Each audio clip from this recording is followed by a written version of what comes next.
笑顔の魔法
今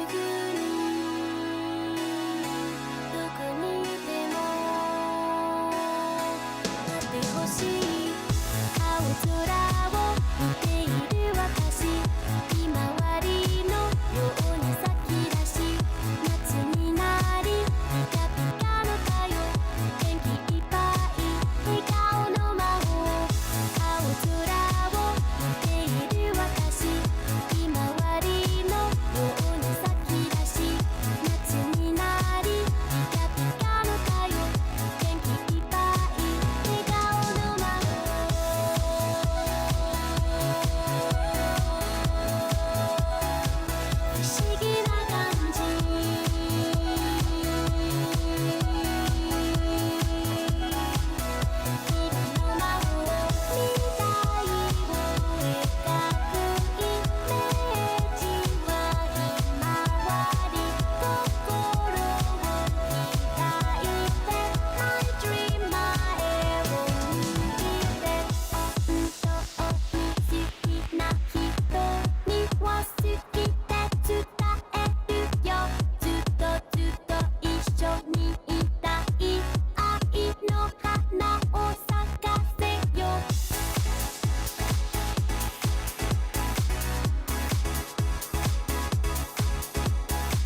すぐに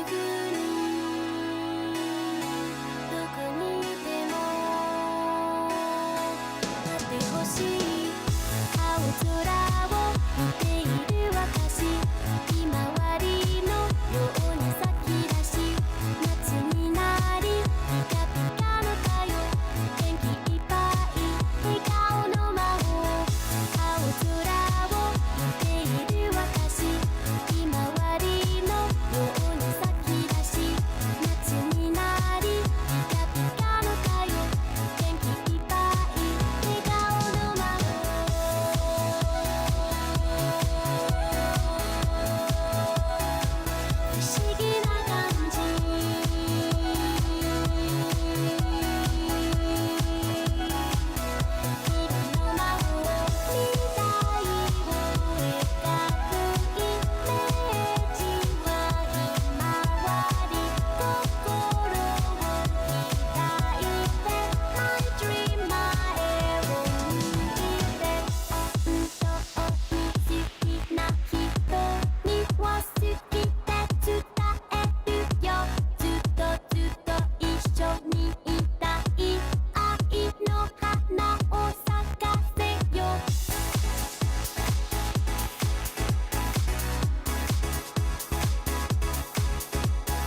for some Warzone 2. I'm like the biggest Warzone player. That's my main thing. So I'm just super hyped to just hop on and see the new map. Yeah, seriously. It is going to be so exciting, obviously being able to get on the sticks, try it out, see how you feel about it. What are you expecting from this new Warzone? Because obviously, like you said, you've been grinding Warzone for a long time now.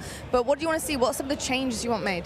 I'm definitely wanting to see like new movement maybe, because slide canceling like the biggest thing in Warzone, so maybe like a new thing that bridges the skill gap and adds like a new level to like grind it out, Yeah. I love that. So do I. Thank you so much. Appreciate it. Have the best time. Enjoy yourself. Thank you. I'm so hyped.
What are you most looking forward to seeing here today? I am looking forward to seeing some incredible Modern Warfare 2 multiplayer gameplay. I'm looking forward to seeing something that's familiar, but new and challenging. Yeah, a little bit of throwback, right? Are you excited to kind of replay an old classic in a new iteration?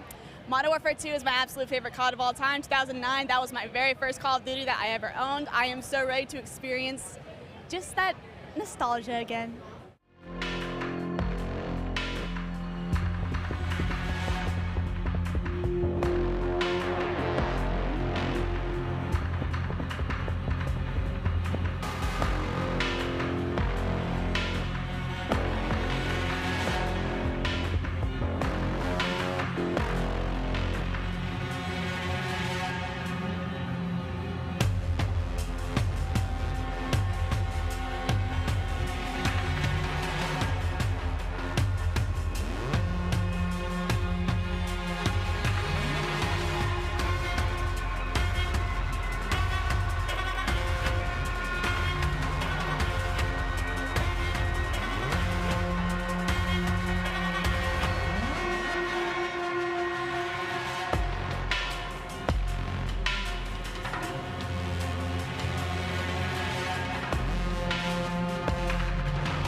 We've got Courage, huge creator, but we also have 3 incredible pro players, ex-pro player, but amazing creator as well coming out through here.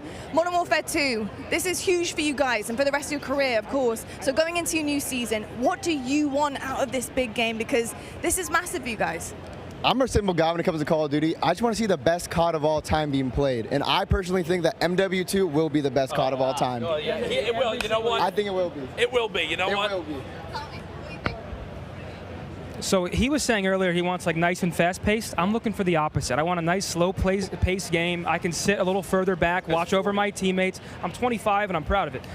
And I think it's going to be the perfect mix of both. Some good maps, some good fun. I get to beat on him for another year, and I get to hopefully beat his team. Lost by 1 round recently at the big one. So hopefully a good year ahead.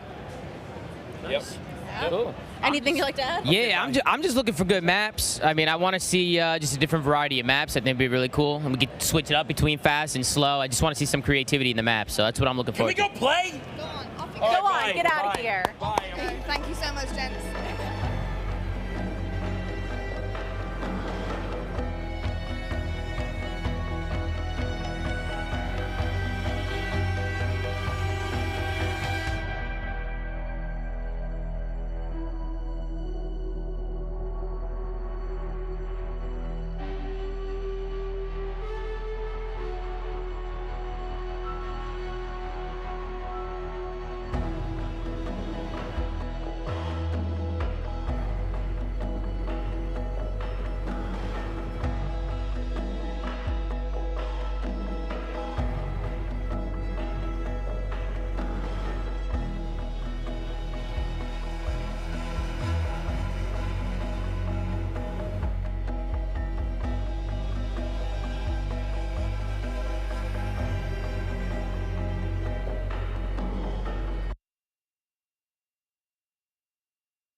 What are you most excited to see here today? Something I'm not excited for. I think, honestly, being able to see a lot of people who played online together finally in the same area, after everything that's gone on and being able to get back together, like, that's going to be a really fun time for people to be able to, like, see each other across the way. Now there's a lot happening, there's a lot being revealed, you guys are getting that inside scoop on it, but we've got Warzone 2.0, we've got multiplayer, so much going on. What is your game? What is your game on COD? You know, what are you looking forward to? So I'm a huge multiplayer search and destroy fan, so a little bit different than most people here. They play mainly Warzone. Not that great at Warzone, but search and destroy, quick skipping, that's my thing. Okay, we love to hear that. And what about you? Also, search and destroy. That's how we met. Wow, so hardcore. Yeah, search and destroy all day.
So of course here for Modern Warfare 2, so many different things that you're going to be able to test out here today. What are you looking forward to the most? I'm most looking forward to find out more information about Warzone 2 and the future of the franchise.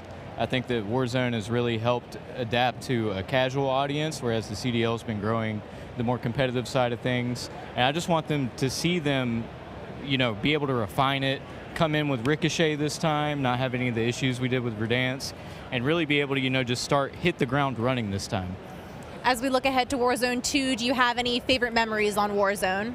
On Warzone 1, oh yeah, I have some great ones. The end of Verdansk was probably one of my favorite things. I did my first subathon. It was 7 days straight, and we covered the whole thing, from the Easter eggs and all the things that told us what was going to happen to seeing the nuke actually explode.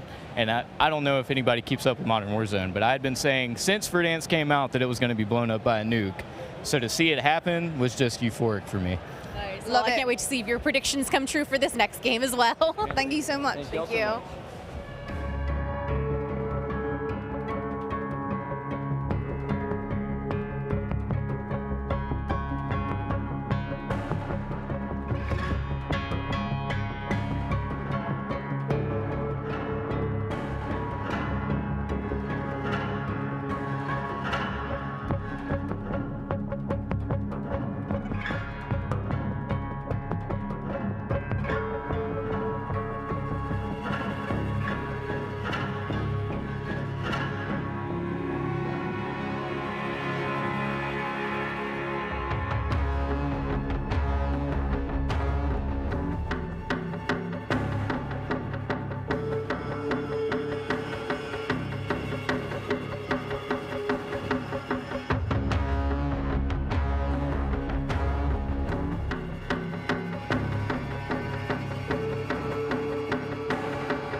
Obviously, new iteration of the game. We're expecting so many different things coming out to play here. Yeah. What do you expect out of this new game? What are you looking forward to? I'm looking forward to the Call of Duty polished feel you expect, especially from Infinity Ward. I think that was my favorite part of Modern Warfare 2019, was just how smooth everything felt. I love the field upgrades. I'm wondering if they potentially added any more. And at the end of the day, they've already teased earlier today the brand new Gunsmith 2.0. I want to see what type of crazy weapons we can come up with. I cannot wait to just lay the smackdown on all the Call of Duty League pros that are here. They're all absolute noobs. I'm looking forward to today.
All right, Swag, so good to have you guys in the building. Of course, we have Modern Warfare 2 coming up. You're going to get a chance to get on the sticks and play it. How are you feeling about this brand new title?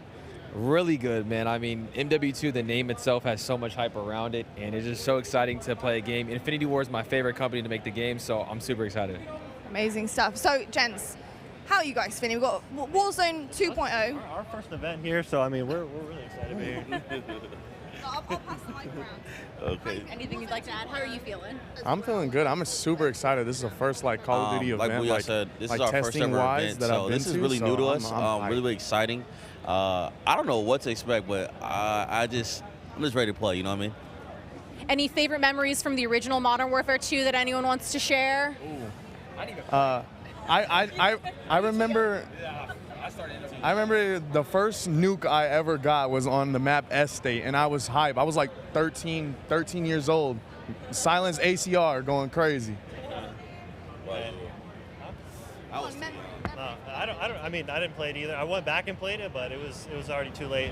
It can be a more recent memory. I'll tell you what, though. I was a campaign guy. All right. Campaign boy. I was campaign. I played campaign. That's what I did. Well, I do know we're going to have a kick-ass campaign coming in. So what do you expect out of a good campaign? So if you're a campaign guy, what do you look for? I don't know. I just played it. The missions were fire, so I just want fire missions again. I ain't gonna lie. Wasn't that the one we had to crawl and be secretive or something like that too? I always love the sniper missions where you gotta that's what I'm saying. Like, it was really dope. I love that. Well, I'll tell you what, I'm not going to waste any more time. Go enjoy it. Get on the sticks, and we'll catch up with you later to see how you feel about it. Thanks, guys.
Well, we get to see multiplayer and Warzone 2.0. What are you expecting? What are your big expectations from this new iteration of Warzone?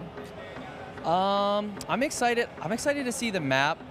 With Caldera, there was a lot of like elevation, and I liked in Verdansk how it was like a lot of buildings. So I'm hoping to see a lot of like buildings for like building fights because I'm a close range player. So that's what I'm looking forward to.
a team. All of us. Let's go get them.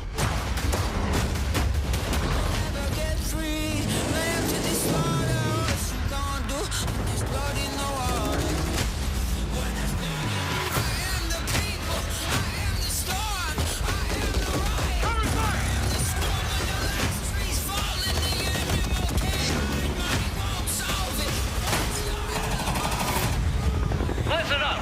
These guys on the ground, they are your brothers now! Yes, sir.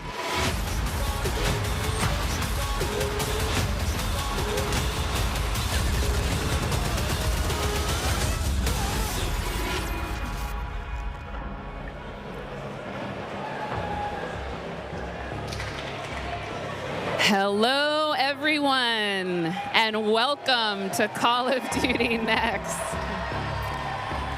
I am Johanna Ferris, the General Manager of Call of Duty, and I am thrilled to help kick off a truly significant moment, not only for the highly anticipated upcoming release of Modern Warfare 2, but a very significant moment for the future of the entire Call of Duty franchise. You see, over the last several years, we've experienced explosive and dynamic growth, and we've learned a ton along the way. And those learnings have fueled our ambition to deliver a wholly new, elevated player experience. One focused, of course, on delivering more fun and innovation, but also state-of-the-art tech advancements built to support a more connected Call of Duty community than ever before. So just know that what we shared today across Modern Warfare 2, our brand new Warzone 2.0 experience coming later this fall, and our designs to bring Warzone to mobile for players on the go are all certainly big news, but it's just the first chapter of a very bold, long-term vision that we carry to take Call of Duty to even higher heights in the years to come. Ultimately, though, we know that you, our players and fans around the world, will be the judge of all that, and it's why we are thrilled to be doing this on the eve of our Modern Warfare 2 beta, and to be here live in person with more than 200 of the biggest streamers and creators in all of gaming. They will finally get their hands on the true star of the show, the gameplay itself. So let's get right into it. It is my esteemed pleasure to introduce, alongside me, Patrick Kelly, co-studio head of Infinity Ward and the executive creative director of Call of Duty. Pat, welcome. Thank you, Johanna. It's so exciting to be here with all of you. It's been such a journey to get to this place. You know, on the franchise, I always get asked by people, or regularly get asked by people, what are the areas you focused on improving, or what are the areas you innovated on? We worked on improving and innovating on every area of the game. It always comes back to gameplay. Gameplay is king. But I could go on and on. Things like third person. Things like where we've innovated in the space of Battle Royale. We've got an all-new mode in DMZ that has large player counts along with massive player counts of AI. And it goes on and on and on. We've got mobile connected with progression and everything else across all of the games. And it just goes on and on.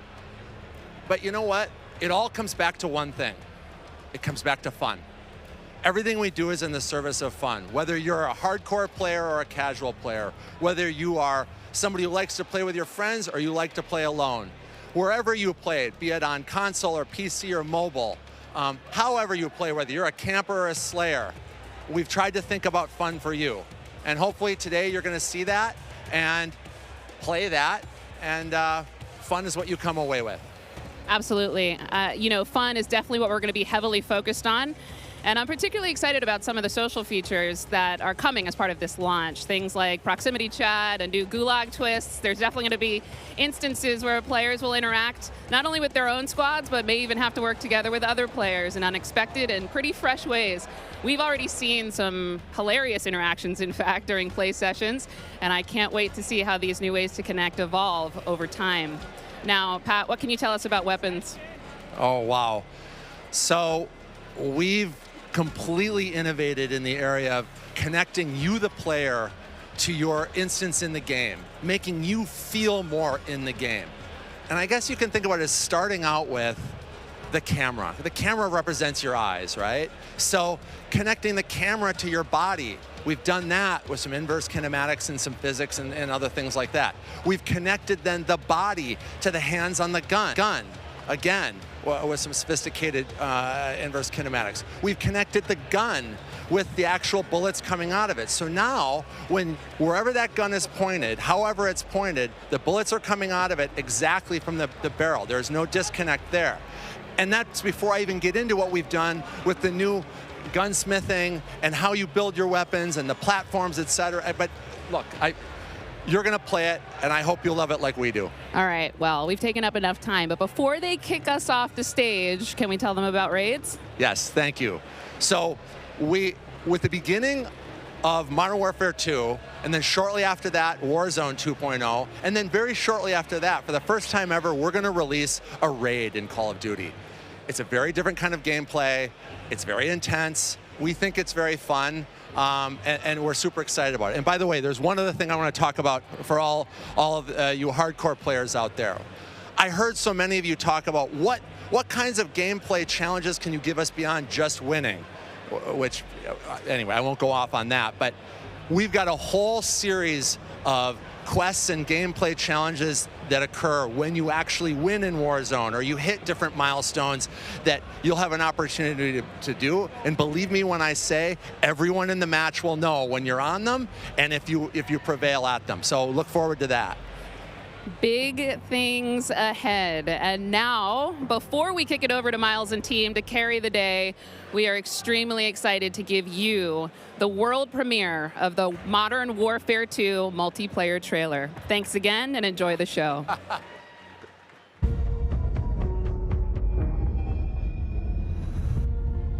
We got intel reports of Hassan and the cartel forming terrorist cells all over the globe.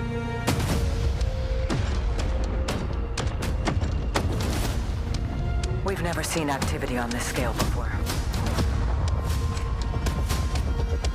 They have an army,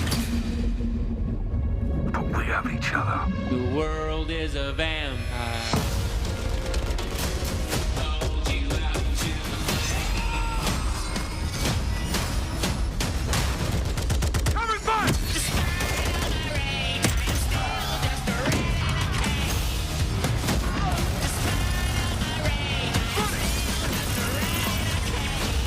Locate the prisoners and move them to extraction. Enemies above! Drill charge! Eyes on the hostage. You're gonna be okay. Hostage secure. Point cover!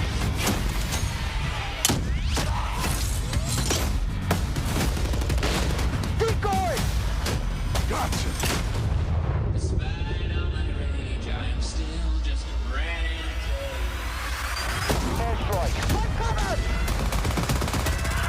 Do not let them cross the border.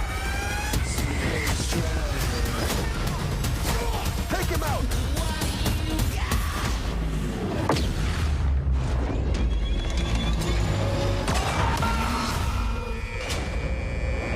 Get ready, team. We have never seen a war zone like this. The world is a vampire. They're behind us. Drop stick out. Enemy healer!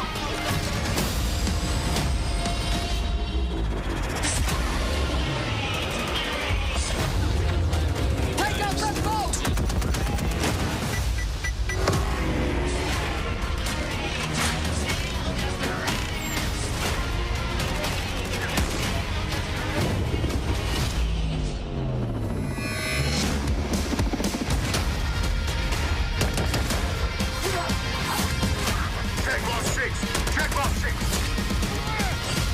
I'm on my way. The world is a vampire. Pre-order now and get early access to the open beta.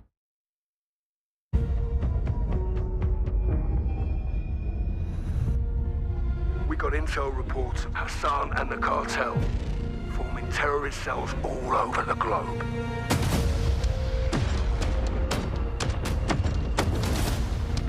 We've never seen activity on this scale before. They have an army, but we have each other. The world is a vampire.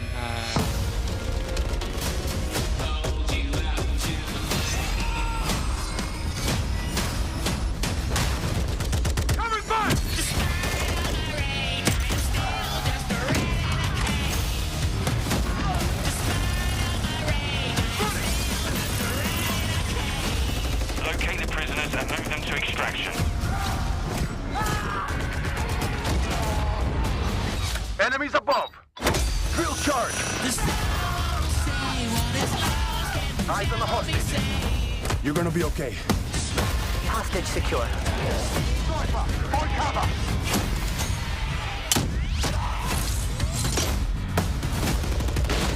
Keep going. Gotcha. Despite all my rage, I am still just a renegade. Airstrike. Do not let them cross the border. Take him out.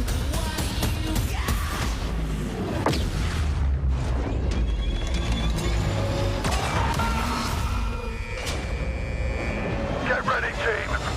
We have never seen a war zone like this. The world is a vampire. They're behind us. Shot stick out. Enemy healer.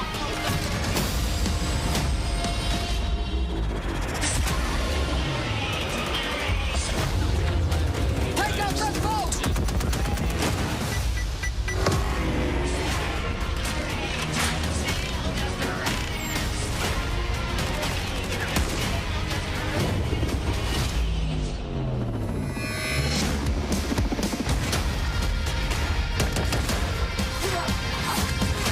Check box 6. Check box 6. I'm on my way. The world is a vampire. Pre-order now and get early access to the open beta. And there we go, Call of Duty fans. The trailer's so nice. We ran it twice. It is all there. Everything that makes this franchise so special. We are incredibly excited to be here today. And after that, quite frankly, how can you not be? My name is Miles Ross, and I am so excited to truly be here with a few of the members of the Infinity Ward team who are bringing Modern Warfare 2 to life. Guys, we have 200 of our friends behind us who are going to be playing and streaming shortly. But before that, we also have Stephanie Snowden, Director of Communications for Infinity Ward, as well as Joe Seeker over the on-there, Jeff Smith, Multiplayer Design Directors here at Infinity Ward. Guys, first off, how are things evolving from Modern Warfare 2019? I mean, let's start high level because there's a lot to get through today, guys. You saw that trailer. Let's go with the philosophy, Steph. Let's stay high level. What went into the creation of the game? You said it precisely. There is so much. This game has just so much content. It's got something for everyone, and it's really been the result of 3 years of hard work at IW and our partners across all of the Activision studios. And so much of that work started with you guys at home, the community, the fans, our creators here, and that conversation and feedback from 2019 is really been a core piece of what Modern Warfare 2 is. And it's a dialogue that we hope to continue, especially here today. Well, we've got so much in store with this MP experience. And people like Jeff and Joe here, who I am honored to work with, and their experience on this franchise, we're in good hands. Indeed. Okay, so Jeff, well, I don't know where to start anymore. Let's set up what Modern Warfare 2 multiplayer is all about. And let's stay high level for now, because there's a lot of details, friends, juicy details. Sure. I mean, when you come into making a sequel, it can be kind of tricky. What do you keep from the previous game? What do you get rid of?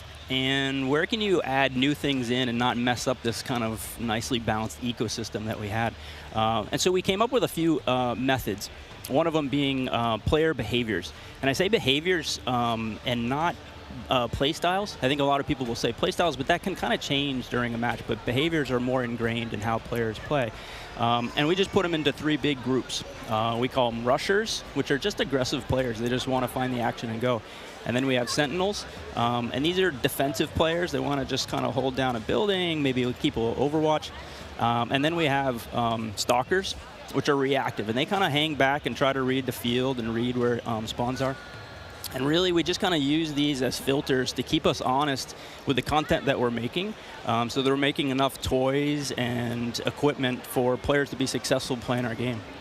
Sounds like a lot of fun. Stephanie, what are some of the new features coming to multiplayer, some of the new stuff that you're most excited to talk about? Oh boy, there are a ton of new features to dive into with this game, but we really pushed forward even the most fundamental aspects of what makes a Call of Duty game with Modern Warfare 2. And it's been really amazing for me to come on board this past year and see these innovations coming to life, to hear Jeff jump into, breaking down the 1v1.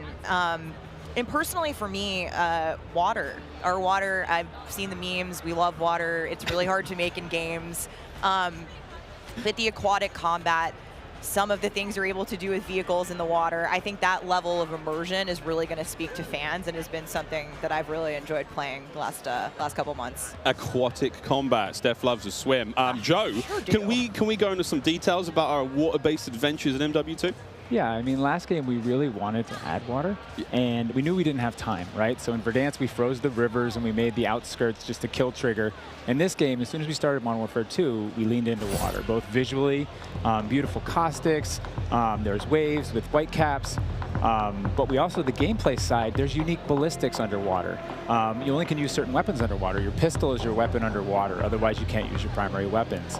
But it's also a nice cover or evasion mechanic. If you're getting shot at, you can dive into the water, and as you get deeper, it gets murkier. Like the farther you are from something, you can't see it. And so it's been super fun for us to dig into water and really flex on what water could be in Call of Duty. And you saw the boats and the mine that floats, and every piece of equipment has been filtered. Like, how does it work through water? Like, we had to look at everything in the game and say, how does it work in water? What's the best version? Our vehicles will just slowly submerge.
for 6v6, in comparison to the last game, they're just a little bit more straightforward, a little bit more refined, and I think fans will really enjoy how quick they play. That sounds... A lot of diversity in those maps as well. A lot of visual variety, some colorful maps in there, and I think they feel really clean. Guys, you're moving me in ways I didn't imagine to be moved today. Excellent stuff. Cry? I might. Hey, it's the first time for everything here on air. We've got some of the maps that we are going to be seeing in MW2. Starting with one, we've got a real fun one here, guys. This is one of the aforementioned battle maps. Team, can you give me some details on Sarif Bay? So Sarif Bay is this little fishing town in the south coast of our big map, and we picked this because it has such a great mix of gameplay. It's right on a harbor, so we get to show off all our boats and our new amphibious APC, and, you know, swimming, as we've already said. But what you get inside the town is this really intense urban combat with all these tight little alleyways and all this great rooftop combat. And mixed with our ledge hang, you get these really cool parkour combat action happening. Yeah, I love how you describe the rooftops there on this map specifically as like a separate ecosystem. You can kind of migrate that entire vertical. You can go up there and just hang out and fight other snipers. All right, well, that looks fantastic. Jeff, okay, so that's one of our larger maps. What about some of the 6v6 maps? I think we have some footage of one of the new maps that we're going to be seeing today named Mercado Las Almas. Do you mind giving us some details on this one? Sure. Mercado is a little street market in a historic section in Mexico. Our story behind this is, you know, the authorities have some intel that narcotics are being smuggled out of a warehouse, and they're going in trying to find and seize them. This map plays really fast and a lot of action right down that center lane. The Mercado is a very dangerous neck of the woods, so watch out when you're playing in the beta. It plays fast. Cannot wait, really cannot wait. Looks fantastic, and again, interesting to see you know, how that ties into campaigns and whatnot. All sorts of fun and games ahead of us. Looks amazing. Battle maps, core maps, 6v6, all this looks fantastic. But let's go back to modes. So we've seen some maps. What about the modes being played on battle maps? We will have the return of Ground War, but we've got a new large-scale mode that you've alluded to, right? Let's talk Invasion. So Invasion is it's a big war map. It's Big War TDM, or we affectionately call it the shipment of Ground War. It's 20v20 players, but there's also 20 AI on each team. AI are coming in fast roping. They're coming in on medium birds. And it's this high action mode. It's super fun, but it's also really chill. The announcer's not barking at you. He's not saying like, hey, get to B, you know, they're taking C. You can kind of play it how you want to play it. You sit up on a rooftop and snipe. You can grab a shotgun and go room clearing. If you push too far into the enemy's base, AI will come hunt you. But we've also been really conscious of where we put AI in multiplayer. We didn't put AI in kill streaks or anything like that because we don't want AI showing up in search and destroy. We don't want AI in domination.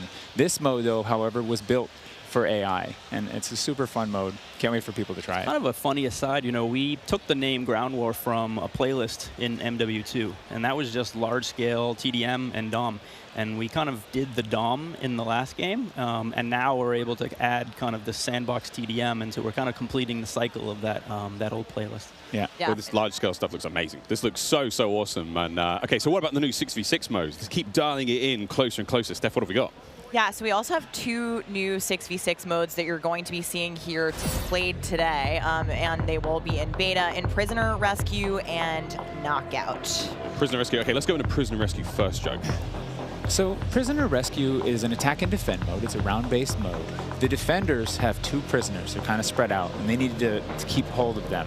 The goal of the attackers is to get to those prisoners, pick them up, and carry them to exfil.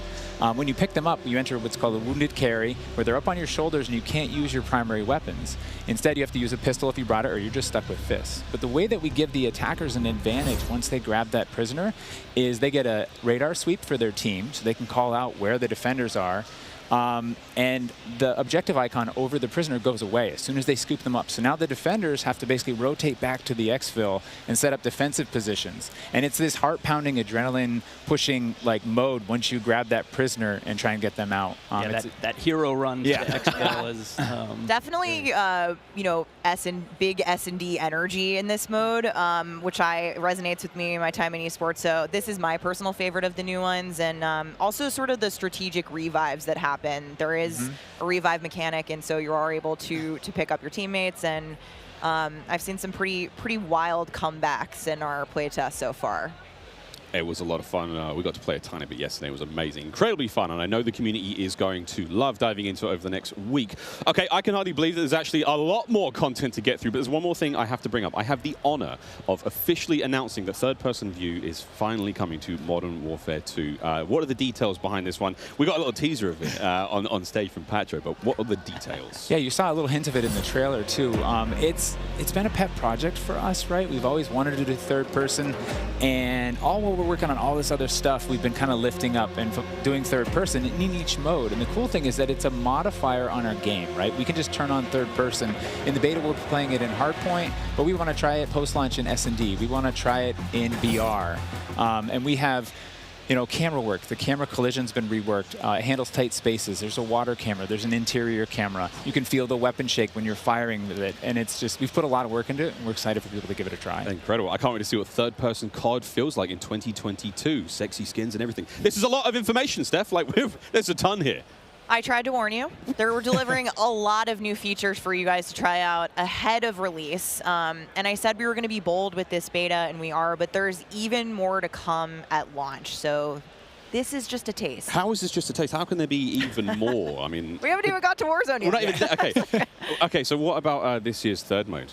So I'm happy to say that Special Ops will return as our third mode, and will be focused on 2-player missions, asymmetrical in game design. So think 1 player on air support, 1 player on the ground. And I think the OG fans will be really excited, because we've looked at, you know, some of the iconic Modern Warfare missions like Overwatch, and really tried to implement some of those themes into the design. So we'll be talking more about Special Ops in the months to come. Steph, you're saying I should be looking now for a Special Ops partner? Sitting right next to you.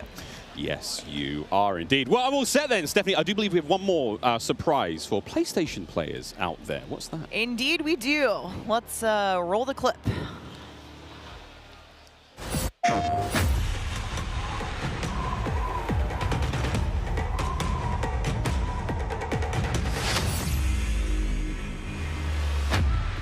Empty-handed, I was born. Empty-handed, I will ascend. Blade or bullet, fist or bow. Spear, stone, or arrow. These are merely tools. I am the one to fear.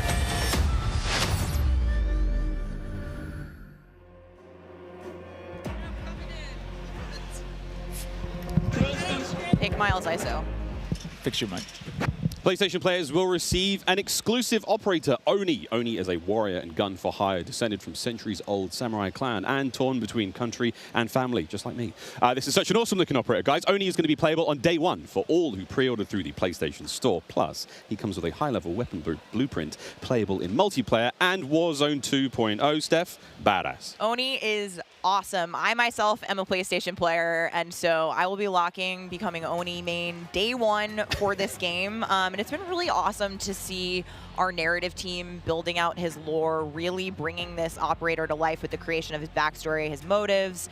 And I think the art team absolutely crushed it with this skin. He is so cool looking. All right, Stephanie, we keep talking about all the things that we have to look forward to, but we are missing quite a big one here. We're missing the start of the beta. So for anyone who wants to get an early first-hand look at Modern Warfare 2, and trust me, you definitely want to, it is immediately available around the corner. For PlayStation players who pre-order any version, early access to the open beta starts tomorrow. So make sure you are preloading right now. Now, also check out your screens, since here's exactly when you can play the beta on your platform of choice. But don't forget, friends, it's also definitely worth noting that if you pre-order the Vault Edition of Modern Warfare 2, you get to use the red Team 141 Operator Pack and the FJX Cinder Weapon Vault in the beta, in addition to being able to earn in-game rewards for playing all sorts of cool swag. And don't forget that if you digitally pre-order Modern Warfare 2, you also get up to a week early of campaign access. So wait, campaign a week early. All right, folks.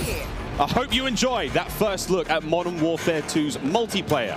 Don't forget, you're going to get to see it live and in action in a few short minutes with our crazy set of streamers here, 200 plus here, and ready to rock and roll. But first, we'll be right back to show off the world premiere of Warzone 2.0. Don't go anywhere. Call of Duty Next, brought to you by Mountain Dew, official drink of Modern Warfare 2. Little Caesars, a proud partner of Call of Duty Next and Modern Warfare 2. HyperX, official peripheral partner of Call of Duty. Play like a pro on the big screen with 144Hz VRR and AMD FreeSync, now on TCL 6 Series TVs. Prime Gaming. Visit gaming.amazon.com today and start claiming your free content. It's about to be a classic. We have 200 creators here on site marching down the green carpet with one mission in mind: to be the first players to play Call of Duty Modern Warfare 2. But this one you're gonna have to do. And there is so much in this game. There is almost too much. This is like one of those days where I enter and my hopes are so high. And what are you looking forward to most when it comes to Warzone 2? Prisoner rescue. I'm looking forward to using that inflatable soldier decoy to mess a lot of players. Kill streaks, I think. I'm honestly here just to learn as much as I can to prep for Old Men of Optic, because those guys are very old now. So maybe some OG maps coming back. A map that everyone can play. Honestly, give me a broken shotgun.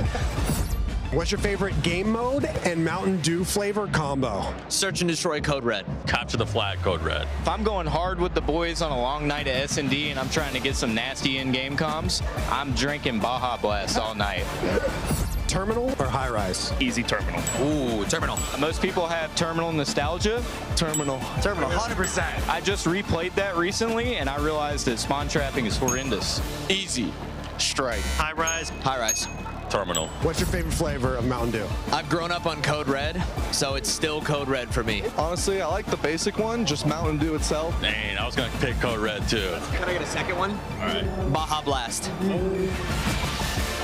Starting October 17th, unlock dual double XP, COD points, and also an exclusive Mountain Dew skin in Call of Duty Modern Warfare 2 when you buy specifically marked Mountain Dew.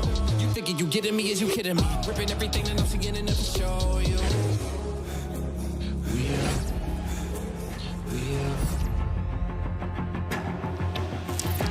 Welcome back to Call of Duty Next. The Mountain Dew green carpet, god damn, it was beautiful. A lot of fun people out there, everyone having a good time, and some incredibly well-dressed people out there, and some definitely not. Sweaty t-shirts abound. But here we go. Welcome back to Call of Duty Next, friends. We promised it was coming up, and now the wait is over. It is time to talk about Warzone 2.0. We got a glimpse of some Warzone 2.0 in the multiplayer reveal trailer earlier today, and it does look awesome. However, we need some true experts to help out. Back at the desk here, we have got Stephanie Snowden. Joe Seacott is joining us, but of course, welcome Jack O'Hara, game director at Infinity Ward.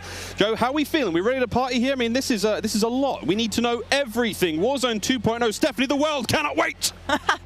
It feels crazy for me to be up here revealing Warzone 2.0.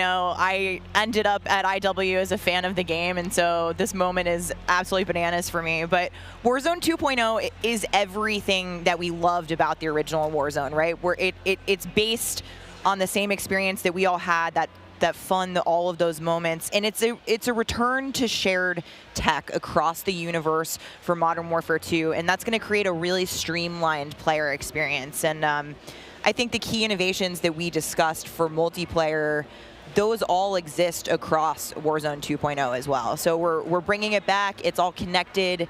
It's the same world, and I think the players are going to love it. Oh my good God. Real excited about this one.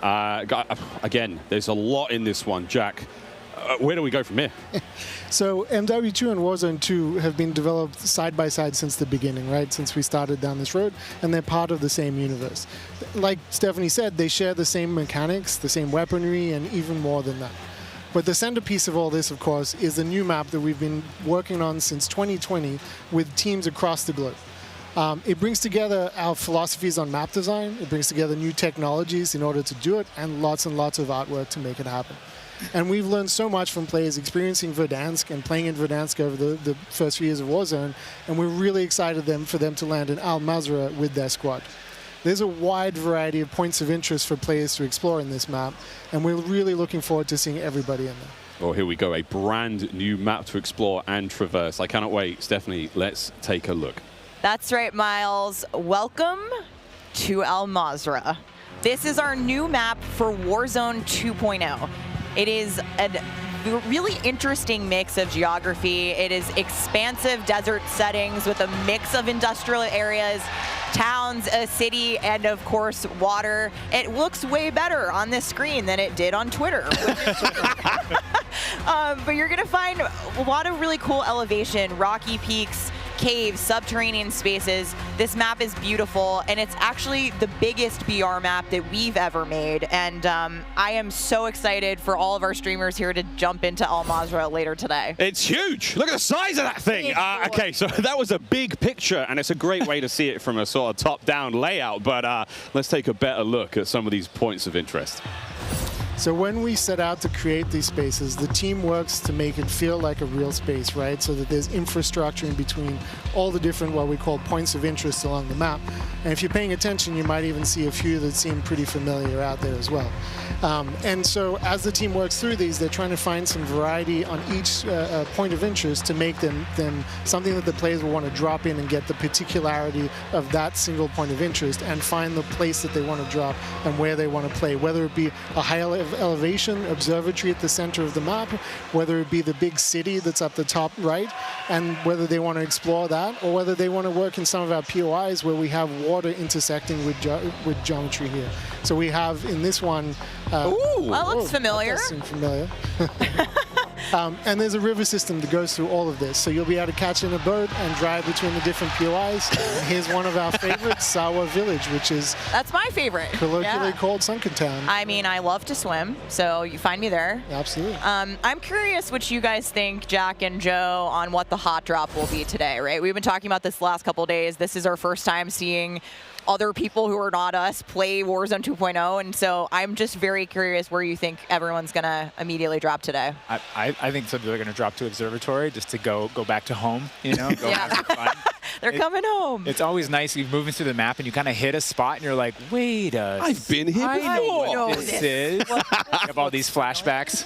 Yeah, there's a lot of nuggets in there for some old Modern Warfare fans. Yeah, I'll say Corey. I think that's gonna pop off. I think people will land around the edge so they stay in as long as possible in this match. But smart. We have some news for our edge of the map players coming up. Ooh, all right, guys. Well, the map looks absolutely gorgeous, and I can't wait to watch our streamers here drop in early in an alpha build later on today. Okay, so moving on to the gameplay, we've got this beautiful space to play in. How do all of these multiplayer elements we've talked about a little bit earlier, how do they fit into Warzone 2.0? I mean, the super simple answer is all the stuff we talked about in multiplayer, the stuff you saw in the multiplayer trailer, that's all in Warzone, right? It's all integrated. So that tactical camera works in Warzone, that decoy mine works in Warzone. Like, it's all of it's been built from the ground up for both.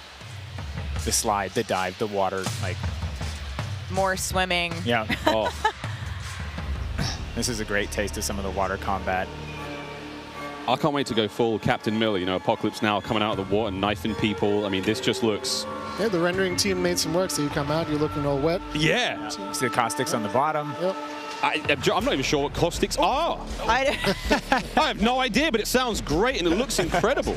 You can see the armored patrol boat coming by there with its two turrets. There's some cool stuff. So I'm glad you brought up vehicles. Steph, you touched on vehicles a little bit earlier. What can we talk about? You know, we've seen boats, we've seen tanks, we've seen all sorts. Jack, what have we got? So we've implemented a new physics and handling model for the vehicles. So some vehicles are heavier, some will slide more, have more traction or less traction. And as you're driving them around and you're encountering them and other squads are playing with them, you can choose to shoot off the tires to kind of impact their handling. You can have them, they react to explosives differently based on their weight. So if you're in a heavy armored 4x4 and get hit by an RPG, it's going to kind of bounce a little bit, but not quite take the hit as a small sedan. You can also choose with your squad to be rolling into a POI and somebody jumps out on the roof, somebody leans out the window, and suddenly you got yourself a lot of firepower driving into the POI. Of course, that vehicle needs to survive for quite some time in the map if you want to keep using it to go from point to point. And vehicles will run out of gas, or at least most of them will run out of gas, and then you can bring them to a gas station to fill them up. If your tire's been blown up, you can get out and repair it, or you can bring it to a gas station to get repaired as well. And of course, we've got, you know, water vehicles, we've got a small boat, we've got the boat that Joe mentioned with the turret at the front, turret at the back, so you can have that little moment cruising up the river with your whole squad ready to rumble. So yeah, there is so much love that's gone into these vehicles. Forgot the coolest vehicle. The coolest vehicle? The massive helicopter that you can fly around. And it's a moving platform with 3 doors. And you can move a whole squad through the map. What? Wreak havoc. It is so cool. Oh my God. I mean, the fact that you can lean out of the window, you know, grab your teammates, pile in a vehicle, actually, you know, engage in battle from the window, leaning out, shooting, combat. Unless somebody blew off your door. That won't. That does complicate things, doesn't it? PTSD from Joe killing me many times in our playtests. Well, I hope the gas prices in Al Mazrah are okay. I thought there's a lot going on in Warzone 2.0, and my head is quite frankly spinning. What other massive changes have we got in store? Because it feels like there's so much that's changed. Is it still a gulag? Do we still have circles? Is it still gas? I know there are guns, but do we shoot them? What's happening? Well, what do you want to jump into first? Oh, Stephanie, go ahead. Go. We've made some pretty sweeping changes, I think, to the high-level components of Warzone 2.0 to continue providing players with both a dynamic and rewarding VR experience. But Warzone 2.0, you're going to hear it over and over again today. It's about fun. This is about playing with your friends, having fun, you know, friends new and old. Maybe you're making them in game. And I think one particular feature that I cannot wait to see the streamers engage with will be our prox chat. Yes! So it's coming. It will be in Warzone, and there is going to be some amazing clips. But I think Joe can tell us a little bit more about looting in Warzone 2.0. I'm listening to that. The streamers love prox chat. They're like, yes! You know, in looting in Warzone 2.0, we still have the humming crates. You know, you can still travel around and listen for those. We still have the loose loot on the ground, but we wanted to add a layer of learnability and logic to our looting, right? So if you're outside, if you're a little kid, you fall down, you hurt your knee, and your mom's going to go inside, go to the medicine cabinet and get you something to a Band-Aid, Neosporin, whatever. So that's our looting. If you need health items, you can hit a bathroom in a building and there'll be a medicine cabinet. You can open it up. If you want to get loadout items, there are these hidden caches throughout in between the POIs that are in ground, and you can memorize where they are because they're always there. So you can kind of start to develop these paths through the map of how you loot. And there's this logic applied to looting. You know, you can find toolboxes that'll have grenades and things in them. And you find these other crates that are kind of like, it's as if the military that occupied the space came through and dropped off military items. Those crates are always there. So you can always have this reliable layer to looting. Incredible. This sounds really exciting. We go on a road trip through Al Mazrah and quite literally like have a route we plan, hit the gas station, pick up snacks. pick up snacks, pick up ammo and all sorts. Okay, cool. So what about circle mechanics? I mean, this is obviously a huge component of BR's, Joe. Yeah, I mean, the circle's been a staple of BRs. It's been really hard to move away from it. So we kind of talked about what could we do to mix things up with the circle. So we've got this new mechanic where the circle can actually split, almost like a cell splits into 2, 3, or even 4 circles. And then those circles kind of close down. And what it does is it segregates teams, and you have these micro battles in those circles. And at a certain point, you're like, okay, we've cleared out our circle. We think we're good. And then those circles merge. They come back together, and you have this very directed fight of like, as the circle's moving, you're like gearing up in buildings. You're like, here we go. It's about to kick off. And as soon as those circles hit, you have that final fight. So it's another kind of like twist in the gameplay that we feel like is a cool world event that would happen. Like, oh, the circle's splitting. We need to do X. Crazy. Get in the car. We're going now. Go. All right. So apart from circle splitting, what about the gulag? Is that still around? I mean, there's so much change, man. I mean, I'm ready for it. But Joe, what do we got? The gulag, you know, we've been experimenting with. We've tried some crazy things with the gulag. But the current version of the gulag that we have running right now, we're excited people to play, is you're not in there alone. You actually have this temporary alliance with another opponent in the map, and you have to work together, and if you can defeat the other team, you can get out. And after that, you guys are enemies again. But for that moment, it's like, all right, we need each other. Let's do this. You use the proximity chat to talk to each other. And the other thing we've been playing around with is you may see a little bit of an AI presence in the gulag. So you have to be on your toes. Like, you're working with an enemy. There might be an AI here. You're picking up weapons. And we're excited for people to try it. And yeah, we're going to get feedback today, too. And like Joe said, we've been through some pretty wild iterations of the gulag, which I will not reveal here. But there's a lot in store. There certainly is a lot in store. Jack, I have heard of a new concept coming to Warzone 2.0 called Strongholds. That will include AI that may impact how players get their weapons, etc. Can you clue me into what that's all about and if it's even true? Absolutely. So strongholds are reinforced buildings that the AI is occupying inside Al Mazrah in BR. And the players can choose whether or not they want to engage with them and assault them to get cool rewards, including free loadout items. which is one of the new ways that we're adding for players to get their hands on their best weaponry. We've worked really hard to bringing AI at scale into Warzone 2, and you're going to encounter them in multiple modes in different ways. In BR specifically, they're in these strongholds, and if you get to a stronghold, you can find the location of a black site, which is going to have even cooler stuff in it, and you can fight your way from one to the next. But in other modes, you're going to find the AI occupying large portions of the map and just kind of protecting different POIs in different ways. Unreal. Okay, so we've all heard the rumors that Warzone 2.0 is going to have some very, very interesting new modes. Would you care to confirm or deny Stephanie Snowden? It's finally time. I have read about some new modes on the internet recently, but one of the most exciting things about Warzone 2.0 is confirmation that an all-new sandbox experience is coming at launch. I am happy to announce DMZ, Call of Duty's extraction mode, will arrive with Warzone 2.0 at launch later this year. I played DMZ for the very first time on my first day at IW, and to this day, playing it nonstop, the possibilities with this game mode blow my mind. So DMZ. I can also confirm that DMZ is real. But we're not going to go into depth on it today because we do have to keep some stuff in reserve. What I can tell you, though, is we've created a rich sandbox where you can define your own win condition. You infiltrate Al Mazrah, you accomplish your goals, and then you decide to extract when the time is right. It is played across the whole map, and the AI is occupying large sections of the map, and they are lethal opponents, and they do command your respect. You have to watch out for them. You have to work with your team. They patrol areas, they occupy strongholds, and they'll reinforce based on players' actions. And then on top of all this, you can choose which mission you want to accomplish, or you can chase after a variety of activities in the world. And you can play this differently depending on your playstyle. You can go loud, like I always do. You can go quiet, or you can hunt other players or avoid them entirely. Or you could just decide, hey, I'm going to explore the secrets of Al Mazrah and see what's there. Loot up, exfil, it's totally up to player choice there, and I'm really excited about the full scale of what we're delivering for this chapter, and we want players to have an amazing experience in Warzone 2.0. We've been listening to the conversations in the community, specifically around small maps, Ricochet, anti-cheat, ranked play, and beyond. And trust me, although we're touching on some of the core updates to the overall Warzone 2.0 experience today, and mostly focusing on BR, there will be more news to share over the coming months. This is only the beginning for Warzone 2.0. Okay, I need Warzone 2.0 and DMZ in my life ASAP. Stephanie, when? Warzone 2.0 will be free to play for everyone on November 16th. With the start of Season 1 across Modern Warfare 2.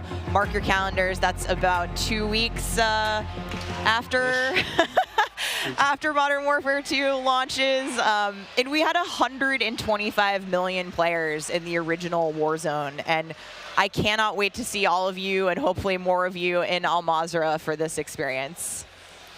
And you will have a chance to see a Warzone 2 Battle Royale Alpha playtest happening right here behind us very, very soon. Yeah, the streamers are hot to trot. They're raring to go. We will see all of you in Al Mazrah on November 16th. But don't go anywhere just yet. Stick around, because when we come back, you'll see just what Warzone looks like when it's built up from the ground for mobile. You're not going to want to miss this, I promise. Then, after that, we have live gameplay coming at us with all of our friends set up across each and every Modern Warfare 2 multiplayer. We've got Warzone 2.0, Battle Royale, we got Warzone Mobile. It's all happening here, ladies and gentlemen. Don't go too far.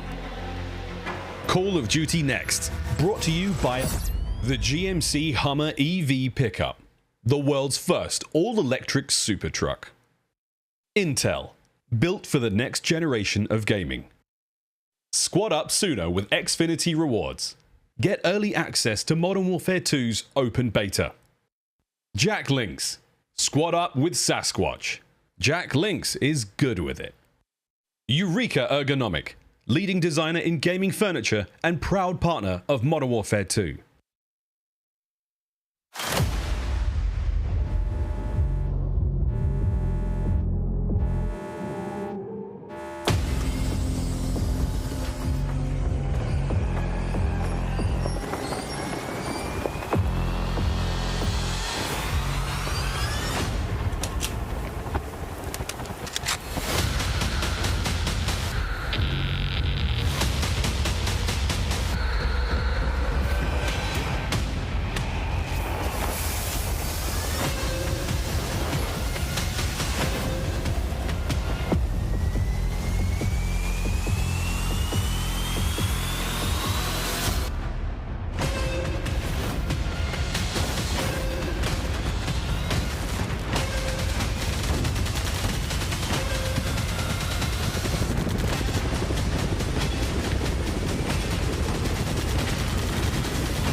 What a jam-packed day we've had here so far. We got Warzone 2.0 and Modern Warfare 2 already good to go. But finally, we're hitting something new here, coming into mobile. We got Warzone Mobile 2 here for you.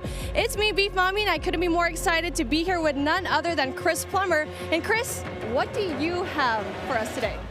That's right. Today we are proud to introduce Call of Duty Warzone Mobile. Yeah. This is the real thing, and it's on your phone. For the first time ever, you can drop into Call of Duty Warzone from wherever life takes you.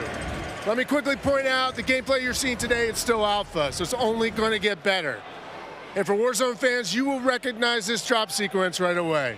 I mean, honestly, it just gives me so much nostalgia. But wait a minute, Chris. Is that the legendary Verdansk?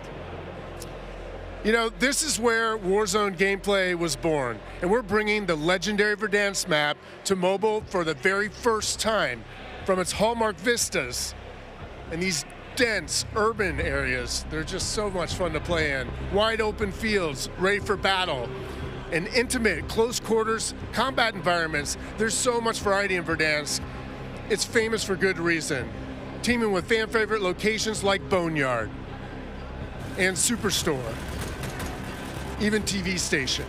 Well, I'm getting classic Call of Duty Warzone flashbacks here. Can you tell us more about the gameplay? Or, you know what, maybe just give me your phone real quick. Maybe I can see for myself. No? You know, the team has a passion for delivering the most authentic Call of Duty experience possible for mobile devices. From the way you aim and move to the weapon handling and the control responsiveness, all these critical little details combine to make Call of Duty Warzone Mobile feel best in class. We've made sure that the physics, the feedback, the sights and sounds, all those essential little touches are smooth and accurate. It's about creating an experience that's so true to form, you can imagine feeling that dirt compressing under the soles of your boots with every move. Or imagine those tiny shockwaves of recoil moving through your entire body with every shot. In Warzone Mobile, these are the kind of details that we care about that make the combat feel airtight and authentic. That makes me really emotional, Chris. And you know, it sounds like everyone's paying attention to detail, and it's finally paying off. Now, when I think of Call of Duty Warzone, I think about strategy. Absolutely. There's a lot more going on than pure gunplay.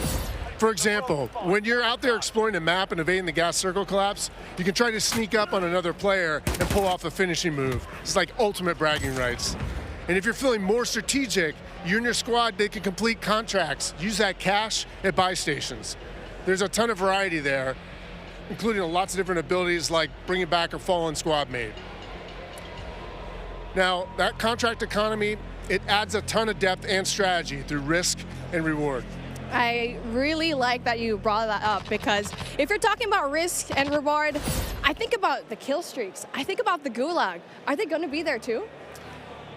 Yes. Everything you've come to expect from Warzone, it's going to be there, especially kill streaks. This means you can deploy your big stick of choice like, you know, a precision airstrike. You might be able to wipe out an entire squad with it. So not so fortunate for them, but they're not necessarily down for the count either, because we have the gulag. So here players can fight for a second chance. So when you go down, you get to fight one-on-one with another down player, and you can earn your way back into battle. This is how Warzone Mobile plays out on a truly massive scale, unlike anything we've ever played on mobile before.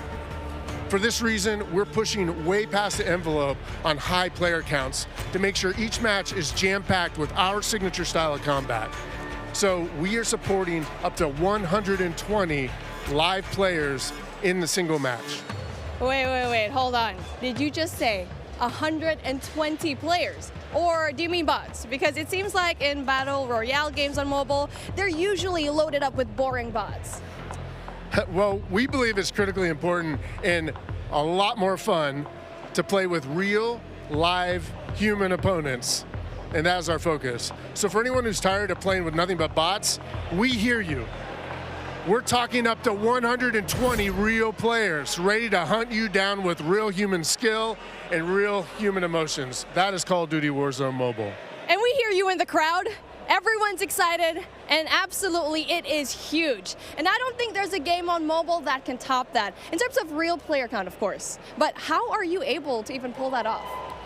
We can support real player counts at dramatically higher scale than we've ever seen in other Battle Royale games on mobile because Warzone Mobile is running on advanced, unified Call of Duty technology. This is the same shared tech behind the console and PC versions of Warzone 2.0.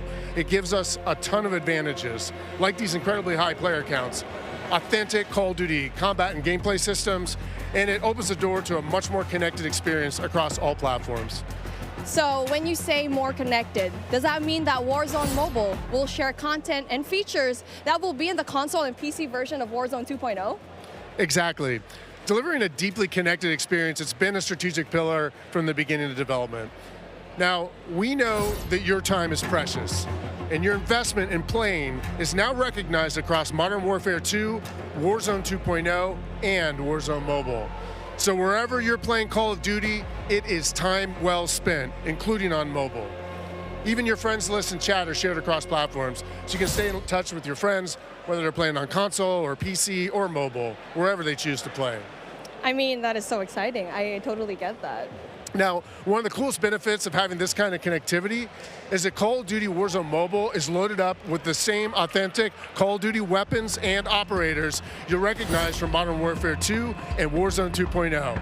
And whatever you get from the Battle Pass, you will see it on console or PC. It'll also be there on your mobile device too. And the other way around works as well.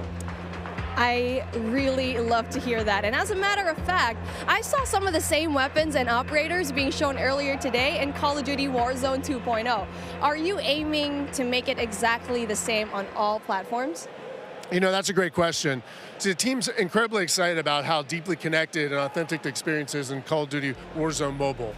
And we'll continue to adapt the best content and features and innovations created across the franchise. But at the same time, we recognize that mobile is a very unique platform. Mobile has its own flavor, advantages, and player expectations. Sounds like the game will be tied into the Call of Duty franchise pretty nicely. And will there be mobile-specific events or content that is unique to Warzone Mobile? Yes. Above all else, the team is committed to ensuring Warzone Mobile is a world-class, mobile-first experience right down to its core. Controls are a huge part of it. It just needs to feel natural on the device, intuitive, and native to the platform. A lot of it comes down to tuning, and this is why we're supporting synchronous crossplay between iOS and Android platforms exclusively on mobile, and we're avoiding the imbalance that comes with cross-playing between mobile devices and consoles or mobile to PC. This allows our teams to deliver the best possible mobile gameplay experience with a unified feel. And by doing this, we don't need to compromise the tuning for any platform. This ensures a level playing field and more fun for everyone. Now, keeping those controls balanced for all player types, it's super important. So whether you're the hardest of hardcore mobile pros, or maybe you're a console first player that's sneaking in an extra match during your lunch break, even brand new players to the franchise who need a little help getting into the flow of the game, we are committed to providing the most robust control options anywhere for a pick up and play experience that's accessible to all of our players. I love that accessibility, and that means all my friends can get in on the action for a change, but how do they sign up? Well, it's time to get your mobile devices ready, because I'm super excited to announce that starting right now, you can pre-register for your free download in the Google Play Store. Signing up means that you can be among the first to play when the game launches next year. We look forward to seeing everyone in Call of Duty Warzone Mobile. With that being said, hey, we got Ferg on the horn, and I think he's literally the first one to pre-reg. Ferg? Hey guys, Ferg here, and I am thrilled to be one of the first to pre-register for Call of Duty Warzone Mobile. And now you can too. Scan the QR code at the bottom of the screen to be among the first to drop. Tell your friends, because the more pre-registrations we drive, the more rewards we can earn, like special weapons, vinyls, and emblems. Plus, if we reach the top milestone of 25 million pre-registers, we're going to unlock a super cool secret reward you're not going to want to miss. What are you waiting for? Sign up using the QR code below.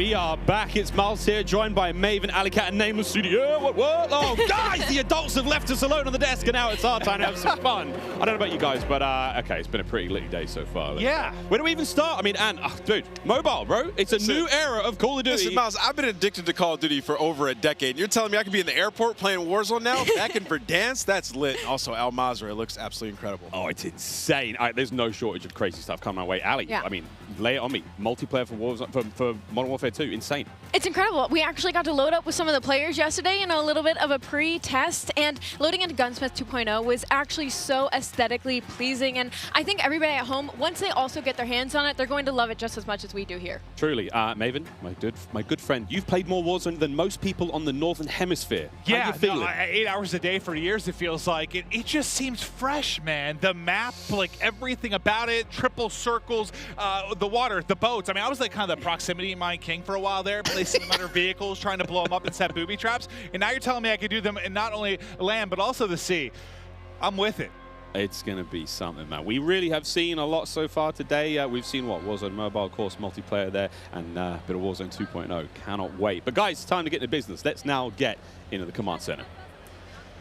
This is it. Welcome, ladies and gentlemen, to the command center, presented by Xfinity Rewards. We're going to be rolling the show through all day today.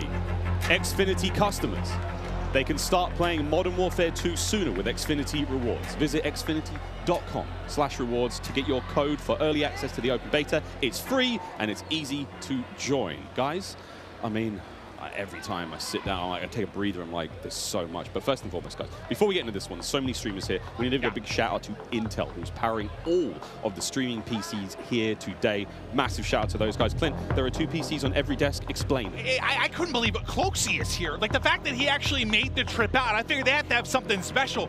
The fact that you have a dedicated PC to the streaming side and to the gameplay side, and it's set up for this many people.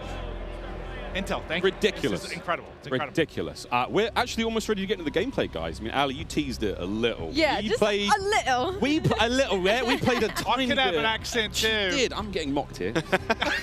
My bloody desk. We got to play a tiny bit yesterday. Yes. It was pretty fun. But now we get to watch 200 streamers, some of the world's finest, quite literally from almost every part of the planet, coming together here in this crazy top secret location. What can we expect? It's going to get loud. It's going to get incredibly loud. Yesterday, it was loud, and I believe like not even everybody had shown up yet. So now that we have a full building of all of these creators, all of these PCs, I'm expecting people to get up and start screaming, Miles. It's going to be insane. Clint, we heard Courage from like headphones on. He can be heard from space. Oh yeah, no, 100%. Like Bobby Poff, if he's on a subtrain or something, Lord knows what that's going to sound like. But my boy Tyler Blevins Ninja here as well. But like, I think this is a testament to how pumped up everyone gets about Call of Duty every year. Like the fact that there are this many big name streamers in attendance, we're going to see some incredible gameplay, go through the various modes. I mean, this is going to be a real treat. It really is. I mean, and you've been around a long time in the Call of Duty world. In this venue right now, we've got streamers and players from, all across North America, South America. We've got players all over Europe, Japan, Australia, you name them. We are all over here. Mobile players everywhere. Yeah. How do you describe the vibe in the room right now? I mean, it's just incredible. It's a bunch of homies who love Call of Duty all in one room getting ready to grind. And, I was talking to them earlier. I was walking around doing the round saying what up to everybody. They're going hard, right? Like, I was talking to some of the Warzone guys, Repos. He's like, I'm here to fry. Zuma's ready to go. So I'm interested to see them with these new weapons and the gunsmith, what they come up with, especially our new game modes like Prisoner. It's going to be lit. Listen, as much as they're here for their love of Call of Duty, they're also here because they want that banger clip. Like, everybody wants, like, like, you're trying to go out and fry some of these big names, get a clip out on social, your YouTube, whatever it's going to be. So yeah, I'm sure people are going hard in the paint or falling to their desk at their Tim. I'm sure we're going to have a couple of those. We'll go a little bit of that later on. I think we're actually ready to hop into gameplay. Dr. Lupo, one of our first here, and he's already down and out, but we are playing, I believe this is Hardpoint and Mercado, Nameless. Yeah, I didn't get to play this map yesterday, but one thing I just want to point out with this game is it's a lot more vibrant than some of the MW games that we've had in the past. There's so many more colors, and that's something that I always enjoy, especially with Call of Duty, is when it's more vibrant and you can see more on the map. I think sometimes you go dev to dev, and yeah, it's like you have like your more realism, like your grays and browns. Some will have a little bit more color, but like this map in particular, the second we saw like the fly through of this, it just looks gorgeous. It really does. And not that I had any concerns about the visual side of it, because they knock it out of the park every year, but it's just aesthetically pleasing. It is.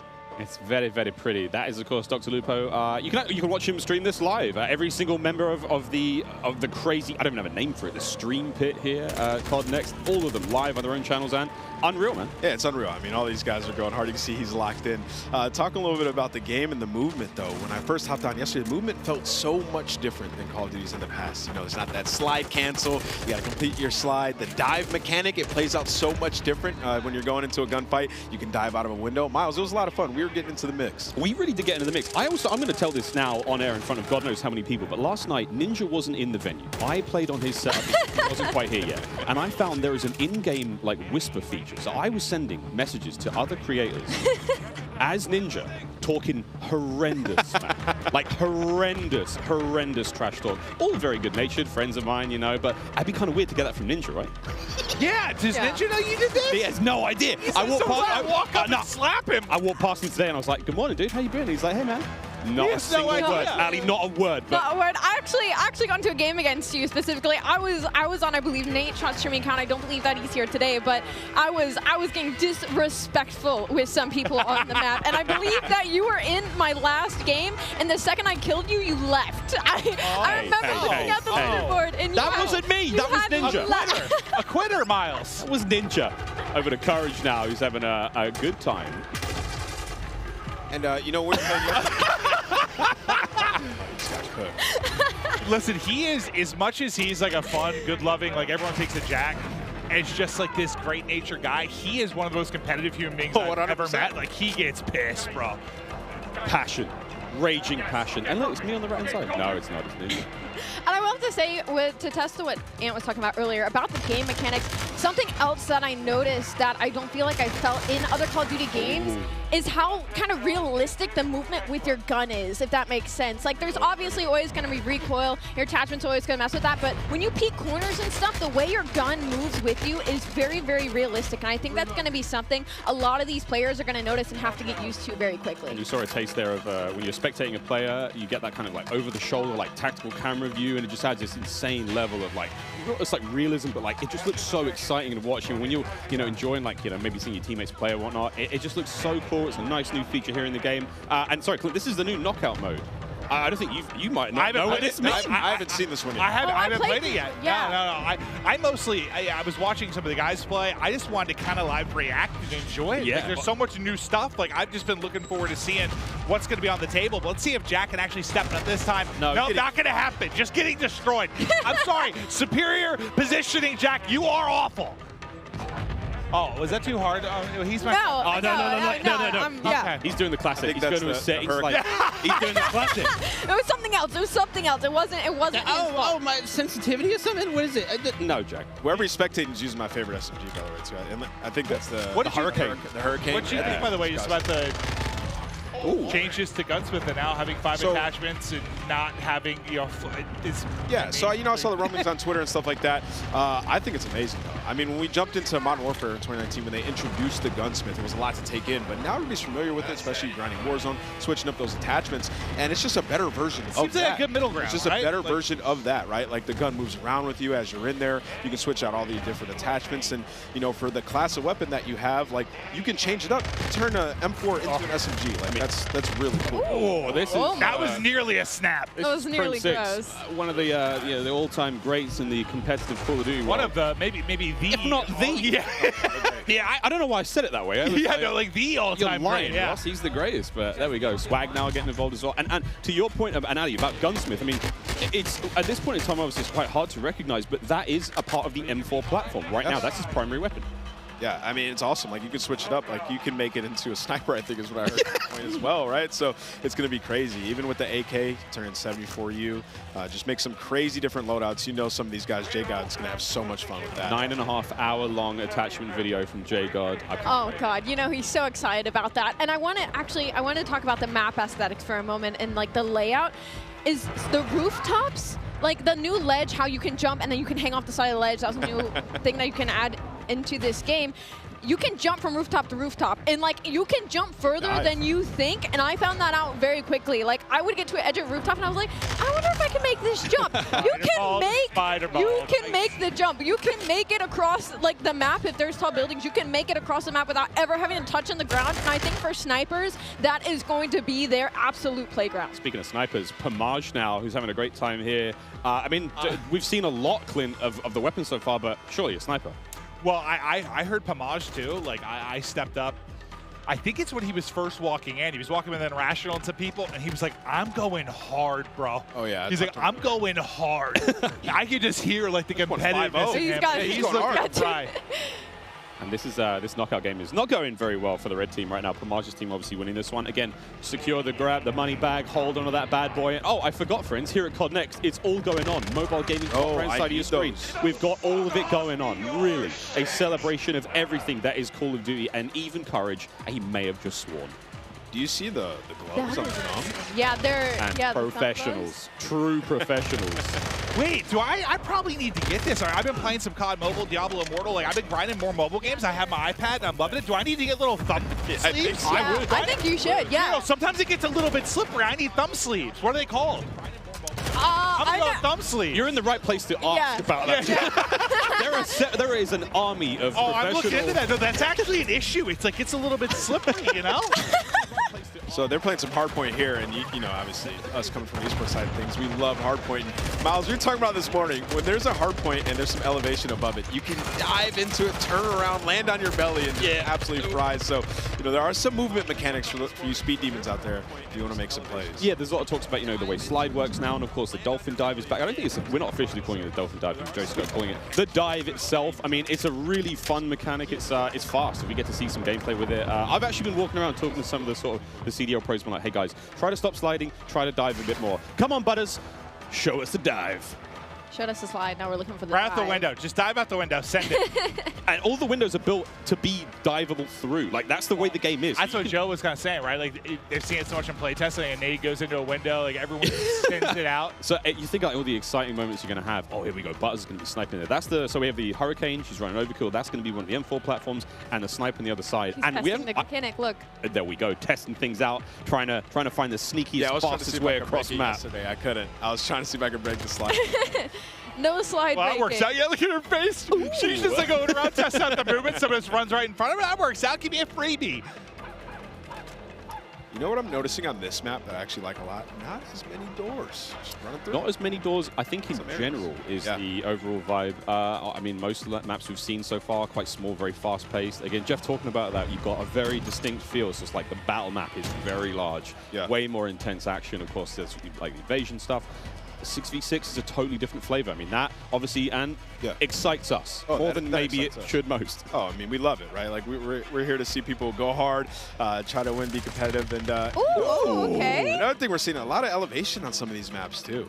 The snipers are going to be in heaven. Yeah, I think it's max 2 stories, I believe. I could be completely wrong there, but hit it. Hit it.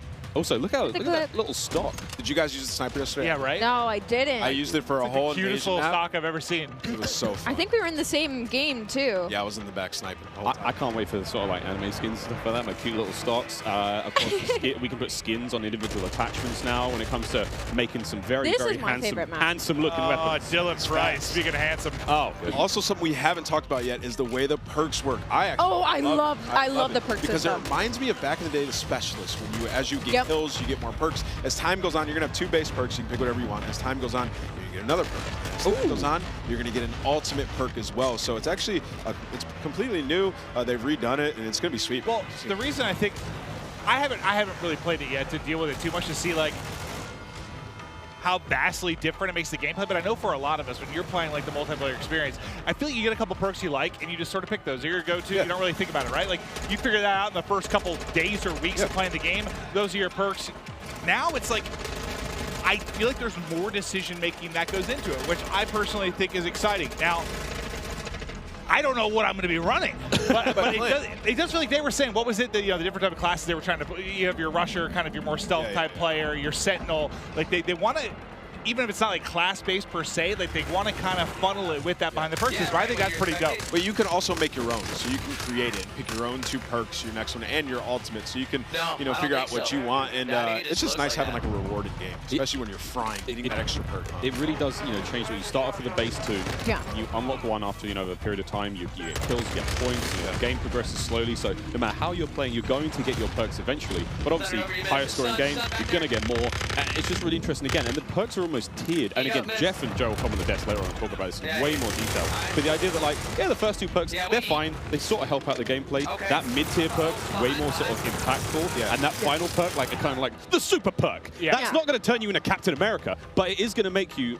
way more effective. I kind of want to be Captain America beans right now. Taking Jeff and Joe's thunder. Well, Symphony was just on screen, so. I mean, the wagon on that boy. What? There it is. Right, listen, picture there. Yeah, 2 million views on TikTok, something like that. It's impressive stuff. That's what you're watching? In your free time, Quinn? Yes, it might be. It might be. Okay. I'm watching them. It's Brooke's TikTok. She's very creative. This is a Search and Destroy, Call of Duty Classic here on Farm 18. This looks cool. This is one of the maps that we saw in an Intel drop not too long ago.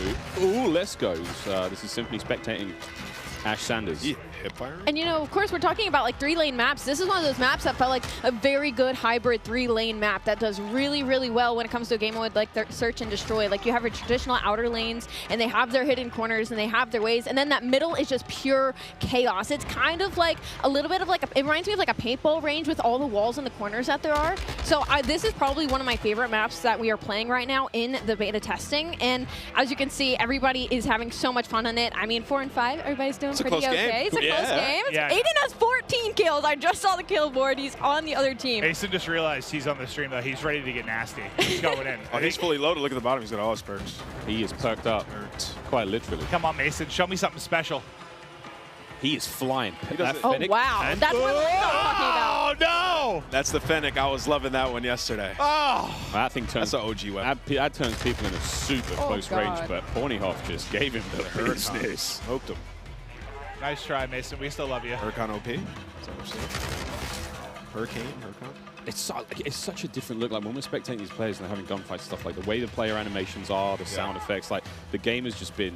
Like it's everything we liked about MW19, all the stuff that was already there existing, and they've just been. I mean, it's Salt Bay right on top, just hammering away, sweet seasoning top to bottom. Well, and it was a close game, and now it's done. He looked very sneaky, and then he was just evaporated. I gotta say, the bunny hop is back in full force. Oh, yeah. Man, the bunny hop is clean. We know Sam LaRue Octane. Gotta give him a shout out. He's gonna be bunny hopping all day. Well, check, baby. We got Myth on the screen here. What's he using? M4, I think. Again, looking at these weapons, you know it's an M4, but the configuration he has. I was using the bigger sight, the double. I forget the name of it. But I like the extra zoom.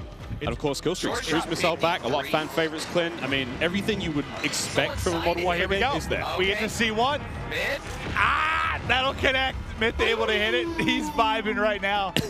But it's crazy. Like, bottom right, you were kind of mentioning like how different the guns will look. The same type of gun is based on the attachments that it has. It's wild. There's also in-game settings where you can make your gun a little more narrow, a bit wider, further away. I mean, there's options, just create that sort of visual. Look, you want the game to be as appealing as possible for you. Maybe you don't want the gun to be so big to obscure the view. Maybe you're one of those players. More settings personally. Like, give me the option to tweak it how I want, right? There's a lot of settings in this game. I'm gonna get lost in that for the entire first day, probably. Once campaign hits, I'll spend about 3.5 hours messing with settings and then getting that first mission. When I see Courage on a 5 streak, that pop up at the top of the screen, it might have. Courage might be popping off. Oh, well, he just died there, so take it back. Ooh. Come on, Swag. Swag styled. Hit it. Swag. Yeah, this sub looks like it's dominant. Also, all the sounds and everything when you level up guns. Everything is there. I mean, I wish everyone could experience just this environment, though. Like, as much as we're enjoying the gameplay and stuff, how cool it's been. Because, like, a lot of these content creators, like, they're friends or they're familiar with each other. They play games online. But, like, it's not often you get them all in one place like this. It has just been a vibe. Seeing everybody going up, some meeting for the first time. Like, I know Iceman and Isaac, we have interacted so many times on social. I've never met him in person, dude. We hugged for a solid 30 seconds. It was beautiful. And it just shows like how hyped people get for Call of Duty. I was telling you, I was like, I can't believe I still get this amped for Call of Duty after over 10 years. I don't think many things like bring everybody together like this. It is it's special. The beta starts tomorrow, in case you've been living under a rock, or if you've just joined the stream. One of the two. One of the two. There's no in between. User interface has been completely changed as well. Dead silence available on that lower right-hand side. Just a lot more sort of clean changes. Of course, the menu system, which you might not have seen here on the main COD Next stream, but individual streamers seeing them going through weapon loadout, seeing the operators there. So many cool changes. A lot more of a streamlined experience.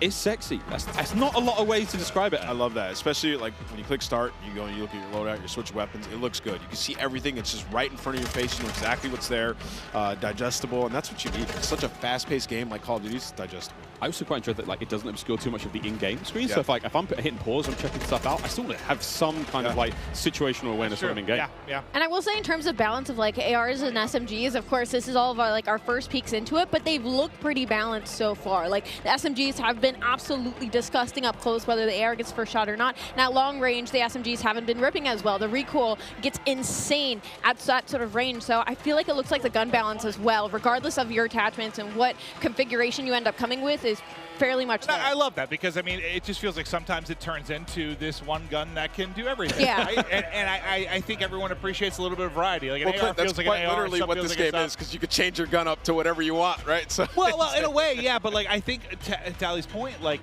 there seems to be a little more separation between your SMGs like I haven't seen the do-it-all gun just yet. No, I mean, we saw Aiden, of course, on the Mountain Dew green carpet, like, I want a broken shotgun. And I'm sure he can make it, but broken, we'll find out what that really means. Of course, as the game like sawed off. develops. he wants a sawn off that kills people across map, that makes them move real fast. I mean, hey, who knows? Gunsmith is crazy. 2.0 even crazier. Well, I mean, we'll see if he can do it. It's wild. I mean, no matter how much work has gone into this, we've got the nerds in the building, and this is where if anyone's going to test some stuff, find some, weird combination that turns a shotgun into a sniper. This is the crew that's going to do it. We've only scratched the surface. Yeah. Oh yeah, we've touched it for 20 minutes. Of what people are going to do with this gun. That's just not enough, is it, Miles? Not enough. No idea what these guys are going to come up with, but it's going to be crazy. I need a good sort of 2 to 3 hours to really look at Chef Tony. This is one of the most famous Italian men in the world. Makes a mean stromboli. We love him. Metal boots on the building. He's got the M4. Metal boots. He's going to run this class setup from now until the next 2 years. We're talking about it can be great to mess around with guns. Oh, Chris Crowder. Listen, I'm not sure what's going on here. Chris has been growing some sort of beard that's happening for the first time that I've seen him. He's usually very baby-faced. Now he's kind of going for some sort of supermodel type thing, or maybe like being a rapper, singer. I'm not sure. He's a handsome He really is. He really is. A tiny little bit of a user interface there. If you hold a circle, whatever your sort of crouch button is when you're on a ladder, you can fast slide down it. So that's going to get spicy and fun. He's up. He's on his feet. He's on his feet. The Gouch. Oh, man. We will be playing all day, friends, all day. You know what? The iron sights here kind of clean. Well, I think this is great, too, for a lot of, people like, you saw Zenny, you saw Crowder. For those who don't know, they work on the CDL side. They're really in the midst of stuff during the season. They don't get to come to stuff like this that often and see all these content creators. I imagine they're in heaven. I've seen some of the tweets, just having a blast, meeting a lot of different people. So as far as streaks goes, we haven't seen a whole lot. Obviously, cruise missiles there, counter UAV, a classic. VTOL's going to be back. Everything. I mean, the Juggernaut is I think it's the final one, and it looks crazy. And whoever that AFK player was, get a grip. You are live at COD Next. But yeah, there's a ton of cool stuff. I mean, we're seeing Wilson's in there as well. That's what I was going to say. I love that. We're going to have a lot of fun. Chopper Gunner's back. It's called, I think it's called Air Support now, but it's it's an AC-130. You know what I'm talking about, friends. There's a Chopper Gunner here as well. Oh, yeah. We're going to be seeing it all. Yeah, Miles, like, if we play against each other later today, when we get the free play, I'm getting a Chopper. I think I'm actually locked on this desk all day. I would love to play more. after the stream's over, I think we can play more. Yeah, I think we, once the curtains go down, we're going to dive on. Can you hear the chain? Yeah. I'm visualizing your ankles just tied to the desk. They can wheel me in the chair, but it's hard to get down the stairs. Here we go, another cruise. Breadman, how we doing? And what a shot. He got 2. Hat over the headset. He killed Nick Merckx. All right, we're going to see you later, Nick. So this is the air support we were saying. Yeah, this is it's like kind of like a lightning strike. Oh, yeah. Nice. What is that thing? The Fennec. Or it's a custom one. Wait a minute. Longer range, maybe?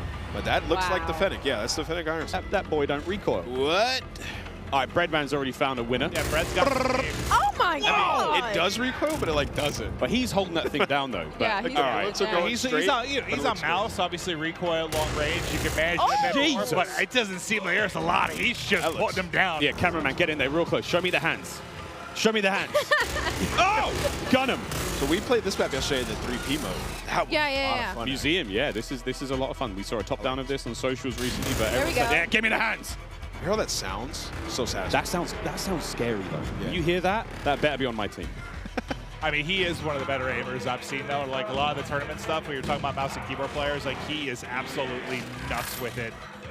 So, not surprised to see him finding some wins in the long-range battles, but... I gotta see his recoil control. So what do you guys think about all these maps so far? What's been your guys' favorite, Miles? Honestly, yeah, it doesn't look like he's pulling down a whole lot. He's shooting. Honestly, this is Museum. Nice big central area, essentially 3 lanes. I mean, there's a second story. We're about to go up there now. This is where Breadman is.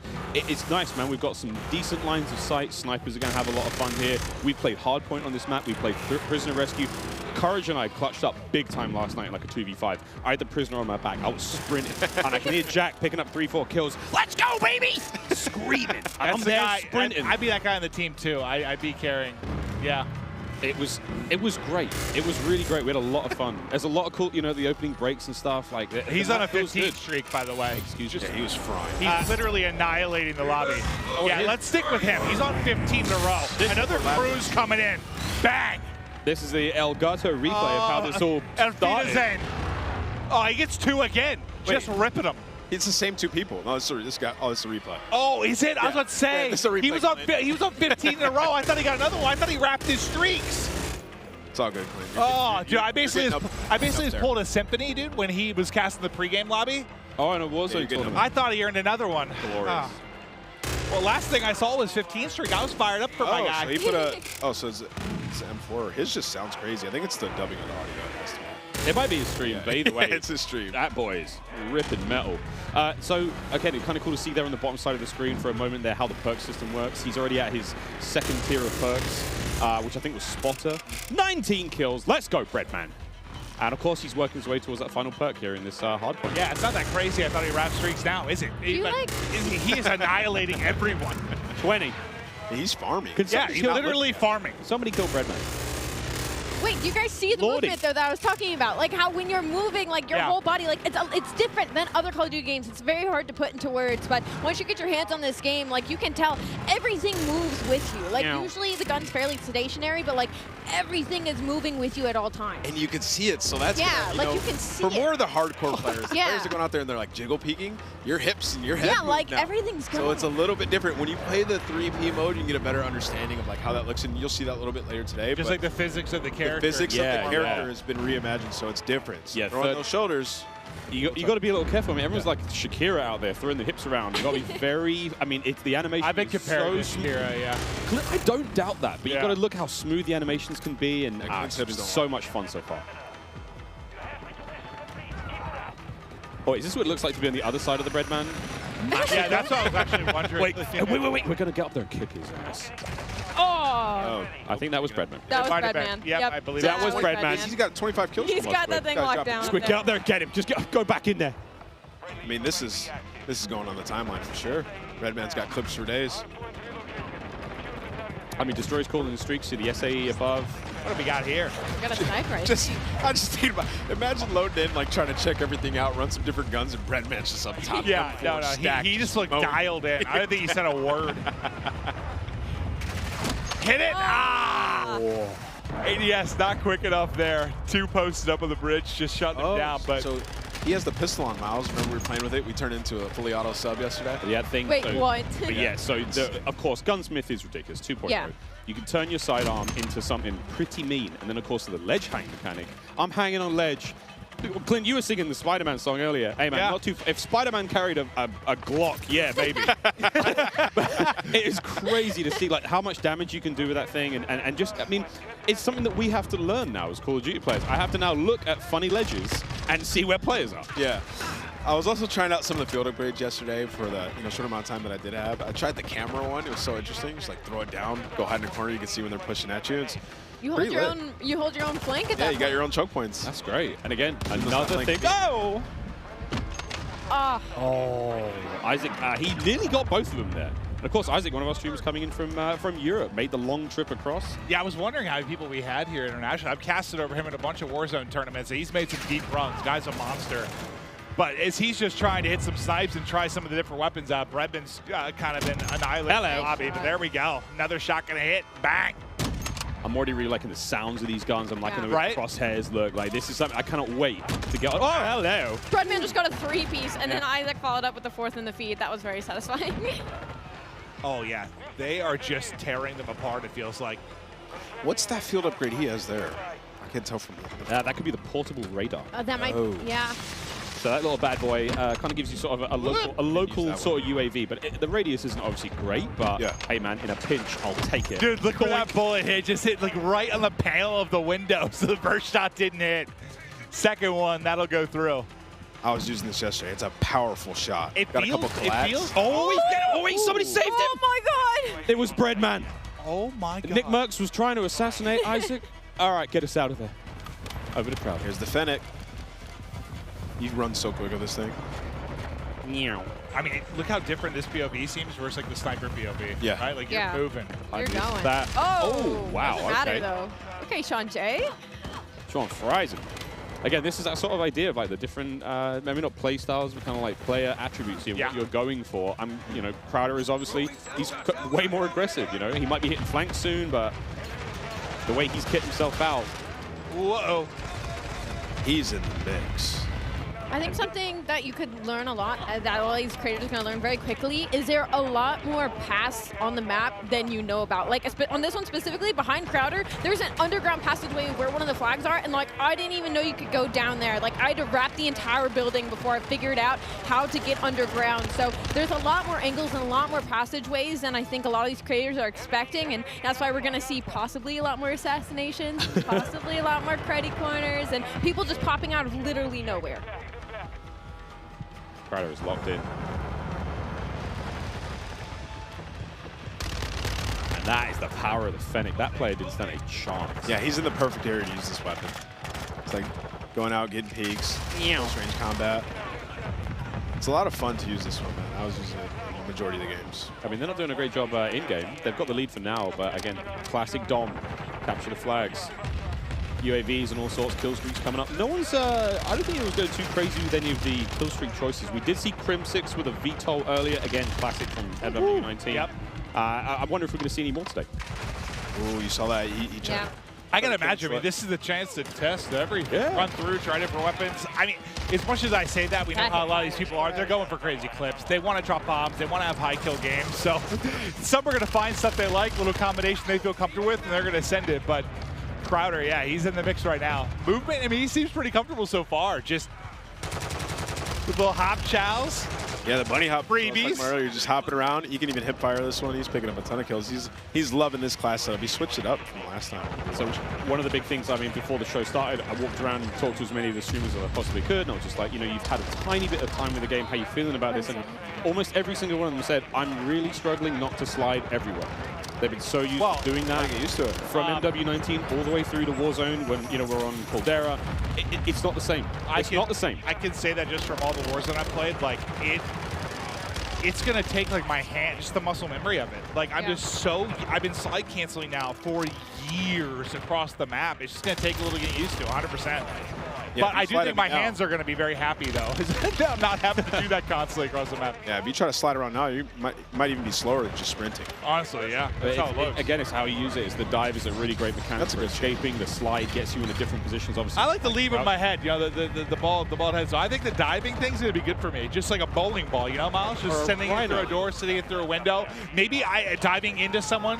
You think I can knock somebody out that way? I wonder if there's an attachment for you. You? Yeah. It's like a unicorn like type bayonet power. or something. Yeah, bayonet on my head. Okay, that sounds sick though. Honestly, hold on. If the devs are listening, let's think about that a little bit. A bayonet dive kill. Oh my God, I want that immediately. I'm thinking like, you know, I've got this idea of like, you know, Yondu from Guys. He's got a big fin on his head. Yes. But make that a blade. Absolutely. Isaac. Oh, quick swat again. That is his sidearm. That's his pistol. Again, the range on that bad boy isn't going to be all that crazy, but you know it's going to rip when it hits. The sniper's just so satisfying when you get the kill. The sound, how deep it is, it's amazing.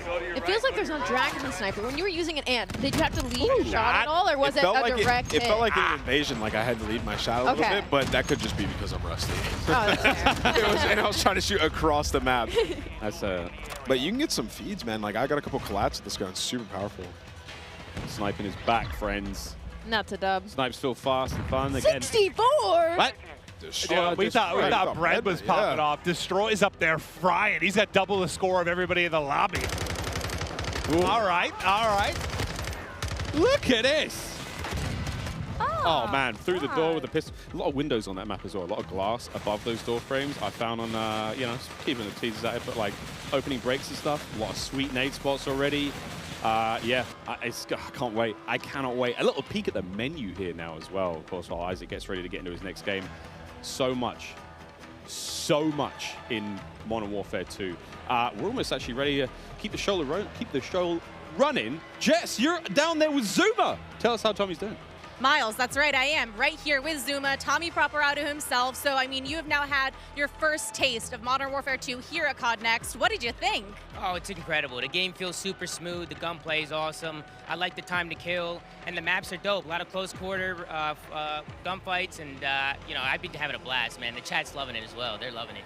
So there's so much to talk about, new modes, new maps, changes to the gunsmith, but what really stands out to you? Like, what are you excited about? I'm really excited just to get the competition going. I mean, I'm excited for the CDO, and I heard them talking about ranked play, so, I'm really excited for that.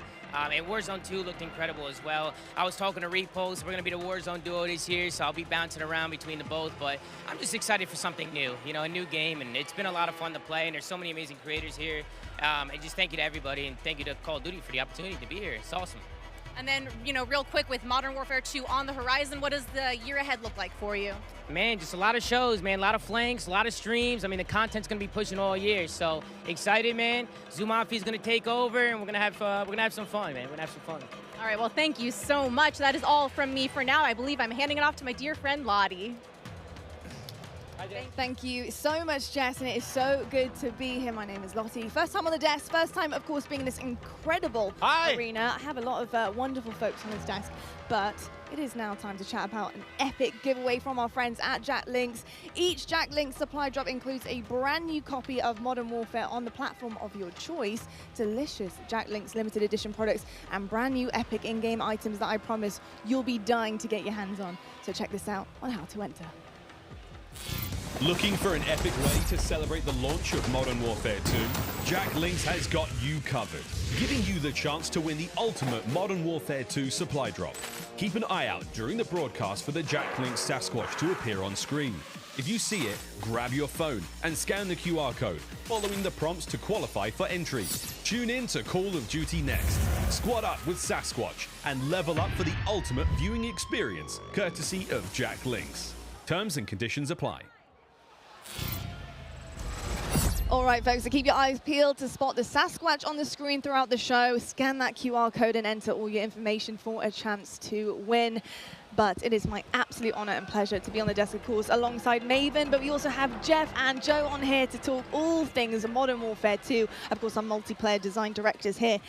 And we're just going to get a bit nerdy, to be honest. We're going to look at a bit of gameplay. I am so excited to talk about it. But Maven, I've got to ask you, what do you want to dive into first? We have the two guys that are going to answer our questions. Well, here. First off, by the way, you guys killed it in the opening of the show. Thank you. you. It started real smooth. I'm sure nerves were going a little bit, but it was awesome to see. But I know we're going to have gameplay that's going to be popping up. We're going to chat through stuff. But I think one thing I kind of want to chat through is just there's been a lot of significant changes. You guys are always looking to how to kind of tweak the wheel a little bit. Can we chat through kind of the perk change and where your head was at with regards to that? Because it's a big change. It's interesting.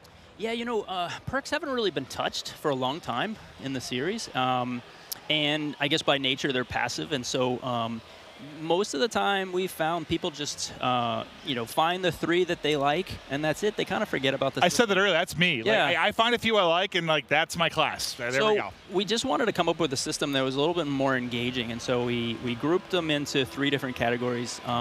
You get 2 to start with, and then you pick a third, and then you pick a fourth, and they're rewarded as you play. You really like how they proc at the end. Yeah. I mean, an announcer comes up, tells you what perk you got, and it kind of re-engages you with what's available, right? And they're earned through time and score, so eventually you'll get them, and you're not gonna. It doesn't reset on death. It allowed us to kind of like create a couple more powerful perks and put them at the end because you're not going to have them the whole match. And there's some interesting depth there where you can say, okay, UAVs are really powerful early match. Like there's different things you can do where you're kind of like, if you're one of those players who really wants to noodle, you're like, okay, I know these aren't in play yet. Well, I guess, listen, it's very different, but I'm also a big like RPG guy, so I like the process of like unlocking things and earning things. It's just like at the core of who I am. So I dig that, just like the progression over the course of one single map. I think is very cool. Yeah, it just feels good. It feels good. It feels good to be reminded what you have. Yeah, no, 100%. Oh, and I guess we didn't touch on actually is the packages, right? From like, we're talking a lot about the theory crafting of what you set up, but we actually have these defined packages. So early on, you just say, you know, I want this playstyle. I just grab this package and go. And then later on, when you're like, okay, I like that, but I want to noodle a little bit. You can hop in and create your own packages. You know, that kind of, it really, people can see that through the default loadouts.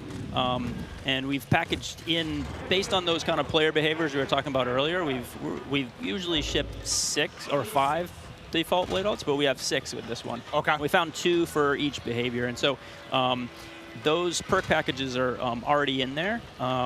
And it's something different in this game. We actually allow you to attach a field upgrade within that, within each loadout. And so it's a little bit more micromanagey, but it felt to us that you're kind of more creating your class and your character for, you know, in that. So people in the beta should really try out those default loadouts because we put a lot of time into how those play. Well, I'm curious in like playtesting, did you see like I'm sure everyone has a way they view themselves as a player. Like maybe you want to start as more of like a Sentinel type. Did you see like as people got more comfortable with the game, like an evolution towards maybe a faster pace, or what did you notice when playtesting these different types of things? Yeah, I mean, I think overall most of our players are rushers. Yeah, you're not wrong. Depends on the circles you run, but you know, there are these other players, and we wanted to just make sure that, you know, we're supporting all of them. And so, you know, some of the field upgrades can be more Sentinel and trying to hold down positions. But that's why we added in the DDoS, like we said, to kind of just say, I've had enough. I want to pause all this stuff and make it go away. But we also leaned into creating game modes that can facilitate this kind of siege gameplay. Now, we talk about the rushing players, right? But we also want to talk about the pacing, the movement, you know, what it looks like, how it feels to be in-game. And when I got a chance to get on the sticks yesterday, something I noticed is it is a little bit slower paced, right? We're going to be sprinting round, not sliding round. And I think another thing I want to talk about is the dolphin dives. I've been diving down escalators, getting prone, looking at hard points, trying to figure out, can I see bomb site B or A? Like, you know, it's pretty incredible with the movement and how it feels. What was it like making that? What were the decisions behind that pushing forward? Because the feel of the game is huge. Yeah, I think fluidity, and I mentioned it previously, is like really, really important, right? But we did make some small tweaks, right? Like slide has a little bit more of a hang up so that people aren't just sliding around the map, so that they're actually moving through spaces, checking corners, and kind of like pacing themselves. But the general movement of guns should be almost exactly the same. And Jeff and I regularly check in. We're like, okay, how are we doing? Like, let's look at last game, let's look at this game. And we try and be consistent in that regard. But there have been these small tweaks, and the dive is one of those tweaks. The ledge hang is one of those tweaks. And those will change how people move through a space, right? You won't throw yourself over a wall, you'll peek that wall first. Yeah, I love the ledge hangs because, you know, just testing out yesterday, being able to kind of ledge hang and really use it as intel as well. I think when it comes to multiplayer and competitive side, that's kind of where I'm at here, is being able in S&D, just being able to know where people are, give that intel to your team, peek that back down again, making sure you're not getting your dome ripped off by a sniper, of course, major stuff here, but and exciting that the fact that you can get your secondary weapon out and start to put a bit of damage in and help out there. So in terms of ledge hang, where did that come from? What was the idea behind it? You know, why is it so special to have that in the game? To be honest, it came out of face planting too many times, parachuting in, just missing that ledge, and you're like, nope, that's frustrating. Let's fix that. Well, we've all been there. Like, whether you've been playing Warzone, like you're trying to like hop and grab it, and you just like, it's like you want to hit the button to like activate the pull-up, but then you hit your shoot and you're like falling down. It can be so frustrating. Yeah. So I mean, really, that's where it came from. But yeah, it was also the high mantle too, right? Like late when we were developing Modern Warfare, and then Warzone started to come out. We had these walls and things. We ended up turning up the mantle height in Warzone. Okay. And it didn't feel as polished, but it allowed people to get over walls they otherwise couldn't. But like I said before, you kind of commit, and now you're like throw yourself over a wall and get shot as you make that transition. So the high mantle is definitely like get up, you can peek, or you can just double tap it and pull yourself over if you're in a hurry. It just adds that that extra layer of like I can be a little bit smarter about how I move through the space. That's a good note that you know, we make all of the equipment, all of the movement, and all of these things for scalability, and we have to kind of check ourselves that everything we put here is going to show up in Warzone. Well, now you've got this like metaverse of like there's so much. It's a big kind of, like I was saying earlier, right? It's like not hard, man. I'm sure. It's like, how do you add different things in and make sure it all stays in check and not mess up this ecosystem? Well, it feels like, I guess for me when I view it, well, what has been the one thing, at least for me, that really separates Call of Duty from a lot of other shooters? It's like, it does feel so fluid, but like there's a limit to that too. You don't need to be an amoeba, like it's just like floating through the map. Like you want to be some realism to it, but like how can you add that realism and the ability to, I mean, think about, I don't know, 10 years ago, what you were able to do with just like interacting with the map and what it's come to now. I mean, it's insane how much it's changed. We had to argue to get sprinting into, I think it was COD 4. I'm sure. We didn't have that, and so like just the evolution of where. Yeah, it's come a long ways. I played the very first one, so yeah. Yeah, it's been pretty special, and something else that's a bit special as well is the fact that we have all these content creators behind us. We have an Elgato replay for you guys. It's actually Myth here on Prison Rescue. Just gonna check this one out and see exactly what went down here. And Prison Rescue is gonna be a really exciting one, of course, because you have to get that objective done. You need to go rescue the prisoner, and carrying them out is gonna be huge because that icon does disappear.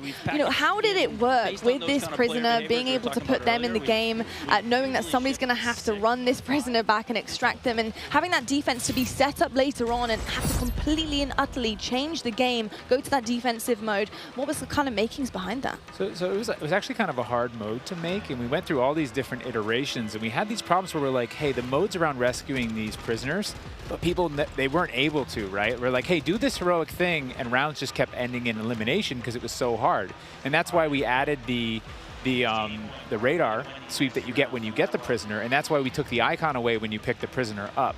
Because we were going through, and we tried with one prisoner, we tried with two right next to each other, we tried all these different iterations, and it took a while before everything kind of clicked. And often when you're making game modes, you don't really know. Like some of them pretty quickly, you're like, oh, there it is. Yeah. But this one took a lot of work, a lot of finessing, and then we finally got it to where there is this balance, and we're seeing more hero moments. And that replay we saw, he actually, I think of that one, but while we were talking earlier, I saw him actually pick up the prisoner and take it all the way to extract and have that run, and that's what we wanted, that hero run. Yeah. I'm just thinking about like how crazy it's gotten. Like I don't envy you guys at all. I mean, I do. You have great jobs, but like the fact that you have to think about like everything within this sandbox, like from when you're trying to make a new mode, like how is some new movement or anything going to affect Warzone? How's it going to affect Ground War Invasion? Like, I think at every game you have that moment at the end of the previous one. You're like, okay, how do we squeeze more blood from this stone? Yeah, right, right. And it's like, but then you start iterating and trying different things, and you do kind of like, all of a sudden it's ballooned, and you're like, oh no, we have to cut stuff. We have too much. Yeah, I mean, Jeff, Joe, this is a pretty hard question, but just to kind of wrap things up here, you know, I think when you talk about Call of Duty, when you listen to feedback from players and different generations, they always talk about that nostalgic feeling that they get when they get on the game. What is it about Modern Warfare 2 this time around, this title in particular, do you think that is going to bring generations back years to come and say, look, Modern Warfare 2, excuse me, was my game, and this is why I want to play it year in, year out? Yeah, you know, nostalgia is a weird thing, and I know from working on past games and people speaking so highly of these different things, and it's kind of where you're at in your world and your friends and things like that. And so for us, we can't really control that, but we try to lay out kind of, I don't know, for the lack of a better term, like you're kind of laying out a nice meal and you're hoping that everyone enjoys it. And from all the systemic play with all of our equipment and all these different interactive systems, we're just hoping that fans find new and crazy ways to play the game. I don't know. What about you? You just want it to be fun. I mean, at the end of the day, right? Yeah. Because nostalgia, you got to probably tune some of it out. Like some stuff, that's tough. You don't know what's going to become nostalgic, right? You don't know. And I think one of our strengths is that I run into people all the time, and they're like, I'm an S&D player. Yeah. I'm a Warzone player. I'm a Plunder player. Like, you know, like I I love TDM. I just play that. And so it's interesting that we're fortunate to be able to make all these different offerings so that people can come into our game and they're like, I love big war, vehicular combat, I'm going to ground war, right? And so I think that's an advantage that we have, that people can find their place, the thing they love, bring their friends in, and then years to come, they're like, I remember that. That was awesome. Yeah, a bunch of different experiences for sure. And I got to say, the fact that we haven't even really scratched the surface yet, you know, we're here at the reveal, we're seeing it for the first time. There's so many questions that we have as well. I want to know what some of the challenges have been for you guys to develop this game, to really get it to the point that it is now where you are comfortable to show it to the world and reveal it. You know, what some of the hardships been along the way in this ride? You know, I think the big kind of elephant in the room is just, you know, a lot of this was made from people's homes, you know.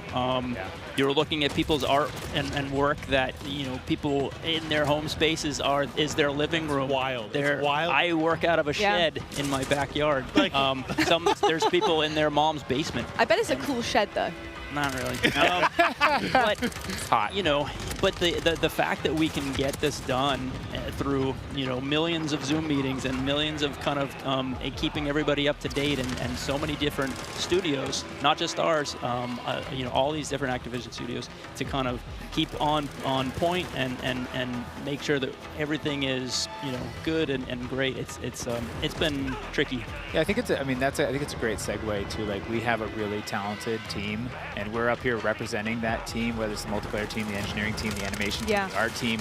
And they're all specialists in what they do, the fidelity on our view model animations, the guns, everything, the art and the maps, the design. Our geo designers, they make these 6v6 type maps, they make these huge ground war maps, and they put it all together into this massive big map, and everything needs to sync.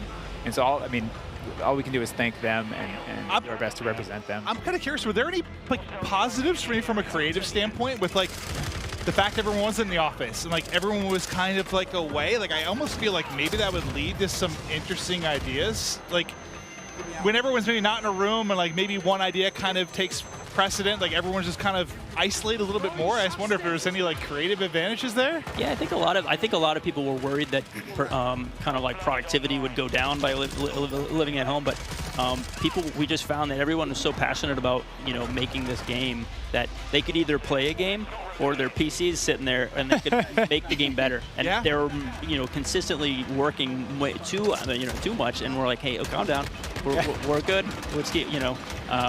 So I think that is a little bit of the fun part. What I heard in some cases, like, productivity actually, like, went up, which people didn't expect, and, like, now people are downscaling offices. So I was kind of curious if you just had, like, a lot of, I don't know, superstars kind of show up and pump out some really amazing stuff. Yeah, it's tricky because, you know, we've just now been coming back in and getting kind of that kind of community in the office, and that has been a great way of kind of solidifying the game and getting people back in and feeling you don't get the big hoots and hollers when you're at home, right? So we get people in the office, we get them in the big pit, and we're all playing. And Gold like, star. Yeah, you get that feedback loop of, like, I made good stuff, and someone's happy. Look, drawing back the curtain a little bit, because when I think of how to handle a brand new game, a brand new title, bringing all these exciting factors to it, I'm thinking of, like, bare bones, you know, in your shed maybe, with a whiteboard, you know, just writing things on, just brainstorming. What is that process like? You know, building the blocks, building the foundation behind this brand new game, putting those ideas down on paper. How does it work for your team? Well, that's a big question. I mean, one aspect we used was we tried to kind of break everything down as simply as possible, and that really is just like a one-on-one interaction. Yeah. You know, like, if you imagine how many times a one-on-one interaction happens in multiplayer or in single player, and, like, what does that look like? You know, they could just shoot each other, but, you know, it's what is in your loadout, what's in my loadout. It's almost like it's like a card game where I use my flash and you use your smoke, and and so, like, we really worked on how many permutations and how that can play out. And so we figured if we can get that to come and play out in a lot of different ways, we can make a really deeply replayable game, which should, you know, make everyone really happy at the end of the day. Nah, it seems like everyone's having a blast so far. I mean, this in general, it's got to be pretty special to see just this many content creators here, gassed up, enjoying the game. I mean, it's been absolutely incredible. Honestly, Jeff, Joe, thank you so much for being here, giving us all the insights, letting us nerd out a little bit, ask all the questions that we're dying to know. But I tell you what, it is about time right now to head on over to the main stage to talk a little bit more about COD Mobile. We've got Beef Mummy and Matt Lewis over there. Let's take it over to them and see what they have in store. All right. Thank you so much, Lottie, and welcome back to the Command Center presented by Xfinity Rewards. And it's time to finally drop into some epic Warzone mobile gameplay. And joining me here, none other than Matt Lewis. I've been so excited to bring you into this stage. He is the Vice President of Product Management for mobile. Thank you so much. I am super excited to be here today. We just have some awesome gameplay. We have some cool new surprises for you. So I'm just really looking forward to sharing this moment with you and with just the entire Call of Duty community. I'm so excited. I'm just ready to get into action. And obviously things are just heating up over here. And it really is impressive what you've been able to pull off here. And watching someone play, it looks great. It feels great. It's as if it's running off a console, to be honest. It's true. How did you guys make this from the ground up? Yeah, it's a great question. So one of our game pillars was what we call relentlessly Warzone. I like to think of it this way. There are a set of emotions and an overall gameplay quality, something that's felt when you play Warzone.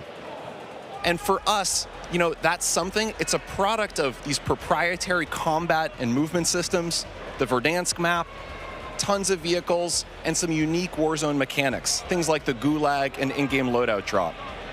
So you put all these together in a pot, mix them around, put some magic powder in there, and boom, Warzone. So games, they can try to match this recipe and they can spend a decade, you know, iterating and testing and trying this and that, but they're just not able to quite get there. So for us, being on the same technology, it means we don't have to tinker nearly as much. It's just an incredible advantage for us. So how was the team able to do it and just really pull off everything that you've had here so far? With tons of coffee. No wonder why we don't have any more coffee here backstage. Yeah, exactly. That's the truth. All the coffee in the world is how we were able to do it. No, you know, one of the things that I just love about this project, it's a really great mix of talent and experience. And for us, that concoction was what allowed us to have this kind of great end product. So for us, you know, there are 4 major studios who are working on Warzone Mobile. Activision Shanghai, Beanox, Digital Legends, and Solid State Studios. So our philosophy, it's been to mix together really amazing Call of Duty console and PC developers with some of the best mobile developers in the business. Because that's what we want, you know, an authentic, adrenaline-pumping Warzone, but something that is ultimately in this made-for-mobile, amazing, super polished mobile experience. It's been so much fun watching all of these streamers today, and this game looks like a really great time. What is the best way for our viewers at home to guarantee they will be the first to drop in and play Call of Duty Warzone Mobile? It's a great question. So for us, pre-registration is going to start today. We'll have a little bit more on that later. We're super excited. And if you're on Google Play, if you log on to the Google Play Store right now, you'll be able to start to pre-register. If you're on other platforms, please keep an eye out on all the social channels. We have the social channels live now, so follow, comment, all that kind of good stuff. And we're coming soon on the Apple App Store for pre-order. We have some incredible rewards. I'm going to talk about those maybe in a few minutes, but maybe for now, kick it over, check out some gameplay. Oh yeah, I can't wait to go and pre-register for myself. I'm just so excited. But that brings an end to our coverage of Call of Duty Warzone Mobile. And honestly, it's been such an amazing, great time here. But obviously, before we do end all of these, we're going to try to see what kind of fun all these streamers are bringing it up over here, because we are taking up on the screen right now. I mean, this ends with us just trying to introduce the game, but obviously every one of us, we want to see the gameplay. We want to see everything that's happening here, and obviously I am with the best person to talk about everything that is happening here on your screen right now. Oh man. So when I'm looking at this gameplay right now, for me, one of the things I love about Warzone is that vehicle play. The vehicle play, the movement, and the combat systems all tied together. I'm a thumb player. I can't do the claw myself, so when I see other thumb players, in particular on the vehicles, it's a soft spot for me. I just feel great. Yeah, I mean, I feel like a lot of the players right now, even if you're not on mobile, you just see this map and you go back way back 2020, and you're just seeing this map Verdansk, it's just you're basically having a little bit of a throwback from when you used to play this map, and you get to play it here on mobile. And so I feel like it's just so exciting to finally see this map back into life, and really, we're just ready to play. I know, yes, we're in alpha right now, but I played the game yesterday. It feels amazing. 100%. I think you nailed it. I think the team is really, really, really happy with where we are. If we think of the development process, we typically think about 4 stages, and we're in the 2nd stage right now where we're live to some amount of people in our alpha, and we're going to be entering a beta shortly. So for people who are interested in getting their hands on the game, the best way to do that, to pre-register now, follow all of the channels on social. There'll be some great updates there. And we just have loads of improvements, loads of surprises too. We just have some super cool stuff coming in. New features, maybe some new gameplay. Gunsmith is looking absolutely incredible. I think players who are familiar with it, they're just not going to believe what we have coming out with soon. And as you can see over here, we definitely have streamers that you're very aware of already just logging in, checking out Warzone Mobile.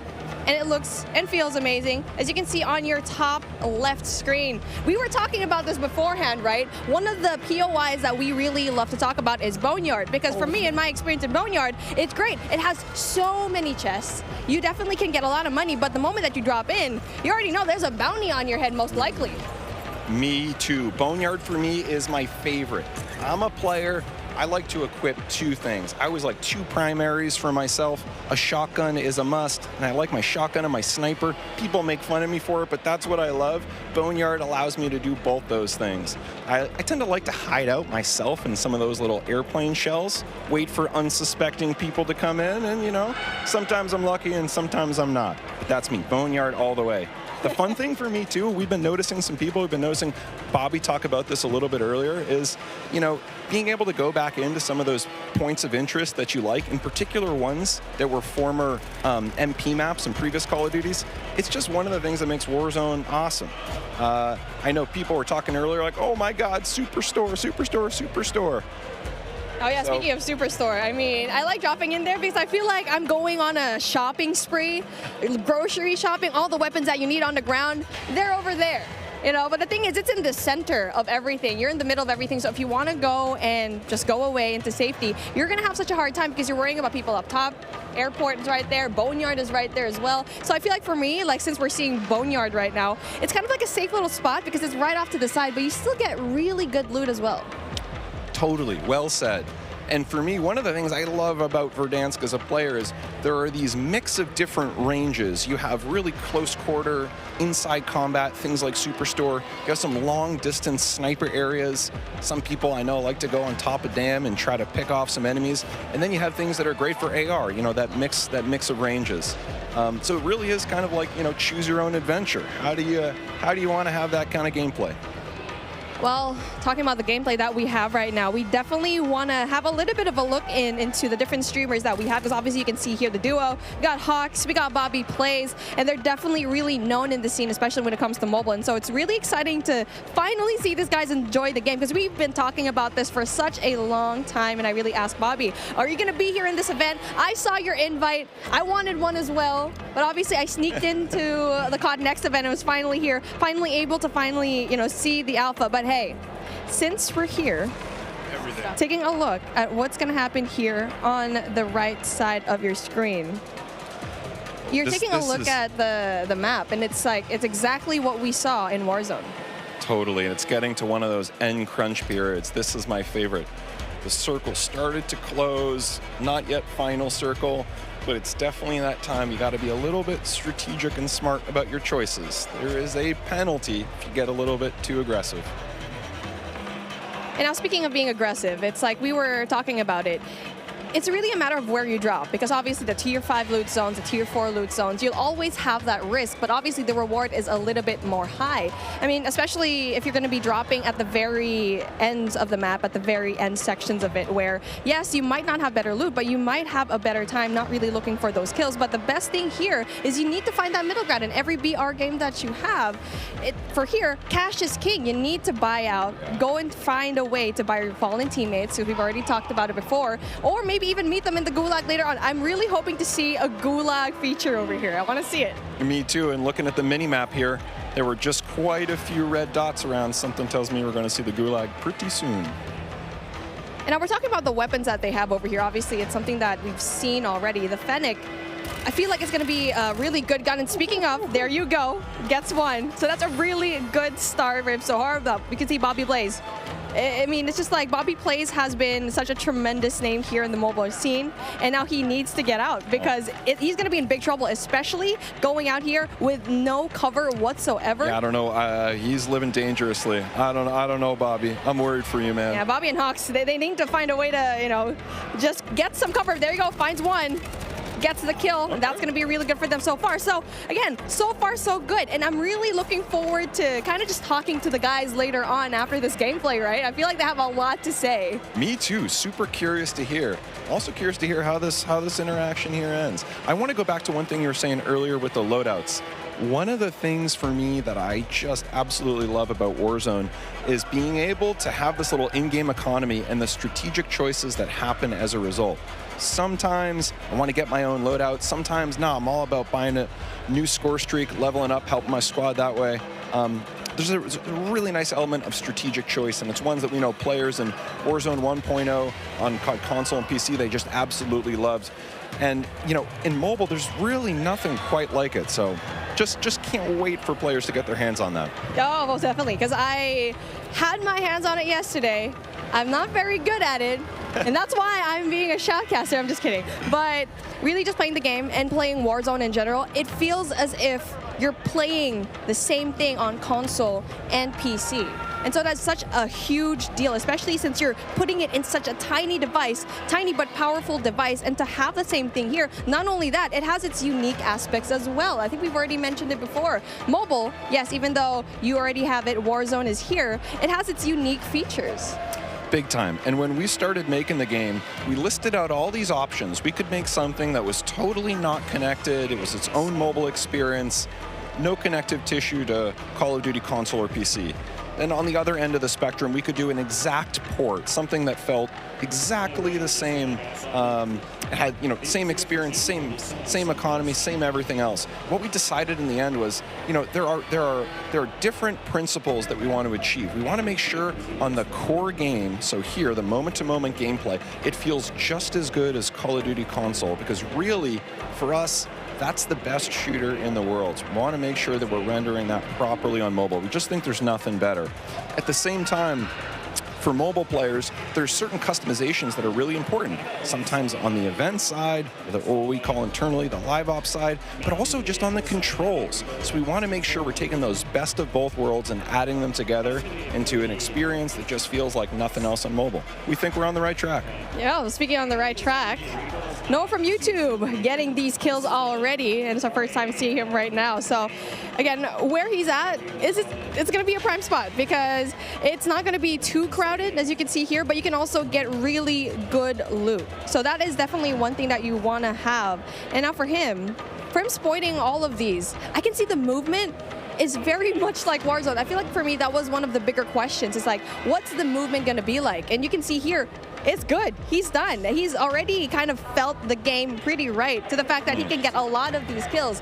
And so how was it like trying to transform into the movement coming in from Warzone, going in here to Warzone Mobile?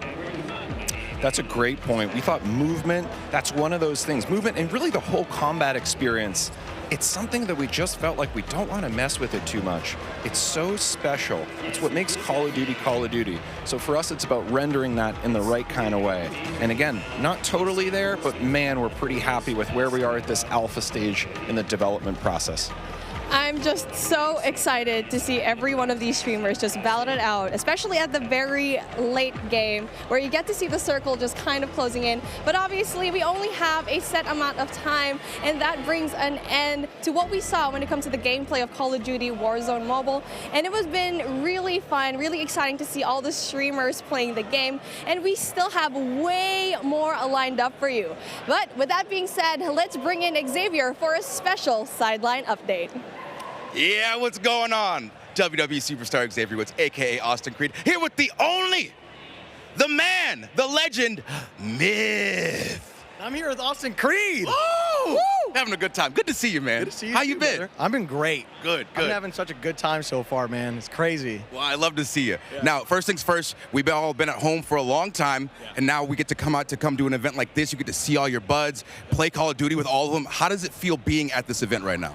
Honestly, there's like a 13-year-old little boy like inside of me, the 13-year-old version of me that's like freaking the fuck out.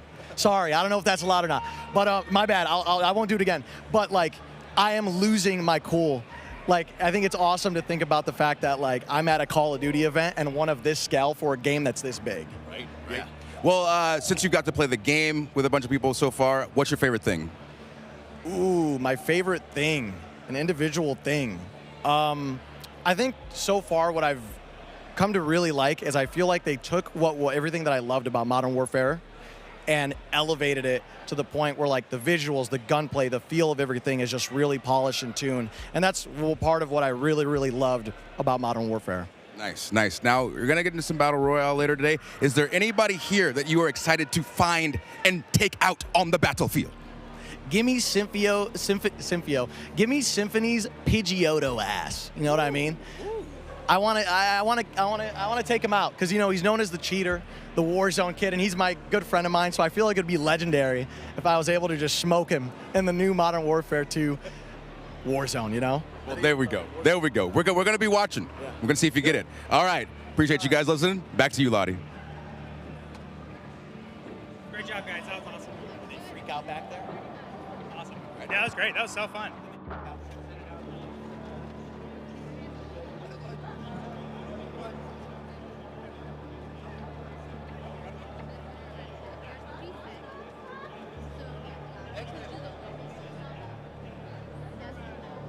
Inside, how hyped up he is, like, oh, yeah. I love it. Yeah, I mean, everybody is. I feel the exact same way. Yeah. Like, everybody's in one room here for one reason. It's to play and be excited about the new game, man. You can hear it, like the passion in here. Everybody's loving it, all the new game modes. And we got one on the screen right now. Like, we've had 3P in Call of Duty before, but not quite like this. Yeah, it's been pretty amazing. And yesterday, just being able to play, seeing your own back as well has been a while, of course. I got to say, it felt pretty damn good. And when you got used to it as well, Ali, like, yeah, start frying. And I know you fry. I was having an incredible time yesterday. I was on other streamers' setup, so I made sure to change my clan tag to CXT. So everybody knew who was absolutely world starring them on the map. But I will say, the energy in here compared to like a competitive event is it's intense in a totally different way. It's intense in the fact that everybody is just so excited and everybody is just having pure fun and bliss, loading into a new game, figuring things out. Like, the energy is just on a different level.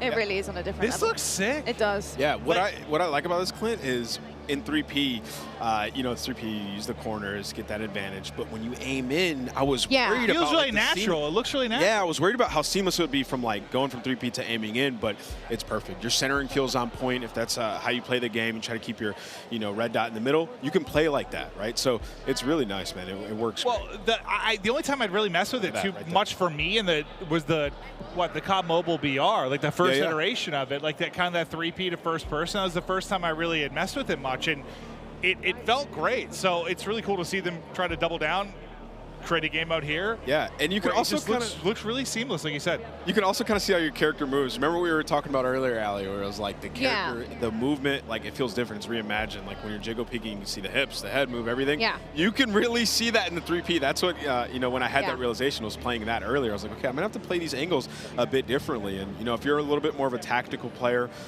like to get that information, this is gonna be what you want to play. And I don't know if this goes for everybody, but this is the first time I played a third person like this, where you actually went into your sights still. Like, that you weren't still in third person when you went to ADS. So that was very interesting to transition for me, and I was curious at how it would work with a controller, because I use a controller personally. I feel like mouse and keyboard players are a little bit more accustomed to stuff like that. So I was wondering how that would translate, but like Ant was saying, like, it just felt natural. Like, it felt normal, and it was actually really, really fun to play, because your FOV, like, you see everything, and like you play and you peek corners like totally different than in your first person mode.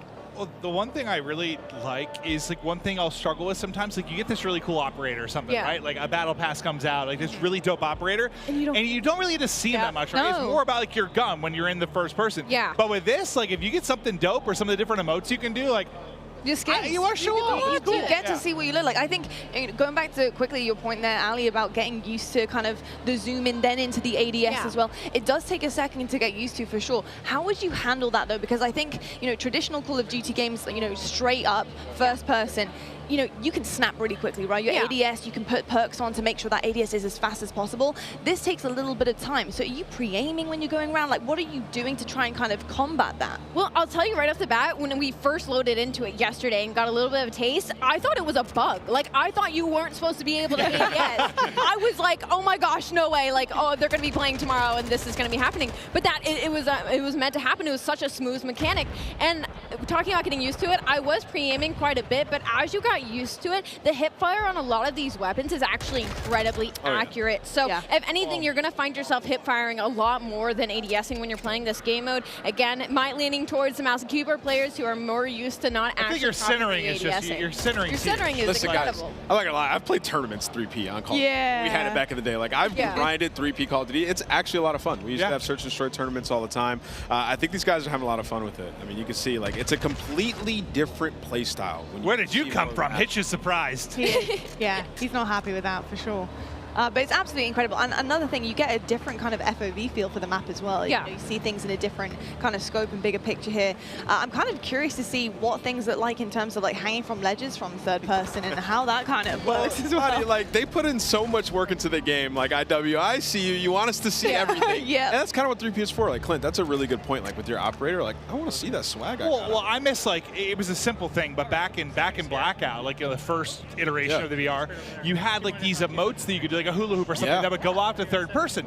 And I kind of miss that going forward because I like to see, if I get this really cool operator, I want to see it more. But like to your point, seeing the character animations and stuff, like they just look godlike. Like it does look so good. Looks so good. And not to mention the sneak peeks that we've got from like the vault and from what operators are going to be coming off of beta, like they look incredible. Like they look so freaking good. So to that point, I am very excited to see once the game releases the type of operators we're going to get heading forward. I need Vacation Maven. That's what I called it. Yeah. It's like a Hawaiian shirt with a bald guy with like a little bit of suntan lotion on his nose, and I just always called it Vacation Maven. I'm gonna need that back. I'm not gonna lie, I might have to whip out my PlayStation again because that Oni skin, like you were speaking about, imagine how damn fine that would look in third person. Yeah. Like insane. That skin was doing the walk and everything. Oh my god! In both hands. Like I want to reenact that live in game. It'd be absolutely incredible. I mean, this is already looking so much fun. I remember playing this yesterday. I got in a lobby with Aiden, and yeah, that was really rough.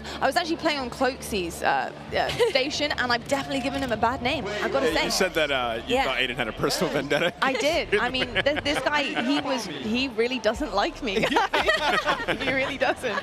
But it was so fun. He doesn't like play. Cloaksy, wasn't you? Yeah, I promise. exactly. He's probably like, who is this? This can't be Cloaksy for sure. But pretty exceptional stuff, and we can see a lot of the ADS here. Look at Tommy's face right now. Like he's just got this. He had this little smirk and smile on his face. Like you can just tell people are having fun, and that's what this is all about. It's been awesome to see. Tommy was having fun. He was sitting there capturing C, just like jumping up and down with his camera sort of angled down so you can see over the wall. Like he's like, oh yeah, he's like, I played this before. He's having fun, man. Absolutely frying. It wouldn't be a Nick Cam if his face wasn't in it. Yeah, like what I walked through all these setups. I saw the cameras were in the right spot. How is it still only half his face? Like he moved it. He had to have. That's the classic Nick Merckx. It's the forehead. It's the eyebrows and the forehead going strong always. You probably talked about this a little bit, but just while it's on the screens, I've got to say, the aesthetics of this game look so good, and in terms of third person as well, being able to see it all encapsulated, as well as your, of course, skin and your operator that you're looking at. All right. Stunning. And so is the gameplay here from Nick Merckx. Yeah, it really is. That was sweet. The color I'm loving, but he's got the gunning on point right now. Nick Merckx absolutely forehead cam and all, just frying. And you saw what he did there, up the lobby. He was pushing up and he was turning left, but he had his camera angled behind him. Yeah. Saw that, jumped backwards, and absolutely that was nasty. So you know Nick, I mean, he's got a history of third person. So this how are you guys feeling about the angles? We're seeing Nick do it a little bit here and just kind of shimmying and making sure he can see what is behind the corner. How are you feeling about that for third person? I mean, he's a cut above the rest when it comes to this. Like, he's super used to it. He's won championships on 3P, so he's having a blast. I mean, he's played a lot of Call of Duty as well, so it's like the best. He is torching this lobby right he's now. bullying them. But no, I think there is definitely, there's a learning curve to it if you haven't really played it. And yeah, he has a lot of experience with this type of camera, this type of gunplay. And I think you're seeing that absolutely right now. Just the used movement with the crouch to the block. He's a little disappointed. I think it's a nade that takes him out, but he was tearing the lobby apart. Yeah, it makes it look way too easy, I'm not going to lie. He makes me feel like he looks a lot more natural than some of them, right? Yeah, he does. Even some of the POVs we went to, I think you could tell they've been playing a little bit, but his looks a bit different, without question. Oof. It's going to be a rough one. He's not happy. He's not happy about that. Absolutely insane stuff, though. It looks absolutely incredible as well. Yeah, he's frying. He's absolutely frying. That's your teammate. That's your teammate. That's what I always struggle with when I'm playing something for the first time. Allie, I'm yeah, no, I did that yesterday. I was shooting at teammates. I'm shooting at teammates, locking on teammates all the time. When it's like new maps, like new game. I don't know. I always. You guys just need to dial it in. What do you mean? Listen, especially if you're not in comms either, and like you don't know the routes on the map yet. Like you run into something, you don't see that name. There's by no the head. excuse for Allie. Clint's like. Allie, I'm pretty confident if you put the time in. Yeah, what's up? You would have had a better professional career than Ann. Like I don't even think I'd have to put the time in, honestly. Listen, bro, I can't understand. You guys I used to always mess with Ant. I got if I skipped college and I was grinding, like Ant's in trouble. We're going to take a look at a replay now. Nick was absolutely popping off in 3P. We know he's got the experience with it. Let's check out the Elgato replay. Yeah, this guy obviously has been here before, but of course on a new game here, Modern Warfare 2. Looking amazing. I'm pretty sure this part he does snap off. I thought that might have been the part where he died there. I was going to say surely not. But just really, really seamless gameplay from Nick Merckx. And it's something to expect from him for the future. The fact that he's getting it down already, brand new game, brand new maps. I mean, it's pretty clean, isn't it, Nameless? Yeah, he was frying, and he wasn't even using right-hand advantage there. Literally using the left side of the screen. So that's part I always struggle with is that toggle between shoulders. Like, I mean, it's very natural when you play more, but like at first, I'm not very. I just end up like looking at over one shoulder, basically. Yeah, I always look at the right side, man. It's so tough. Left side, I always get gunned. Oh my goodness. Oh, I say he got a couple hip fire bullets. Rogue. Got almond here. Was that a shotgun that killed him? I'm not sure. Looked like a shotgun. The shotgun looked disgusting. I was watching Tim use it earlier. He was No way y'all like using shotguns. That's crazy. Yeah, I probably need one, to be honest. I probably need one, for sure. What do you guys think of the perks as well? Obviously, the perk packs, we talked about that with the devs earlier on the desk, and we saw that pop up a few times now on the screen. But obviously, having to earn the perks and kind of produce the goods and secure those as you're playing is pretty cool, too. Yeah, we'll see what people play around when it comes to the perk setups. You can create your own, but they also have different like classes. You can be a support player. Clint was mentioning it earlier. You can be a sentinel. Josie saw was talking about that. So there's different categories. I think most people will just like create their own, run some of the historics. Like we have EOD, which is back battle hardened. You can stay away from stuns, nades. And then Dead Silence is a field upgrade. I know everybody's always talking about, is Dead Silence in the game? Well, yes, it is. It's a field upgrade. So you can still have that while you pick your additional perks. And as the game goes on, you'll get more. So you're just going to feel like a super soldier this time. Yeah, it's interesting. It's different. We're going to see how it plays out. But it seems, I just like the concept of unlocking and earning things. I do. So. It's satisfying. You get kills, the game goes on, you get an extra perk. Like we've had like something similar before back in Ghost with the specialist, and you felt unreal as you started to unlock some of the other perks. So I'm excited to see how these guys play around with it. All right, Papa App. I know. Father of two. Here he comes. Dominating the lobby. I love seeing a sub in his hand. I mean, this is probably one of the better opponent views we're gonna get, as he is just looking to be a menace right now. Using the 74U, looks like a version of the AK. Yeah, he is. Oh, yeah. Do it to him, my Ab. goodness. Oh my goodness. Forget as these guys grind, they're going to start unlocking more weapons. So we haven't seen this yet. We've seen Phoenix, we've seen the Hurricane, the FSS Hurricane. We have not seen the 74U on the stream yet. There you kind of get to see the Dolphin dive, the dive from the third-person POV, which I still think that's what I'm appreciating the most about this, is just seeing some of the animations from the 3P. It just, I don't know, it's a different beast. Nice to see. I just want to see somebody dolphin dive in third person down an escalator. I'm still waiting for that. I'm with that. You can turn around mid-dive. Yeah, 360. Yeah, so like, people are going to be getting tworked on. Just, yeah. Definitely are, for sure. I mean, the 360 down an escalator is going to be pretty nasty. Yeah, Crim, App. These guys are turned. Speaking of, I want to know how you guys feel so far about competitive play. I mean, we've got some incredible pros or ex-pros on our screens as well. I mean, so far, so good. How are you feeling about the pacing? How these guys are playing great. These guys are playing great. Yeah. But I think, the main things are like, going into it from a competitive aspect is like the maps, which the maps look pretty good. Yeah. Auto looks great, and we've only seen a Yeah, it's like impossible for you to say. Yeah, just gotta spend more time on the maps, see how they play out. Feels good. Like for me, Get when some I sit grinding down, Clint, like the first thing that I look at is like the gunplay. How does it feel? Yeah. And it felt great. Like the movement feels good. You got some, extra mechanics. You get good gunplay and movement. It's like everything else is kind of will be all right if it's fun to play. Yeah. So I think so far, like it's W.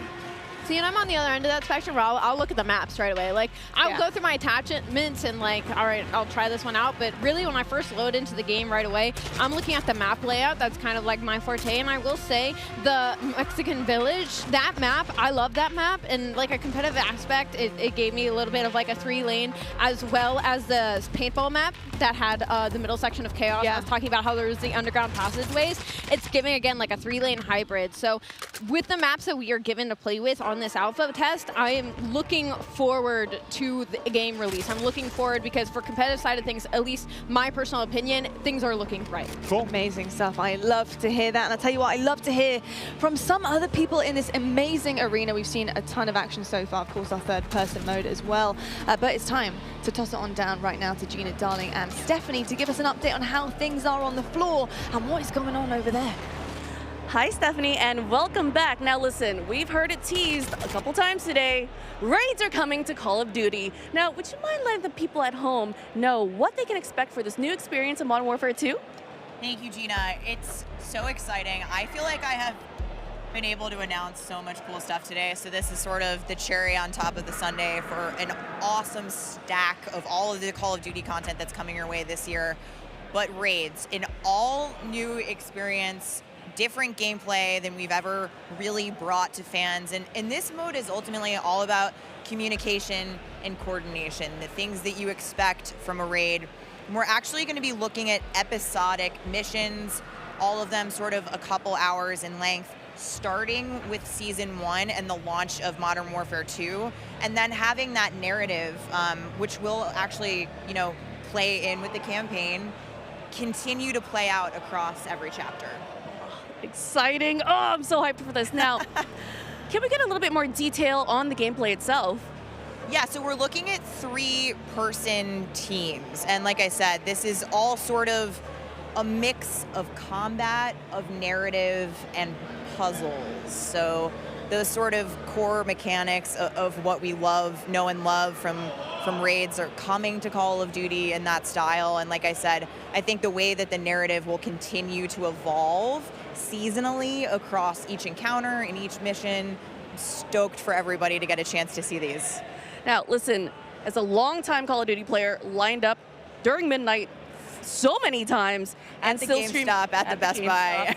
Shout out to the mom and pop shops too, and still streaming Call of Duty to this day. This gets me so hyped. So please let me know how and when can we dive into Raids. Right, so this is going to come with the launch of Season 1. So same dates you're looking at for Warzone 2.0. This will be November 16th. Season 1 kicks off for Modern Warfare 2. And I think it's going to be somewhere in the middle of Season 1, actually. So it's going to be Awesome. You heard it, guys. Thank you so much. And let's go back to the desk. Thank you so much, Gina and Stephanie, and really excited about everything that is coming in. I just feel like the more the day goes on, the more we're getting, the more reveals are coming. I mean, there is so much to unpack here, isn't there? It's just, listen, I've been a part of a ton of these launch events or premieres, and we've shown, usually it's been like a multiplayer reveal, or maybe we'll show off like a campaign or something. Never, I don't know how to describe it other than like it feels like we're in this sort of like metaverse now with Warzone Mobile, with Warzone 2, with multiplayer coming from Modern Warfare 2. It just feels like it's this giant sandbox of so much cool Call of Duty shit that I love it. Yeah, absolutely. I mean, it really is an experience. I feel like Modern Warfare 2 is bringing absolutely everything to the table. Or, on the other side of things, there is something for everyone, right? I mean, we're getting DMZ, we've got Ground War coming on our screen in just a moment. I want to see a tank pull someone's face off. I mean, third person, the list is absolutely endless. So the fact that there's so many Call of Duty fans that love something specific about COD, they have something to sink their teeth into here, Ali. And it's just it's incredible. He is a good-looking man. It's like an amusement park. No, you're good. I need you to let you shoot your shot. I got distracted by Clumsy. I'm so sorry. Continue your point. I hope he sees it later. I'm so sorry, I hope he Cloaksy. sees I it later. am so sorry for yesterday painting your name. And I was just saying, it's like an amusement park of Call of Duty, right? There's just so much going on, and like we haven't even scratched the surface of it. Like there's still so much to be played. We're heading into ground war. We're gonna see tanks. We're gonna see the vehicles. Like so much. Oh, the water! This the is water! what This is what I've been waiting for. This is what I've been wanting to see is the boats. Wow. So they're going out. They're going fishing. They're going out. They got the full squad in there. Look, like I would not want to run into these guys. We played some Invasion. Oh, it's Stone Mountain. I'm not surprised. I'm not shocked to see that. Dude. He's ready to get tactical with the ships. Yeah. These guys got. Okay, I was gonna say he's running around with a pistol. Got the M4 in hand. Zuma here, so you know he's twisted. Yeah. Nah, he's having a blast. It's been amazing to see Tommy Zuma's success in recent months, but yeah, he's got the gunny still. It's cool to see him out here competing, playing, having some fun, but this is like, what, kind of like a middle ground between like your Warzone and your multiplayer experience. For those of you that haven't like messed around with ground war, it's just giant sandbox. You're gonna see it all. Very, very different from your 6v6 type maps, that's for sure. Yeah, still with a little bit of an objective in this one, different than Invasion. Oh, that's a bathroom. Whatever. And everyone's in here just trying to, like, you just come in here, you pull out a sniper, you pull out an AR, SMG, drive all the vehicles, like full experience of Call of Duty can be had here in Ground War. Yeah, that is very, very true, actually. It really does kind of remind me of Warzone. I don't know whether that's just because Aiden's on my screen or whether it's just because, obviously, this is a massive map, but it really is almost like a little bit of a warm-up and a little taste into what Warzone is, and it's cool the fact that you can get that in Modern Warfare 2. You can kind of come out of multiplayer, chuck on Ground War, and just get straight into things here as well, which, oh, God, go on. That would have been so sick. We want to see a sniper shot right from the top there. Well, I was kind of curious if he was trying ditch shots at that range. Let's see a swim. Let's see some swimming. I mean, it's not even a sniper, is it? This is the breaststroke. It wasn't even a sniper. It was just a scope. Oh, yeah, no, yeah. Wow. He is swimming fast. I've been compared to Michael Phelps due to my long arms and very athletic legs. Is he getting damaged? Yeah, He is. pretty sure he's either, I wasn't sure if he was drowning or getting beamed. Ooh. Maybe a little bit of both. Hold the phone.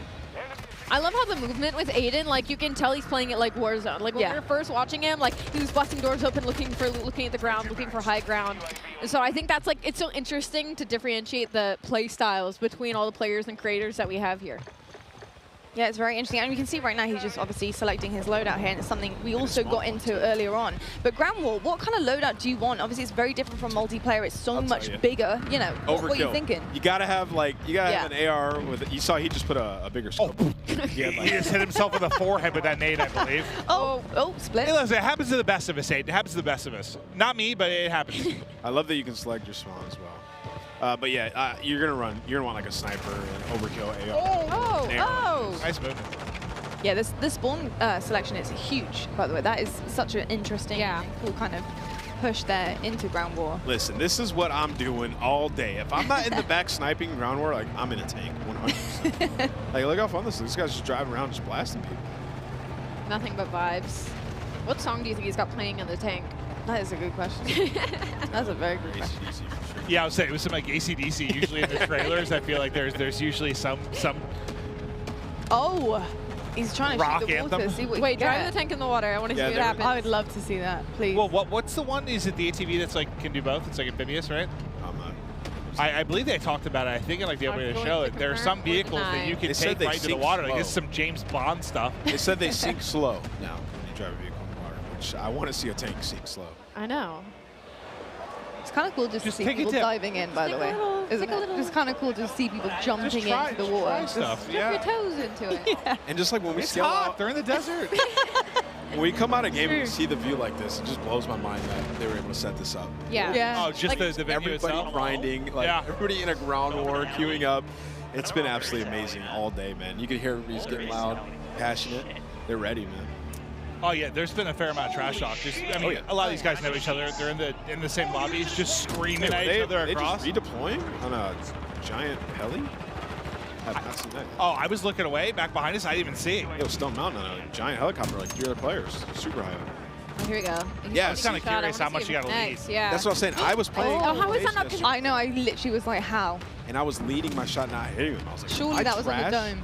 Maybe it's no lead? I think it's one of those things like just different sniper. You just got to get used to it, dude. Once you get a feel for it, here we go.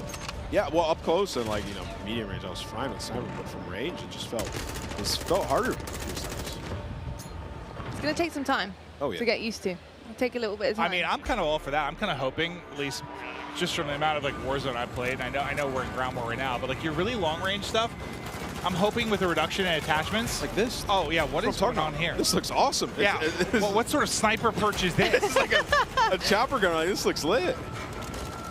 And you can, oh wow, you can really walk around? Jeez. That's so cool. That's actually really cool. I wonder if the back is open. I need you to hit it. Oh, God, out of the combat area. Get out. 2, 1. Oh, just back in. Look, 2 of them did it, though. Look, noisy. Oh. But I hope, like, with the reduction in attachments, try to snipe. It's a little bit harder. Like, we've gotten so used to being able to just beam someone at 200 meters. Yeah. There's a little bit more of a challenge to it. Yeah, a little bit more of a skill factor coming in. Oh, someone saved his life. Guardian Angel. I really do feel like the way that this game plays so far, the pacing, everything about it, honestly, the skill gap I feel like is there. I feel like we're going to see that a lot. Well, that guy's thigh is no longer there. That's so true. a lot of Very he just true. ripped off of the 50 cal. Very true. He was just moving with the sniper in his hand, by the way. Like, really quick. The speed demon. Yeah, he changed the attachments there for sure. Ooh. Hey, Cluck. What's up, buddy? I'm your #1 fan. I ordered your merch, and I wear your shirt every other day. Big That's some pizzas in the background. That's a They big hand delivering pizzas to the Oh, setup. are they? Okay, because I'm looking forward to that. Wow. Can we get a hand-delivered pizza? I'm thinking that's a little hand-delivered Little Caesars going around right now. Whatever my next break is, I'm throwing back an entire I hope they're getting napkins. Yeah, I'm not going to lie. Having pizza, watching some gameplay on this desk right now is a vibe. Yeah, I mean, what I see right now is I see Call of Duty, I see a bunch of streamers, I see Mountain Dew, I see pizza. I mean, this is literally opening night. Like, this brings me back to being 18, right? I know. Just the best. I remember waiting in line for the game, go home, like, I'm taking school off tomorrow. Like, sorry, I can't go, Grandma. I'm sick. Yeah. Got to put that temperature thermometer on the radiator. Make sure that's the highest it can be. Oh, there it is! my God. Of course it's Pammy! Who better to watch for the sniper? Of course! Hit it! Ah! Hit marker! Wow. Oh, he is just flying his wow. He said, I'm getting this one. It is Pam. What a moment. Pamashi bombed. Oh! Oh, he's going to rip in there? He's been doing this for a while. Oh, no. He got one, though, from the chopper. Look at the smile. You can see him. too. He's so happy. Oh, I can see it now, Clint. All the 360 snipes off of that chopper. Oh, yeah. In the montages, like, it's going to It's like, what you know those moves they do off of, like, the diving board, like at the Olympics, right? Yeah. It's going to be like triple cal sal 720 backflip into a snipe. Yep. Okay. Look, the dev said that they wanted fun, and that sounds pretty damn fun to me. I'm kind of with that, yeah. Oh, my God. What just happened there? Sniped out of the sky. Adios. Farewell. Was that bread? I don't know. I think it was bread. I don't know. I might need a replay. Oh, we got a demon lobby. I saw Biffle in here. Jack's getting popped. I saw Miles actually getting pretty diffy in a lobby against Biffle. Okay. He was top of the leaderboard. That's who we needed, a 1v1 Biffle from Tweet. I actually think it's a Miles. Oh, versus there's the Biffle, pizza. yeah. That looks glorious. Of course, Jack takes a full break. Oh, my mouth is literally watering just thinking about pizza. Go ask Jack for some. I could eat it every meal, I'll be honest with you. I really could. Oh, he's bringing the sniper out? Yeah, he switched to his He was like, you know what? Let's do it. If you can't beat him, join him. I want to know who's winning right now. Unfortunately, like I think it's Cam. Oh, they are winning there. I can see just the top, the 45, 49 winning. There we go. I need a loser's point of view now to see the score. I have not used this gun yet. This looks like a sniper. Oh, I'm confused. Is somebody actually driving that? I thought it was like I thought it was a spawn chopper. I don't know, but Courage was trying to find out. How we doing, sir? Looking very dapper. This is cool. Selecting spawns is just sick. I'm not going to get used to that. I just like the, you know, in older games, you know, you pick your spawn, you sort of appear there, but now like the, whatever you call it, like the thing. The animation, what do you call it? Like, no, how it like takes you. It takes like flies. It's like the zoom in, isn't it? Yeah, there's a word for it there that I'm not finding, but like the zoom into like your spawn. Transition, there we go. That's probably what I was looking for. Okay. But I like that a lot. Thank you, Lottie, for saving my brain. It was struggling because it needs pizza. Mine struggles on the reg. Yeah. So don't worry.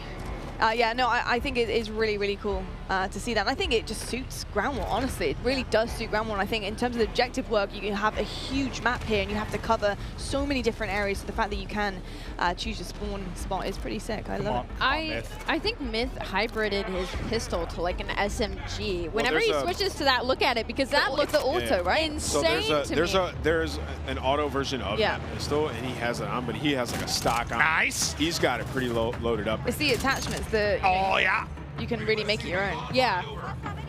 You can make an AR into an SMG. I mean, we've been saying it. You do a lot with And this a pistol gun into an SMG. Maybe that same SMG pistol into an AR. Who knows? So I've just looked at the kill feed, and Symphony is on the other team. So perfect. That's exactly what I need. I needed to snipe him. Oh. That'll bring me a whole lot of happiness. Oh, that's a tank. That was Optic Can't snipe Blake that. getting plucked. I want to see that drill charge being thrown on the ground and a tank running over it. We saw it in the trailer, but I need the one like through the roof. No, like there's one you put on the ground. Well, yeah, you can do it through the wall as well. But I think it'll just. I really want to see the floating, Okay. He's popping off now. floating nade. I want to see so bad. The floating mine. Wow, there's a lot of red arrows insane. over there. Yeah, wow. Oh. That looks so beautiful. It has the It's whole awesome, map on it. yeah. Like, in color as well. It looks great. Cruise missile out. He's calling everything in. Doesn't see anyone. Oh, there we go. I think they're inside. Unfortunately, not able to hit it, but the fact is, Myth taking over the lobby. Snipe looking hot. I mean, we've seen everything so far in this. We've seen vehicle combat, aerial, some crazy gunfights in buildings. Cloak was just chilling inside of a tower. So everybody, your specific taste of Call of Duty you can find in Ground War. Yeah, it's a little bit of everything. Just fun. It's just fun. You can look a lot of the settings right now, you know, because it's never their fault. It's a settings problem. So I think we're on the hunt for what's wrong right now. I love going through this. It's just my favorite thing in the world. Just making sure everything's exactly how I need it to And you be. never thought it could be your thumbs? No, oh, no. I just really like tinkering with it. Oh, yeah. But do I blame it when I have failures? Yes, I do, Lottie. Oh, yeah. Yes, I do. No, It's I think rarely we all my do. fault, We Lottie. all do, to be honest. I understand that. Got a lot of red up there right now. Wait, Yeah, so you right? can spawn in a vehicle. You see that? That's dope. Yeah. Yeah, it says full, so I guess he's waiting for somebody to deboard. That's sweet. What? Did not notice that. Right, somebody get knocked out of it. I wonder if you can spawn in a chopper, in a helicopter. You must be able. I believe we're going to be tossing to the floor soon. I'll tell you, I'm going to see if in the 3 minutes I'm off camera, if I can eat an entire pizza. I'm going to try to. I would like to know if you You can. want to bring me some? Yeah, I'm going to try and find it. That's my We'd goal. like a follow-up on that for sure. This is booyah here. These guys are all grinding. We're going to get to see some Warzone later today. It's going to be epic. It is going to be absolutely incredible. Well, I'll tell you what, folks, we're just about done here with watching this Ground War gameplay. We're going to toss it on down to the main stage to find out who Jess has got and who she's going to be talking to. Jess, over to you. Thank you so much, Lottie. Yeah, I'm actually here with one of my favorite streamers, Swish'em. How are you enjoying yourself here at COD Next? I mean, you're here among 200 of your fellow streamers playing what I can only imagine is your favorite game. How does that feel? Honestly, the experience so far, it's been amazing. Like, I can't put into words. Like, the feeling to be here right now playing MW2 and getting all the first looks, like, you can't have anything better, you know? So far, like, I'm loving it. Like, I feel like a little kid on Christmas. Like, everything, like the aspect of all, you know, everything in the game right now with multiplayer, it feels so good, so smooth. I just want to keep playing this. I don't want to go back to Caldera right now.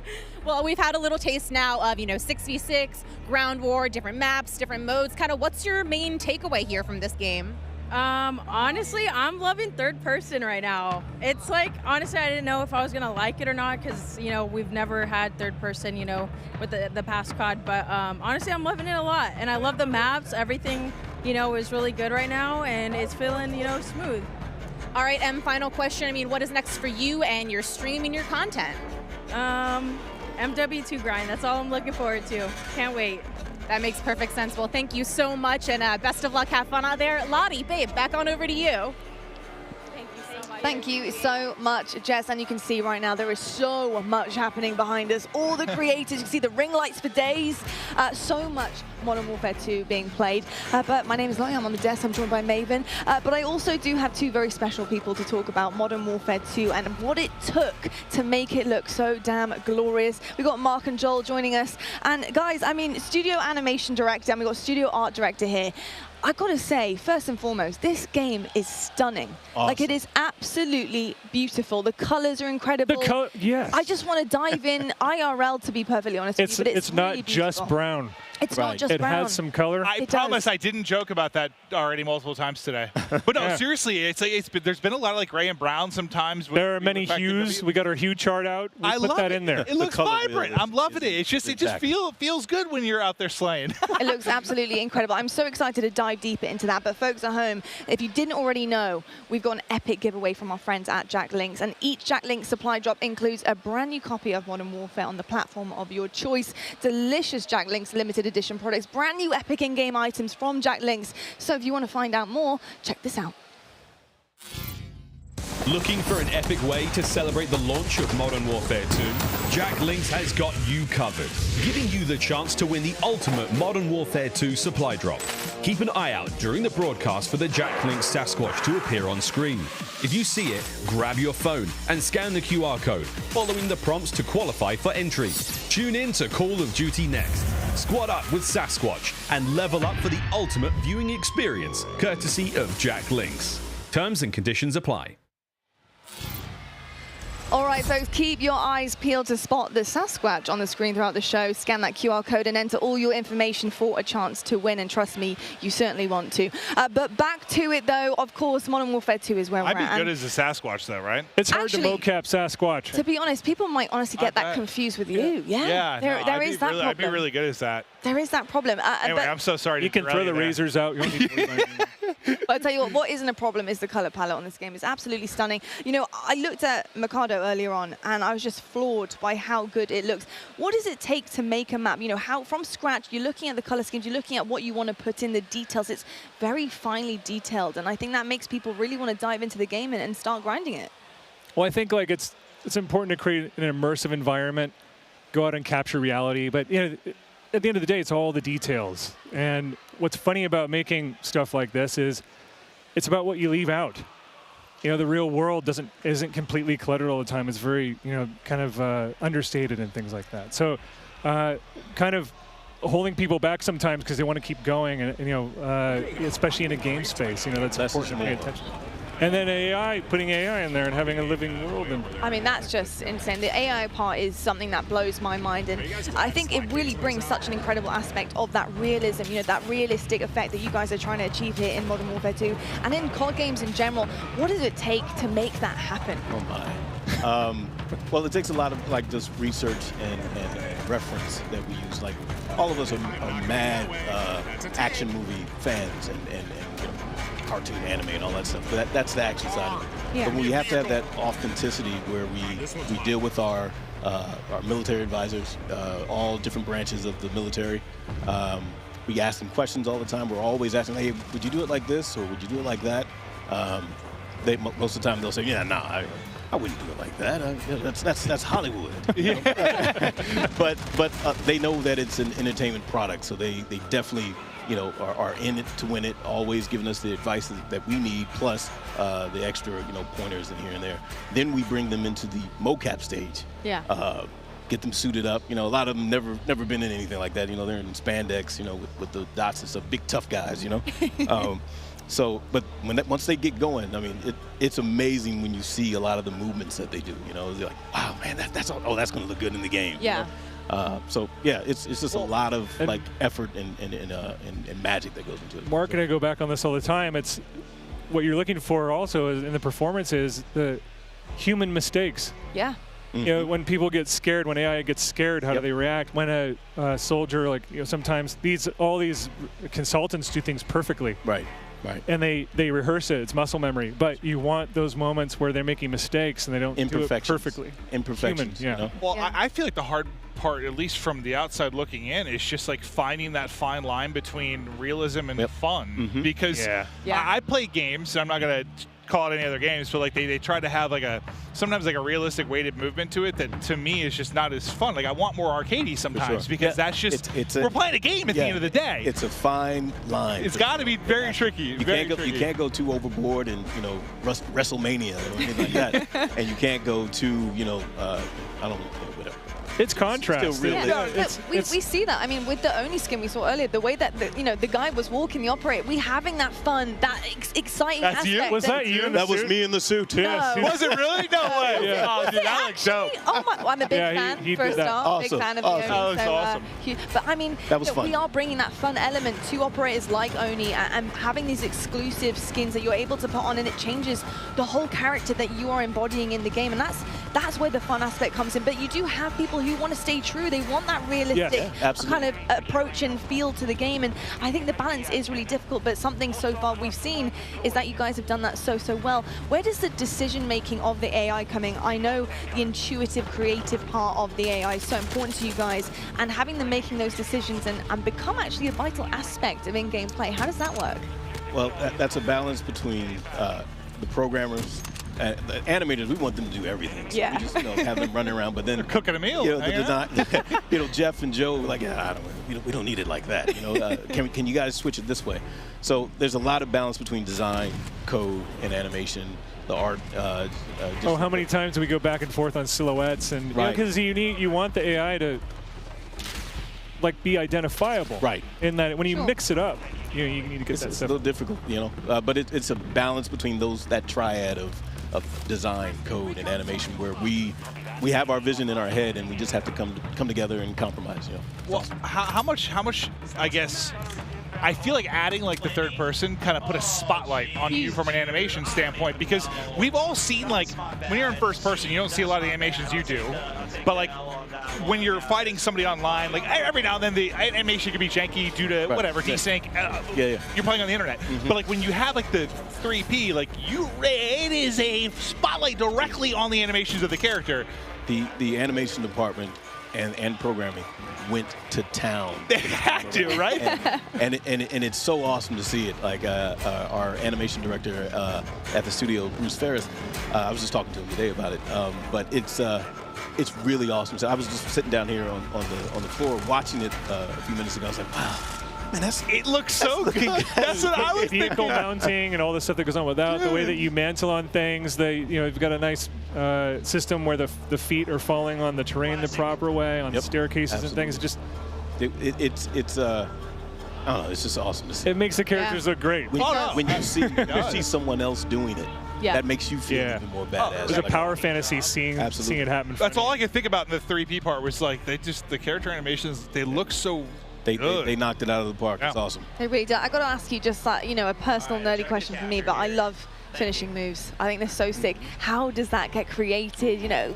What's the magic behind finishing moves? Are they actually played out live? Do you guys have to do it? We do. We do. Wow. So cool. we don't do them ourselves. It wasn't me in the suit.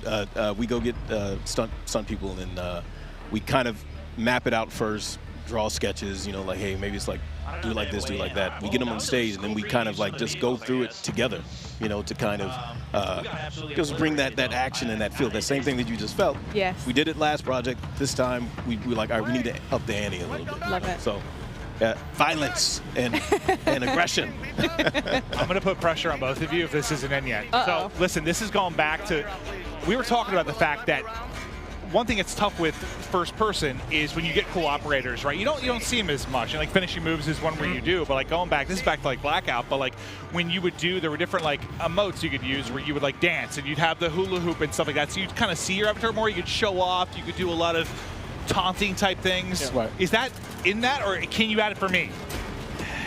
I feel like we get that out with a wide, a big breadth of finishing moves. Yeah. I think that's where you really get to showcase that. Yeah. You weren't asking if we have emotes, right? No. I guess more I'm trying to think back. There was one where I could do a hula hoop or goofy kind of stuff you could do to show off. And I just I guess I like to see my operator more and more. For sure. Yeah. And you guys have put so much work into the animation. I want to see my guy dance. I want to get down and nasty. It's an evolving system. We have to see what happens. Right now, we're so focused on. This is a big game. Oh yeah. You don't say. You don't say. If I look tired, if I don't look tired, it's because the makeup artists here are really good. Right. But yeah, there's a lot going on. But yeah, we've got a long. There's a lot of road left in front of us too. Keep me in mind that I want a bald character that can move a little bit. All right. Easy. That's why. If we need to get me in, we got you. If we need to get me in, I'm going to call it dance some on motion grade. caption stuff. Yeah, I'm with it. like I'm that. with it. I can definitely attest that you don't want to get him in. And yeah, that could be a little bit of an error there. It could be, hey, look, it might be the goofiest one we've seen so far. And I'm kind of down for the goofy part of it. That's for sure. Well, I think that's where you guys get to have some fun too, right? Oh, Because with balance. Well, balance and contrast. It's the balance. It's the balance for I sure. imagine all the realistic stuff talking to the military, but you want to have some fun too. Absolutely. I do. 100%. And we are. Very And we will. Very true. Well, look, it's my job to balance the desk out here, and I've got to talk about something very, very exciting. And Mark, I want to know a little bit more about the shoe surgeon. What have you been cooking up for us here? Hey, shout out to shoe surgeon. We all a lot of us at the organization, we're shoe heads, right? So sneakerheads. But we're really excited to work with a huge name in the sneaker world, which is the shoe surgeon. They made 2 incredible shoes for us, based off of the brand of Modern Warfare. Okay. 2, with look at that. That's wow. So these actually all unique for these 2 shoes. One of them is for the Modern Warfare brand. The other one is for Al Mazrah, the big map. And it's a lot of desert tones. It just is really, really, really awesome. It's iconic greens and all that, inspired by, Al Mazrah and all the materials. These look awesome, and I also think I need to get some tattoos. On the teleprompter. And they both have ghillie snap-ons too. Like some people don't even know. What are those? You can ghillie your Like you don't know nothing about these. You got to put your ensemble together. Right. I like that. When you go out on the town, put your ghillie suit together, clip them on there, and you're set to go. I love it. I love it. But if you want to be one of the 6 lucky people to win a pair, maybe 5, because I might get one. You need to follow Call of Duty. Okay. Then you need to tweet hashtag CODNext and hashtag sweepstakes, or you can scan the QR code there and enter to win. It's as easy as that, folks. Absolutely incredible. I've got to say, I really want to cop that desert color pair. I want the Modern Warfare 2 one. Ooh, I like that. The iconic green. Yeah, the iconic green. Absolutely. I'm wearing it today. I've got to say, it looked pretty good with what I'm wearing right now. Did you see Joanna's pants though? I did. I mean, who didn't? Yeah, I mean, right. icons everywhere I look. Including on the stage, though, it's right now time to toss down to Beef Mummy and see what she's cooking up. Right down there with the content creators. Wow, I'm ready to have another slice of that action here in Warzone Mobile. Did you like that? Yeah, Little Caesars right here. We're ready for another round of gameplay here. Amazing, amazing, amazing, amazing. Ready for another slice of action? Me too, me too. So yeah, only in Call of Duty Warzone Mobile can you have the type of intense, up to 120 player real action. So let's get back on in and see what we have going on today. Well, you can already see it. It's after the turns of what we've seen here so far, because so far it's been absolutely crazy. It's been Warzone 2.0, it's been Modern Warfare 2, and now we're going back in here. We're going back to mobile. And now I'm pretty sure a lot of you guys at home are really interested to see what is happening with our streamers that we have here today. And if you don't have it yet, comment down below what were your favorite moments here yet again, because we've had so many things happening already. Incredible, incredible. Now, and one of the things that we wanted to make sure we do is go over, let's talk to some of the talent, talk to some of our friends, see what's going on. Why don't we head over there? And another incredible round of Warzone Battle Royale comes to this, and now it feels like such a great time. And now I'm really excited to go and move around, especially with my little box. I wonder if all of our streamers playing today wants a slice of this pizza, because obviously we've been eating this the whole day. And that's the reason why we have so much energy. And not only that, it's absolutely delicious, but we are heading on over to our streamers right now. I think we're going to take a look at Hawk's Nest and Bobby Plays. We're taking a look at what they're doing right now, and it looks like here in the action, let's see if they kind of want to slice, but obviously they are very busy when it comes to the gameplay right now. See, you can see the comms. They're just so into it right now. The focus. Bobby and Hawks, they don't even know what's going on outside them. They have a camera, they have a pizza box. Oh, maybe if they smell the pizza, they'll want some. Hi, would you like a slice? Are you hungry? Yeah, actually, very hungry. Okay, maybe we can help him out later on with a slice of pizza. We can be your personal pizza holder. But we're moving on right now here to Bobby. I kind of want to ask him, so far, you're just walking inside, you're chilling. So where are you guys right now and what's happening so far? Well, there's a guy right ahead of us. I'm going to go ahead and die to him. Wait, no, I killed him. We're chilling. You know, we're just dominating. We obliterated Godsley earlier, and he didn't really stand a chance. Noah managed to outcamp us. Wait, there's multiple people, multiple directions. Oh my God, I'm probably dead. I'm concussed. Okay, we're gonna get back to you later on. You guys focus over there. I don't want y'all to die just because of us. Oh, and speaking of, Bobby's gonna be headed on into the gulag, but you know what? It's okay. It's fine. A lot of these gameplays happening right now. So far, how are you feeling right now, Matt? Like, you're seeing all the gameplay. It's been crazy here so far.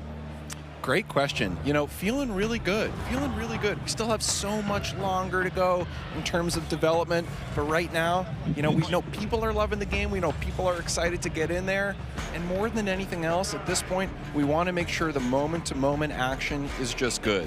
For us right now, moment-to-moment action, and you know, the other thing that's worth touching on a little bit is cross-progression, really breaking down what that means a little bit.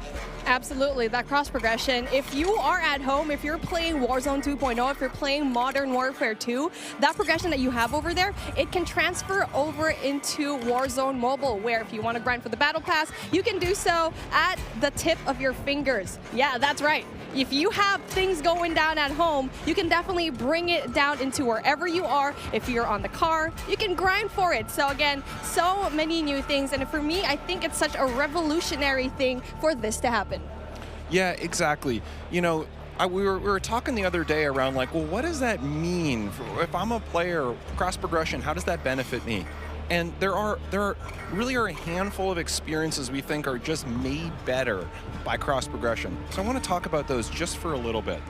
The first one is, let's say I'm playing for, you know, a couple days. We have some new functional weapons that are unlocked. If I'm playing on console or PC or mobile and have a long session, maybe I, you know, do pretty well, then I unlock that functional weapon.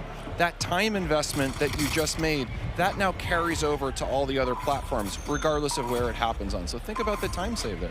Exactly, not just that, you're interconnected. I mean, we like to say it again and again because it's just a revolutionary thing to have. But I know you have something else in mind because you have so much new features here, and we're only in alpha here. So again, we're just talking about all the main things that's happening right now. Exactly, and you know, so that's the first one for me. Unlocking new functionals, it's fantastic. It saves me a lot of time. The fact that whatever I unlock on one platform, I find on the other platforms. The second one for me that I think really is just super cool and also is very player friendly, which is one of the things super important to us, is shared battle pass. So let's say I've leveled up the battle pass on one platform. Say I'm playing on mobile, you know, had an awesome session with my friends. The next day, all that progress again carries over. So the stuff I've unlocked and my level, just those benefits now kind of really carry over with me. And the final one I just want to talk about for 1 sec. Let's imagine over the years, I've built up a group of people.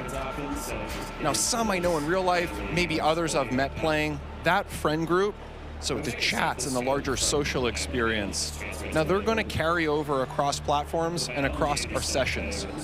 Why are we doing this? We're doing this because we can, honestly. Other games can't. And also because we just think it makes for a better social experience. And now that social experience is definitely really important because it's the first time that we can cross over finally from mobile to PC and console. So if you're playing a game, you can literally just call up your buddies, message them, and there you go. They're gonna know you're playing. Hey, what are you doing? I'm playing Warzone Mobile right now. No way, you're playing us from your phone. That is just absolutely revolutionary stuff. And so with things like that, I'm really excited to see how it progresses later on into the game and really just excited for its launch.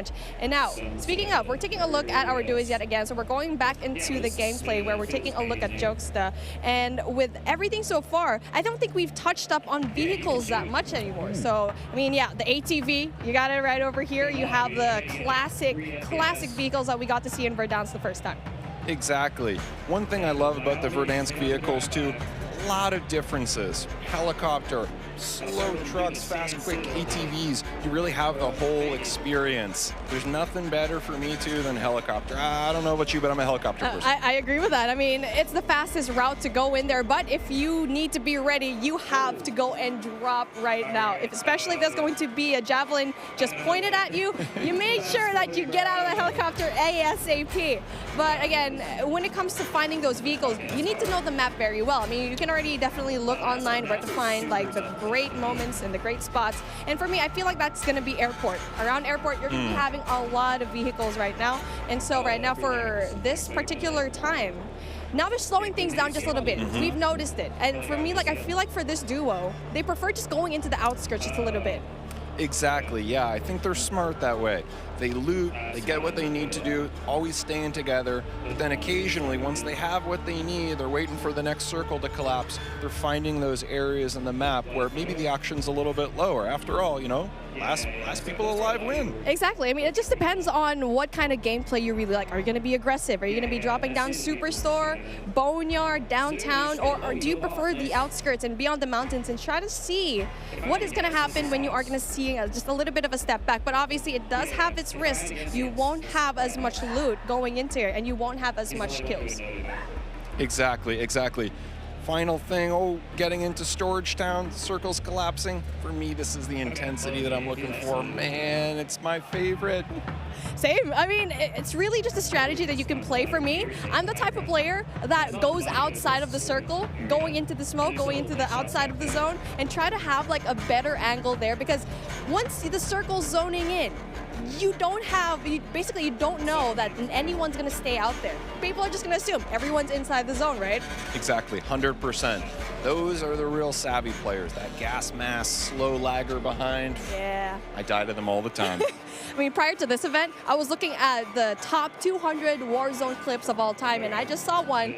I hope it gets to see it here in Warzone Mobile, where you get to see so many more highlights from outside of the zone, repositioning themselves, especially at the outside of the zone. But hey, take a look at that. Speaking of another highlight, we get to see it. Noah from YouTube tries to go in there, getting all those kills. Really just breaks the armor, but doesn't really quite get the kill just yet, but then obviously has the advantage of the scope. Not only that, high ground as well. So I feel like we haven't talked about the high ground so much here because it's just so important to have that kind of height. Exactly. The way we think about it internally is, how do we find the right mix of gameplay experiences? So you need that close quarter combat, you need long range for sure, but the way you combine those two with verticality in certain dense areas, that is special. And I think for Verdansk, especially the area we have, the area we're in right now on the outskirts of Storage Town, it has that in spades. And now with that in mind, I feel like you have all that verticality. What part of the map do you think is best when it comes to having that height advantage? It's a great question. So for me, it's actually the area we're in right now. I love the intersection or the kind of borderlands between Storage Town and Boneyard. I think it has the best of all the environments. So for me, when I'm playing, start in Boneyard, head up to Storage Town, and if I'm lucky and the circle abides, stand in this area. And, you know, I'm just so proud to say that starting today, as we've said before, you can pre-register for free on the Google Play Store. And for players on iOS, just stay tuned. We have incredible rewards coming up, and of course, we'll be able to pre-order on Apple App Store as well. Well, plus we have a ton of amazing rewards that we are unlocking at different pre-reg and pre-order goals, including a special operator skin for those who sign up. And now with that being said, I want the folks at the desk to see what they think of the new things today. Thank you so much, Beef Mummy. What a day it has been. We're almost, are we nearly done? Not even going to try to guess that one. Now, though, it's time to take a look at some of our best plays so far, brought to you by HyperX. Because that's right, guys, we've been playing COD all day, and there's only one Tommy Truant. It's a 1, it's a 2. And could it be any more? I'm on the desk here with Lottie, Alicat, and Nameless. And, brother, we've seen it all, man. Today it's been nuts. It's been nuts, man. We've seen, you know, the core MP gameplay. We saw Ground War. Now we're seeing some of our best plays from our biggest streamers. We've seen Aiden, Tommy, Krim now. Aiden in the 3P mode, just running around hipfire and just frying people. It's been a hell of a day, Miles. We just watched Crimothy6 pick up 2. That was pretty sweet. Aiden again enjoying the hipfire. Look at this. It's almost a different game. Like, yeah. This is definitely MW2. But, I mean, Lottie, this is something totally different. Yeah, it really is something completely different. And I think, you know, you heard the cheers earlier on when Warzone was kind of put on the screens. We saw the trailer, we saw the action unfolding as well. But I've got to say, just seeing some of our favorite creators being in-game currently, trying everything out, testing it, I mean, it's just absolutely insane. So yeah, I've been loving everything so far. I mean, what's not to love? Homage in a chopper with a sniper, trying to get everyone in the streets. I mean, what's not to love, Ali? I'm literally right there with you. There's like no better point of view at a better time that we could have gone to than Pamaj with a sniper in his hand and a chopper. And I would have to say that the hip fire in this game, this is a sneak peek, like, right? This is just our first look into the alpha of what Modern Warfare 2 is going to be, what Warzone 2.0 is going to be. I've seen more hip fire today than I think I've seen in the past like 3 years of Call of Duty multiplayer. Like, so I'm really excited to see how that plays moving forward and how it plays in competitive. Because, you know, I can't ever just stop thinking about competitive Call of Duty. Oh, you're doing your job, Ali. Kicking ass as well. So, okay, well, we're almost ready to rock and roll. We've got Genie and Xavier now down on the ground soon. But this is Modern Warfare back in a glorious way. Crazy to see everything going down so far. It's just been amazing. And starting, gameplay that we got to see here today. Starting tomorrow, over the next week, you're telling me that we're able to play all of this in the beta as well. So that's 2 weeks of gameplay. We're all going to be able to get our hands on across all the various platforms. Cannot wait to see how that goes. We're going to take a quick break in between the gameplay now, take a little bit of a pause. We're going to be setting up for, drum roll please, Warzone 2.0. That's right, the debut of Warzone 2.0. Gameplay is right around the corner. Stay tuned. But for now, we're going to toss it over to Gina and Xavier down on the floor. Ladies and gentlemen, Austin Creed, Gina Darling here. Now, we got streamers who've been playing Call of Duty all morning. We got computers running. We got production people running around like crazy. It's time for lunch, and it's coming in. This is so good. You gotta get a slice of this, man. You're going to eat during the... Yeah, why not? It's here. Like, I got all these for myself. Did you get any? Half of this is mine. No, it's not. No. Wait, listen, we got some pizza. We got some Mountain Dew. Shout out and thank you to... listen. I love pepperoni. Okay. Shout out to Mountain Dew and Little Caesars. We love you. Now, we're going to take all this pizza, eat it ourselves, Mountain Dew, drink it ourselves. You guys listen to some words from our friends at Call of Duty Endowment. Okay. Bye. Look, I want to take this. It's all ours on here. I'm going to grab this one. You don't need to carry more. I need more. Xavier. Come on. Xavier. Yeah. Xavier. What is this?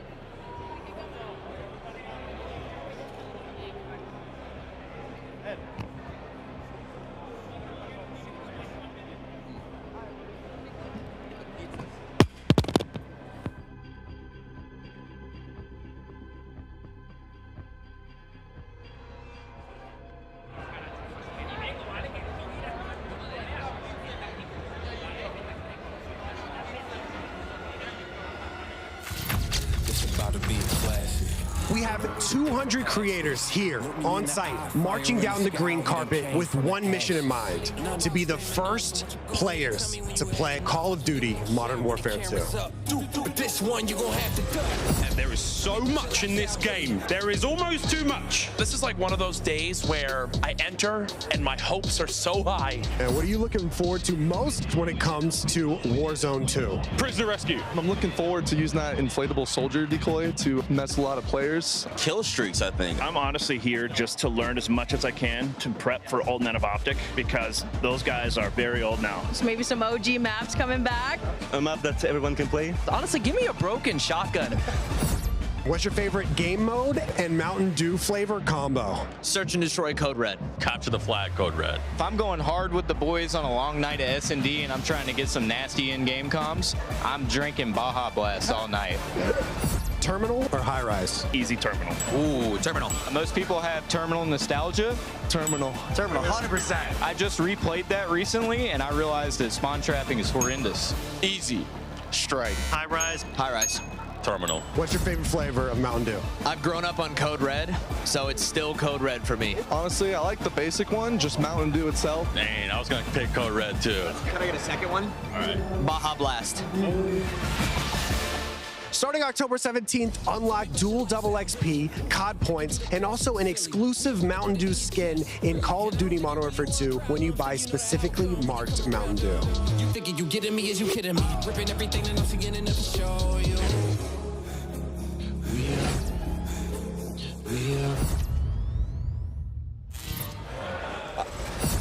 right, here we go. Dan, it's been a while. How are you doing, sir? It's great to be back with you, Maven. It is, it is. We've got a lot to chat through. Listen, you are here for the Call of Duty Endowment. Tell me a bit about it. Sure. The Call of Duty Endowment is an organization that helps US and UK vets find high-quality careers by supporting groups that prepare them for the job market and by raising awareness of the value that vets bring to the workplace.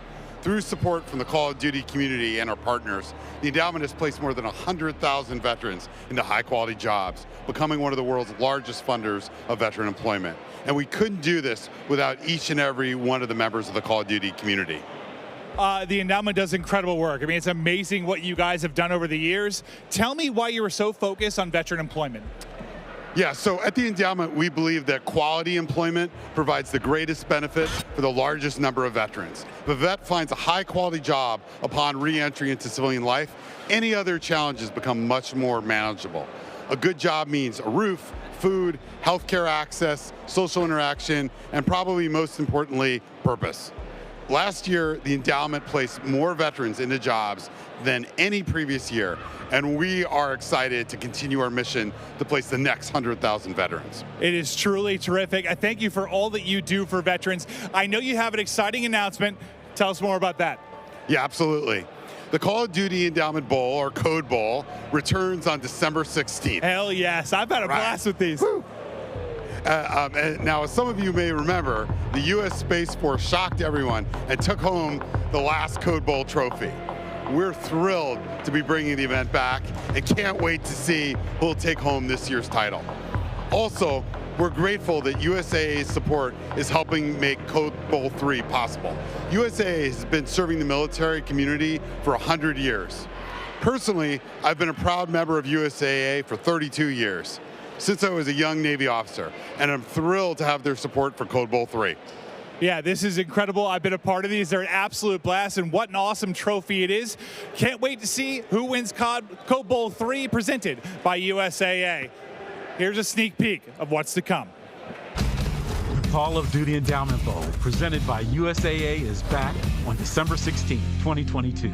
Watch as U.S. and UK military esports teams compete to be the Code Bowl 2022 champion, featuring some of your favorite Call of Duty creators and Call of Duty League players. Super proud of the boys. We're here to represent. This year, the Call of Duty Endowment reached an amazing milestone of placing 100,000 veterans back into high-quality jobs after their service. To celebrate this incredible achievement, the Code Bowl will be bigger and better than ever. Get ready for thrilling Call of Duty competitive play alongside some of the top names in the scene. Be sure to follow Call of Duty Endowment on Instagram and Facebook, and Code for Vets on Twitter for more Code Bowl announcements. And tell us which team you are rooting for. Get ready for Call of Duty Endowment, Code Bowl 2022, presented by USAA. We're back again. Hi. We are so excited to have gotten the opportunity to work with such a huge name in the sneaker world. Woo! Working with Shoe Surgeon. Yeah, we got two shoes to show you today. We got the Neoprene Brute. Neoprene Brute. You're so excited. Boot. There we go. So excited. Neoprene Boot. In the iconic Call of Duty green. And also we have sneakers inspired by Al Mazrah. We have parachute material here, parachute silks, and in desert tones. And both shoes come with ghillie clip-ons. As you can see here, you can take it off because, you know, tactical reasons. Yes, exactly. And you could possibly win these. You could be one of the 6, well, maybe 5 or 4 depending on if we get a pair, to win these. But all you have to do is go and follow at Call of Duty on Twitter, and you got to tweet hashtag CODNext and hashtag sweepstakes, or go ahead and scan the QR code below, and you could possibly win these. Good luck. You know you want them. Get a good look. Can we get traveling light? I have to. I'm carrying your weight. Better bring your A game today. That's the only game I got. Try and keep up. Hey. What do you think's in it? No idea, but it's mine. Line starts behind us. Guess you're behind me. Again. Vámonos!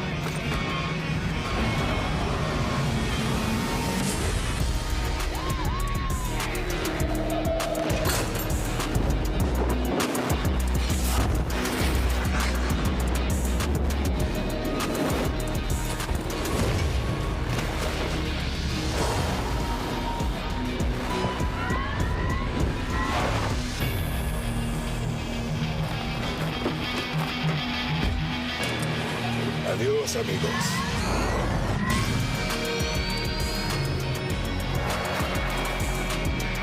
You see any more of those?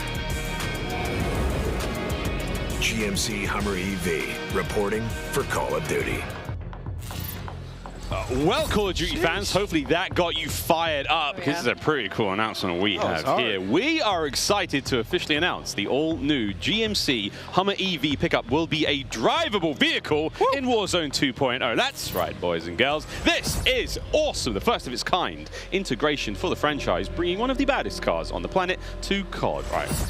Let's just get to the facts, all right? The Hummer EV is the first and only fully electric vehicle in Call of Duty Warzone 2.0. And it doesn't stop there. There are some amazing features to the vehicle in-game too, such as rapid acceleration and a unique sound seating and for the whole squad, off-road capability, and not to mention the vehicle's badass look. So when Warzone 2.0 launches this fall, players should be on the lookout for the Hummer EV in Al Mazrah. And actually, the Hummer EV will make an appearance in MW2's campaign before its debut in Call of Duty Warzone 2.0 on November 16th this year. Clint, a new vehicle for Warzone. The whole squad's going to be in there. We're going to be road tripping around Al Mazrah. I am pumped, man. And as we gear up for Warzone 2.0 gameplay and more Warzone mobile gameplay, we want to emphasize for all the viewers out there again, all that Modern Warfare 2 multiplayer gameplay you just saw, well, you're going to get to play that in the Modern Warfare 2 beta. That starts tomorrow for PlayStation players who have pre-ordered, then goes open for PlayStation players on Sunday through Monday. And don't worry, Xbox and PC players out there, the beta will start for you next week with an early access period starting next Thursday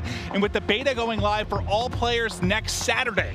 The beta is going to contain a ton of content, in-game rewards for playing, and oh, by the way, if you have pre-ordered the Vault Edition of Modern Warfare 2, you get to use the Red Team 141 operators and the FJX Cinder Weapon Vault in the beta. There's no excuse to not take part in this, but to make it super easy for you guys, scan the QR code below. Oh, and by the way, if we haven't even mentioned, by pre-ordering any edition of the Modern Warfare 2, you get to play the campaign up to a week early. This has never been done before in Call of Duty. Think about it. Getting to give campaign your full attention before diving in on day one into multiplayer. This is awesome. You know what? I mean, that's not all. That really isn't. You've all been seeing a ton of great action on the groundbreaking Warzone mobile. But just to remind everyone out there, again, that you can pre-register for your free download of Call of Duty Warzone mobile now on the Google Play Store. Just in case you needed a reminder, don't forget, get your phones ready. I know you're going to be playing the game on your phone, but check this out. Hey guys, Berg here, and I am thrilled to be one of the first to pre-register for Call of Duty Warzone Mobile. And now you can too. Scan the QR code at the bottom of the screen to be among the first to drop.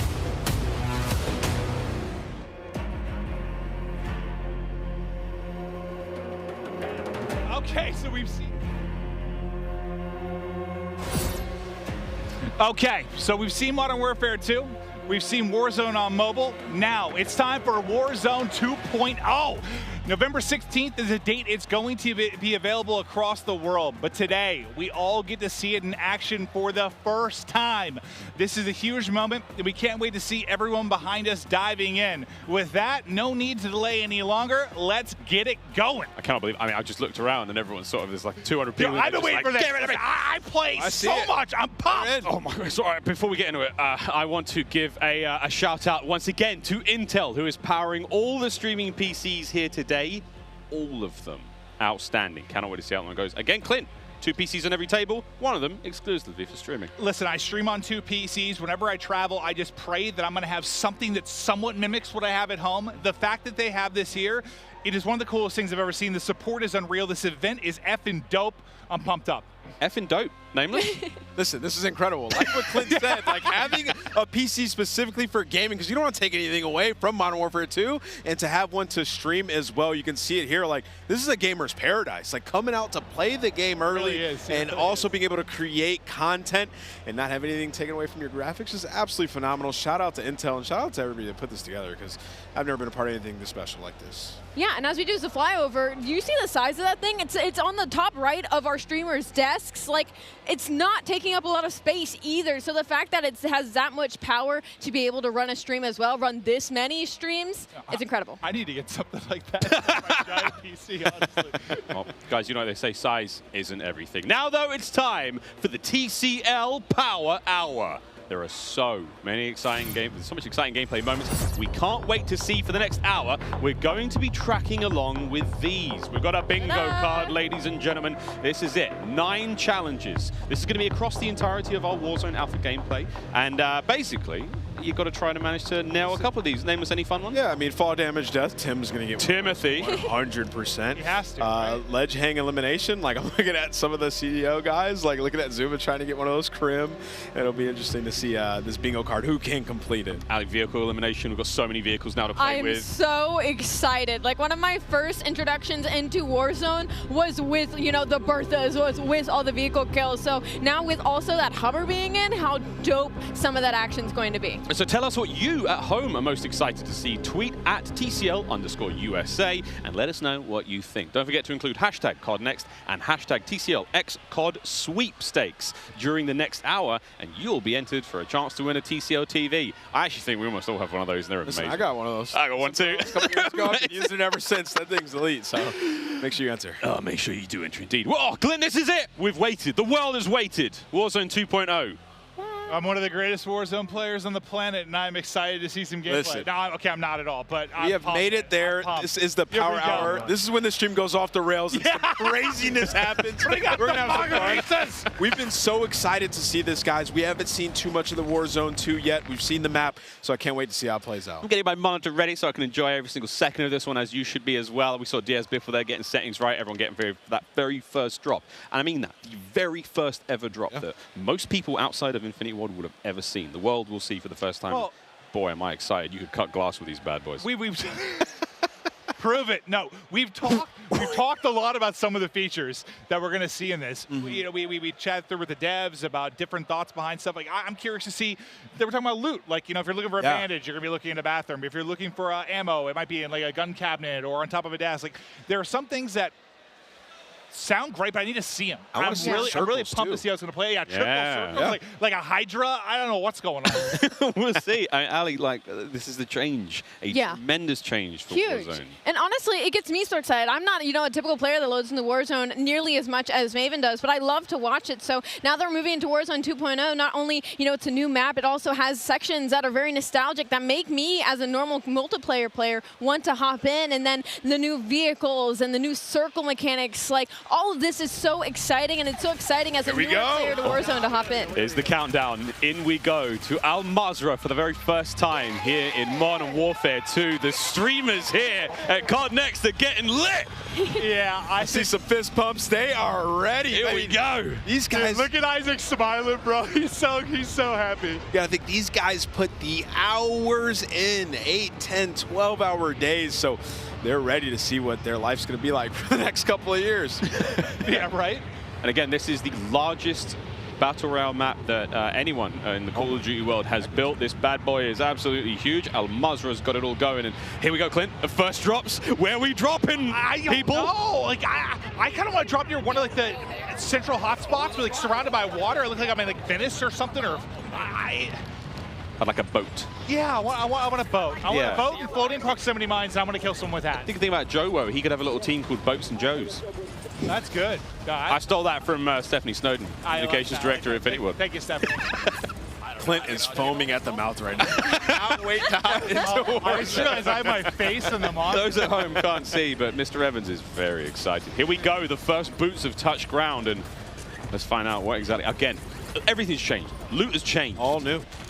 I mean, we saw earlier, it was like loadout or high loot spots. It's going to have AI around it that you have to kill. Dude, I thought maybe fall damage there. That was going to be the first. I think he did. No, he did. Definitely did. So there's still loot crates. Looks a little bit different in the UI when you open it up. Okay. Oh, you can pick what you want? Okay. We're all learning here, by the way, friends. It doesn't just pop out when you open it. Like, it's a list, and you just pick it. Yes, I kind of like that, because one of my complaints lately has been like the sheer amount of like clutter that'll be on the floor. It sometimes have like gotten me killed. Yeah. Because there's so much loot on the ground. There's like somebody laying in there. It disrupts like my visual line of sight. I mean, whoa, that's the first aid kit on the wall. Okay. I just grabbed a self-revive. Now that toilet was lit, by the way. That was 2 stims and a self-revive. Yeah. Wow, first one we see. That was fantastic. What a bounty that was. Again, so we are still playing at home for those of you with the TCL Power Hour. Does this? Oh, my hello. God, you can use the elevator? That's Where are we dope. going? What floor are we headed to? Do we have elevator music? Oh. Wait. Did Jorge decide the elevator? No way! Please keep your arms, legs, and heads inside the elevator at all times. Oh, sorry, George. That is how TST first gets into the new map. Hitch killed Jorge with an elevator. Oh, it's going to be a good few years. I didn't even see what happened. Like, did his leg just get chopped off? Was he a little too close to the door? I just seen him dead, and then I it just saw him creased, dead. like he just started dying laughing. That was great. Oh, man. First looks again of Al Mazrah here in the Warzone world. Warzone 2.0 already. Content. Nothing but content, Ali. I'm not over it. I'm still not over it. So guns are still on, like, just on the floor. Okay. It seems like it's not as much, like, all over the ground, though, which I actually dig. I guess I'm just curious to see how much loot there actually is, because obviously you need enough to loot everybody up in the game. I'm also interested to see what happens when we kill a player. You know, we see their belongings will hit the ground. I feel like that still has to be a thing. I just wonder if there's like a item sorting thing to it. Maybe. If it's all over the ground. I don't know. Yeah, really interested to see how that one goes down. Again, already liking the, the quality of life, the user interface changes there, the way plates are laid out, everything is a real item that sort of sits in the world. That's dope. Cha-ching! Just cashed out. Just literally robbed the register. I love that. Everything has meaning here. You can find it in the spots where you'd expect to, which is really cool. I like these changes. You know, it's just like reimagining what Warzone already is, making it better. Yeah, I think it's one of those things that, like, it'll probably seem a little bit slow right now with, like, players doing it for the first time. Yeah, they're Pop. Ripped and dropped. Iceman Isaac hitting his shots. I want to see somebody maybe try some of the objectives that are there on the map. Like the stronghold. I want to see that because I know they mentioned AI earlier around the strongholds, and there's going to be like high loot spots there. So interested to see what you can grab. I thought that was proximity chat for a second. The down guy was screaming at him. Help me! Yeah. That will be a thing, though, eventually. I mean... Whoa. That's the ledge hop. There's a ladder right there. Oh, nearly. Isaac, smooth moves, a little bit of parkour. Into the gulag, first time. Here we go. This it's is 2v2. Wait, and it's now they have to pick up? the random person. Wait, so Mingod has apathy. There's weapons on the floor. Loot up, get into the fight. Here we go. How big is this map? No, so there's also AIs in here too. Oh my distraction AI. God! What? That's not a real person. That's a distraction. Whoa. It doesn't make him any less dangerous. Apathy. Help him. Help your teammate, who's not really a teammate. So not only do you have a teammate now, there's distraction AI bots, and you have to pick up loot off the ground. This is wild. This is way different. You could see like question marks on his face. That's the first time you've been in there. Sorry. Yeah. So it's 2 versus 2. You can have a random enemy team as a teammate. Yes. Then plus I didn't realize there were AI Yeah, I in there didn't realize as well. that either. Spicy. It didn't look like you could kill the AI either. Like as many shots as he put into it, it just kept pushing at him. You got to earn your way back for a second life. You got to fight your way like back in this one. Here's the first look at the heartbeat sensor with the battery life. So this is something we've been talking about for so long. Players who, say rely on the heartbeat sensor a little bit too much. That battery life, she's dipping. Okay, I was actually very anti heartbeat in Verdansk. I was. It was like an unlimited UAV to me. What do we call it? The baby monitor. Yeah, the baby monitor. But now with the battery life, that's interesting. Stacked. And we saw the buy station for a moment there, but didn't get too many looks on it. We'll get a look at that later on. But now the first look in a vehicle, we have a fuel gauge. Again, this is a big deal in the game. Your vehicles will run out of fuel. You have to visit a gas station. Wow. Check out the prices, of course, before you go in there. You've got cash to be spending. I actually don't know if you actually have to buy it. And also, if you're running that GMC Hummer EV, I mean, it's a recharge station, surely. Gas prices like mimic real world prices. There's a surge this summer, unfortunately. Just can't fuel up. Yeah, the vehicle meta kind of dies for a week or two. Everyone's on foot. It's just so expensive right now. That would truly be something. But yeah, I mean, I feel like that's kind of the big takeaway so far. I don't even want to say, yeah, I guess you could say a realism thing to a degree, but just more logical, I guess, is almost the thing I would say. Like, it's more logical loot. There's money in a register. Yeah, exactly. That makes sense. I mean, if I open the register and there's like a shotgun in there, I'd be surprised. surprised. Oh, howdy. Adios. And this looks like it could be a stronghold. So was that an AI? That was an AI. Yes, it looked like it might be, but I don't see it on the map. Which is, okay. Yeah, yes, we do. We see it on the right side. Buy station over there being marked as well. Also to note, the backpack down on the D-pad there on Pramage's screen. See what that looks like if he presses it. Pramage, let's go, bro. We've got a lot of people to infotained right now. Yeah, it's true. We haven't really seen what that looks like. Here's Tim. Maybe he might have already fallen to his death once or twice. Not entirely sure, but Tim and Ninja. Look at this dynamic duo. Wow, what a duo. What was this? Tim's just excited, happy to be here. It's like a looting system, bro. You gotta pick stuff up. I love how he's explaining That's it. a good assessment. You got to pick stuff up. Tim's like, okay, you can't just put the food in your mouth, you have to chew it. Yeah, you have to chew it before you swallow it. Like, yeah, man, you got to pick it up, brother. He cannot get through this window. Ooh. Is that a bot? He shredded that guy. That was the AK-74U. First time I've really seen that played with today. Tommy, Kluxy, and Swag. What a fun team that is. They have activated something on the top side of the screen. I've got no idea what this is. Jack, Jeff, Joe, if you're here, we need you. We are excited, but we are ignorant. Yeah, this is one of the new objectives. And I just saw your text about assisting you with your situation. I was also mid-segment. Just FYI, I wasn't ignoring you. I just saw that. Thank you. I just looked at my phone for 1 second and needed help with travel. That's my guy right there. Yeah, just look out. Just let you know, I was thinking about you, buddy. Looking out. We have actually got assistance here. We might be able to get some IW folks up here to give us a little helping hand with what looked like it could have been in a contract, but I am completely making that up. No, I mean, it must have been some sort of objective. Like Miles, you are a cerebral genius. Yeah, I'm just really like mastermind. The circles, how they play out. Very, very smart. The skull's up to here.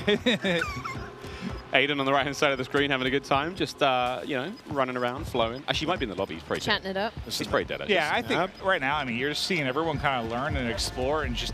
There we go. Gas circle splitting soon. Okay. Look at that icon. This will be new. So is this going to be a 2 split? You're trying to jump the fence, but just go around. The end is literally right there. Just please. Wait, why can't he jump? Yeah, I don't know why you can't jump it, but like just go around. I feel like he should be able to mantle that, and maybe that'll be something. Maybe test from the side, trying to mantle it. Booyah doesn't. Well, you know. Gotta hit those shots. Booyah doesn't have the hops or the shots, apparently. Got the bushes. Nice new bushes. A little bit of little bit of bush action. Miles, this is where you spend. Yeah, dude, you see me dive into the bushes. As soon as the trouble hits, the Australian outback. Oh, but then I'll pounce. Dude, Clint, these are deep bushes. I'm gonna lose. I'm gonna get absolutely torched from one of these. You know, I'm looking at this and I'm just thinking Molotov. Dude. Do you think the fire spreads? Oh, we'd have to ask about that. Do you think the fire spreads? We go back toss a to Molotov. That'd be a lot of fun. That would be At awesome. that point, you gotta have like destructible environments. You're like shooting a building and it's falling apart. So what are we thinking of the map right now? It looks some pretty cool points of interest. Like it looks clean. I mean, it looks great. I just kind of want to wander. I mean, I feel like a lot of them are in the mode I would be if I was playing. What? Now. Oh, it's a bot. Yeah. So there's quite a bit of bots. Like whenever that just you like find protect a building with loot. Yeah. That's a lot different. Like. Yeah. Well, I think the main thing is just the audio, maybe from the act of like killing one. Like you're going to loot, you might alert somebody that you're there that wouldn't have otherwise noticed. Oh, we got Gulag coming up. This full squad's not down. We have 47 minutes, give or take, remaining here on the TCL Power Hour. Don't forget, we've got a lot to get through, and that bingo card, don't forget you can get involved as well. And we have to catch it on the main stream. Wait, he got paired with Krim. No way. Method's got paired with Krim. No way. And they're going up against Ocean Ops and Almonds, so I mean, if they're picking Warzone players, I'm picking them. Guns up, here we go. What a duo. Zuma's up top watching them. Rocks still being thrown. Oh. A fave in the gulag. That's Right in Zuma the throwing face. rocks at him. Picked up the shotty. There's one. Oh, they got smoked! Cooked. They're not making the case for the pro players, all right? Oh, CDL got to represent.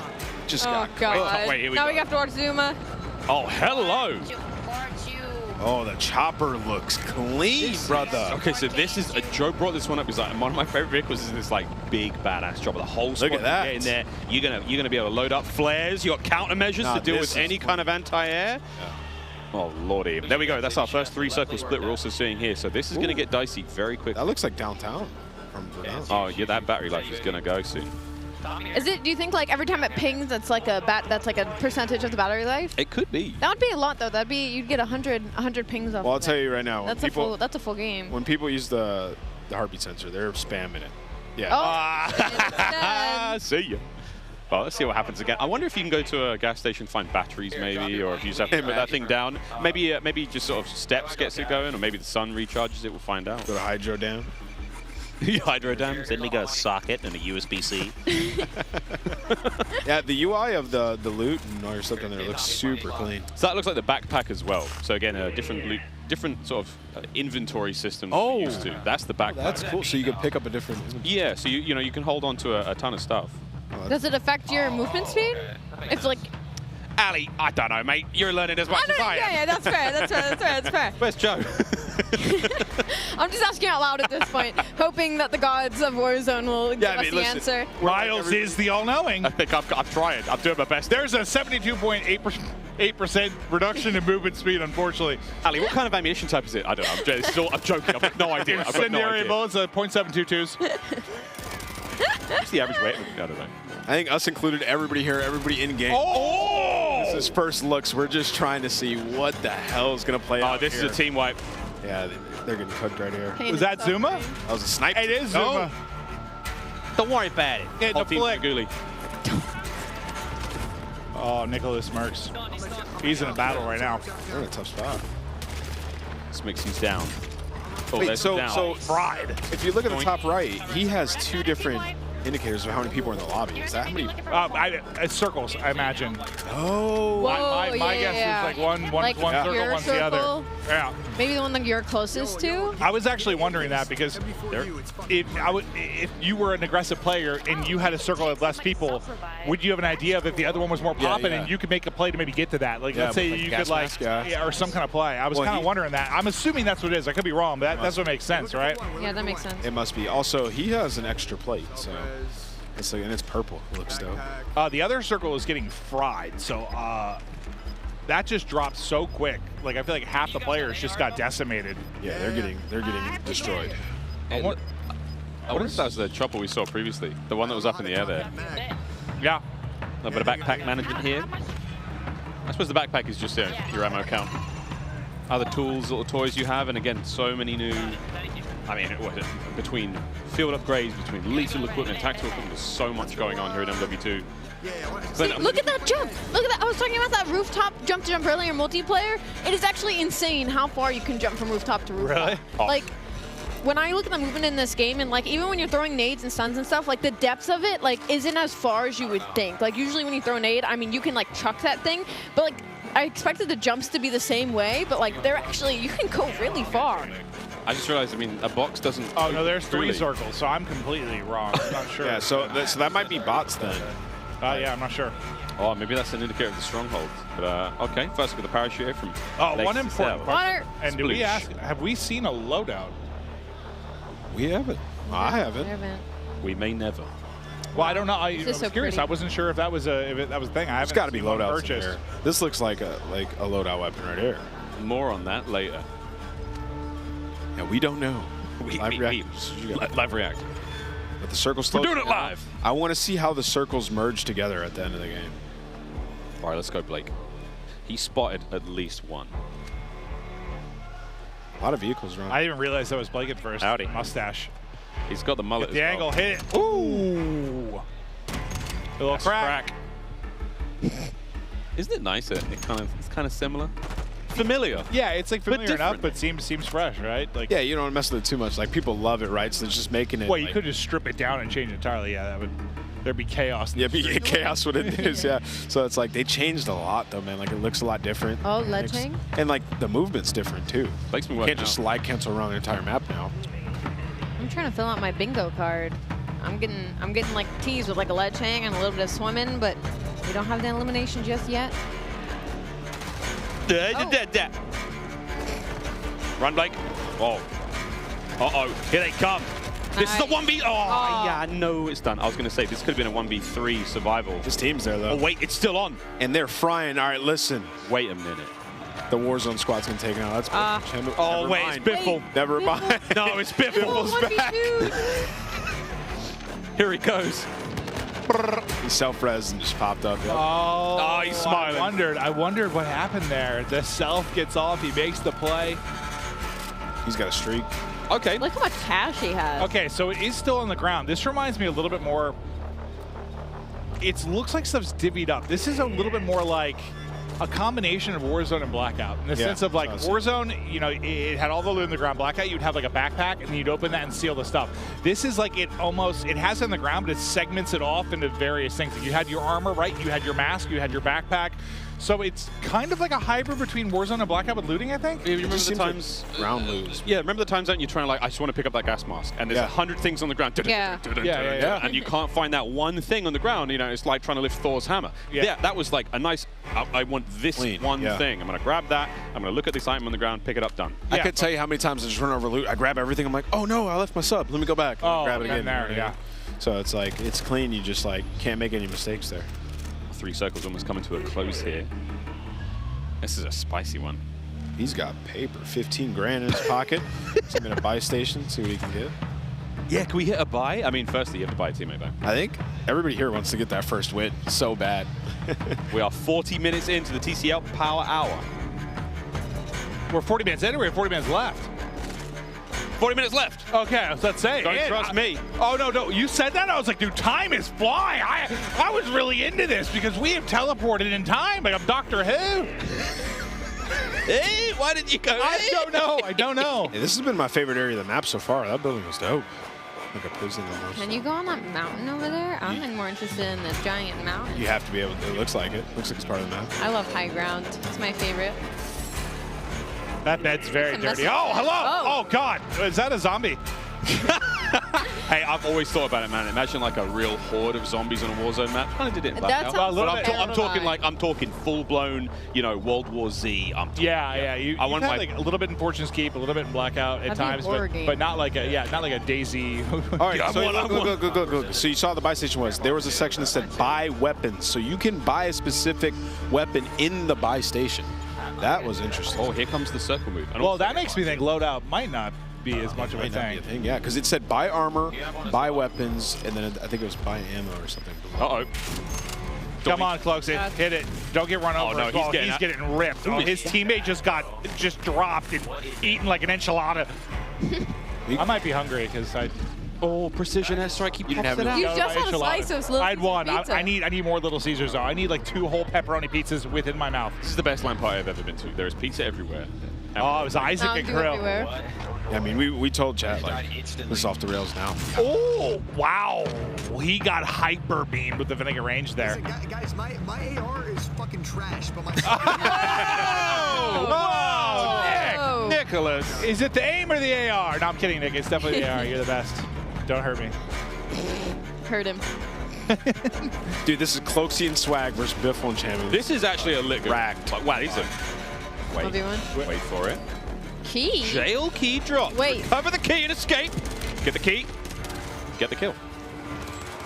Here. Oh, he sent it and Swag just shot him in the forehead. Now down to a 1 versus 1.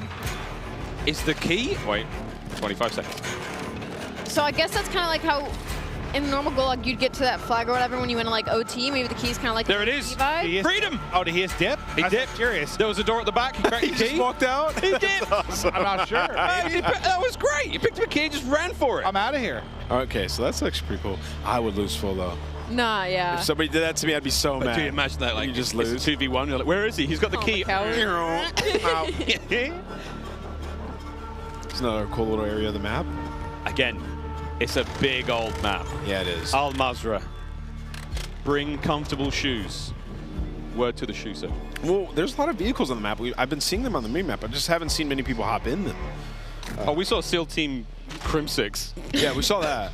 Pull up and absolutely destroy. But I want to see the big Bertha, see what it looks like. Well, there's different kinds of vehicles. So there's like little sedans, family wagons, whatnot. You know, they're all going to have different properties, which is really fun to think of. If you have like a military class vehicle, get in the hatchback, Jack.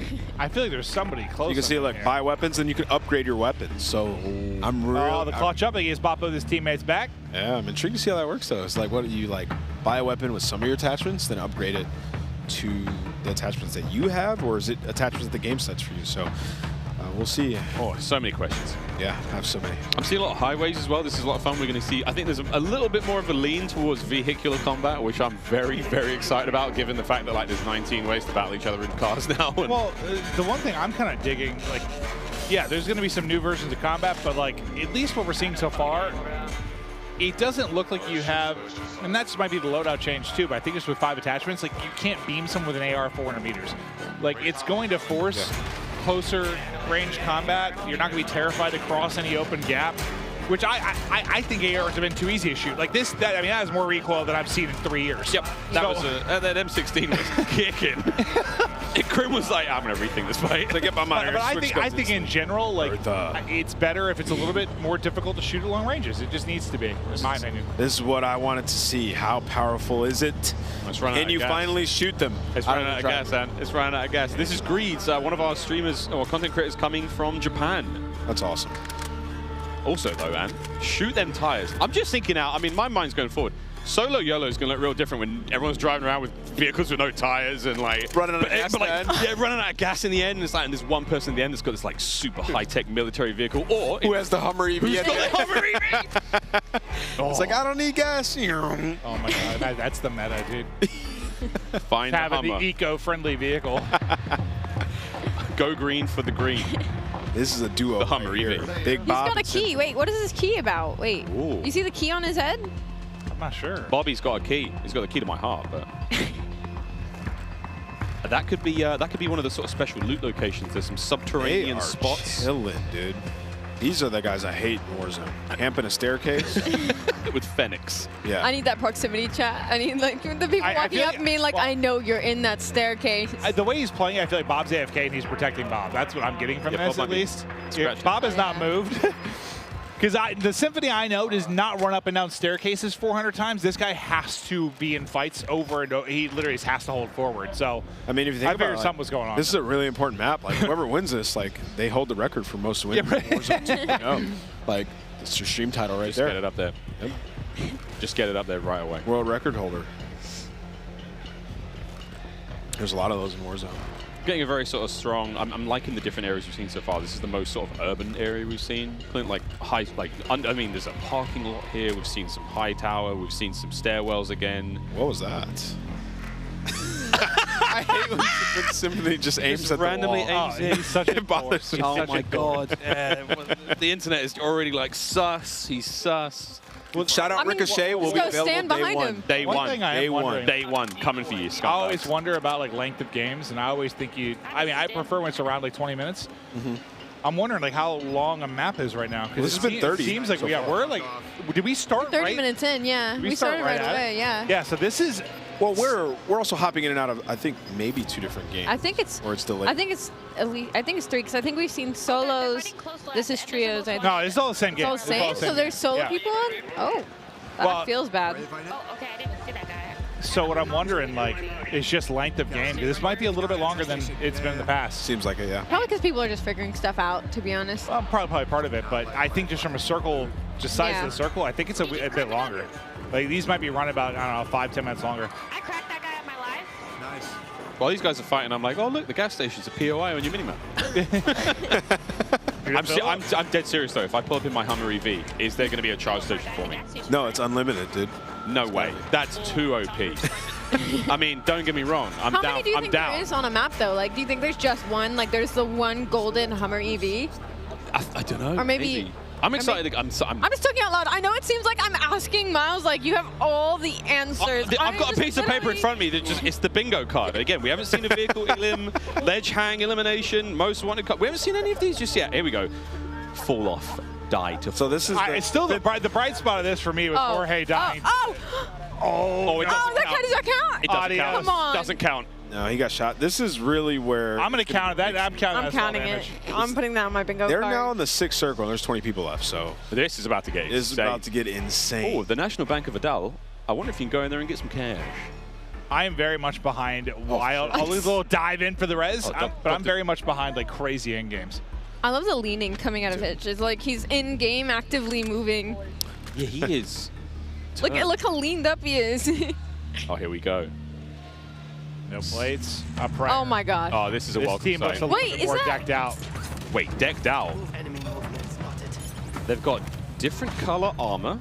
Most wanted target eliminated. Well, that team didn't hit the bingo yet to survive that. I think that was a Claymore or Prox mine right to the shins as he went through the door. this, there is a different kind of plate. 3-plate purple? I have questions. Yeah, we saw Nick Merckx have that earlier, so I think it's maybe you hit the shop and you just buy armor. Oh, maybe it's, okay. Swanky, expensive armor, branded. Yeah, I've always wondered if we'd have something where it's like a helmet in game, you know, where you don't get knocked by one snipe or something. I'm not sure if that's the case, but. Oh, that looks like Crim's. I mean, we've only seen one M16 of the game so far. Is that Crim's one? Is he dead? Is he down and out? Might be. Observatory ahead of us, one of the higher points on the map as we've seen so far. So this is, I mean, look at Al Mazrah. She's gorgeous. See you, Jack. Oh, Jack is dead. Absolutely. Oh, that's Jorge. So they got out of that situation they were in, I think. They were able to get the kills. They look like they crept through the water. Yeah, let's stay on board here. Look how small this circle is. We're going to see who ends up taking this one, but it looks like it's just Hitch. He's trying to save the squad. Blake's down, and there's a thermite sitting on. He's holding them back with the thermite. Yeah. The fire looks. They got to rotate though, so maybe we have to be careful here. They've been sniped. Oh, here comes the bingo! No. Here comes the bingo! Here comes the bingo! This is love and trust right here. Oh, I got him! That's a bingo! That's Sorry, a bingo. that wasn't actually a bingo, but it is definitely one of the airstrike elimination here. It is. One of them died. No, they're not dead yet. No, but you got one. No, he's dead. Yeah, he's dead. Jorge.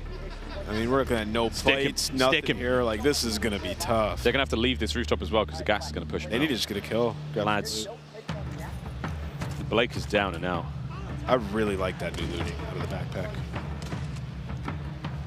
I think it's just one of those things I'll like once I get used to it. It's going to take a little time.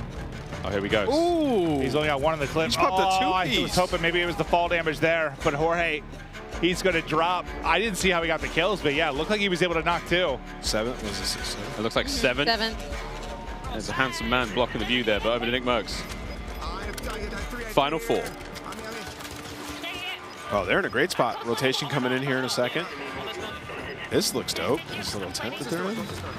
I mean, this would be nice if there wasn't. Oh, so it looks like you can only plate up. I see. You can only plate up to 2. You have to get something to be able to full plate. Yeah. It's a big fight. Oh! I thought it was maybe like a helmet or something like that, but I see what you're saying.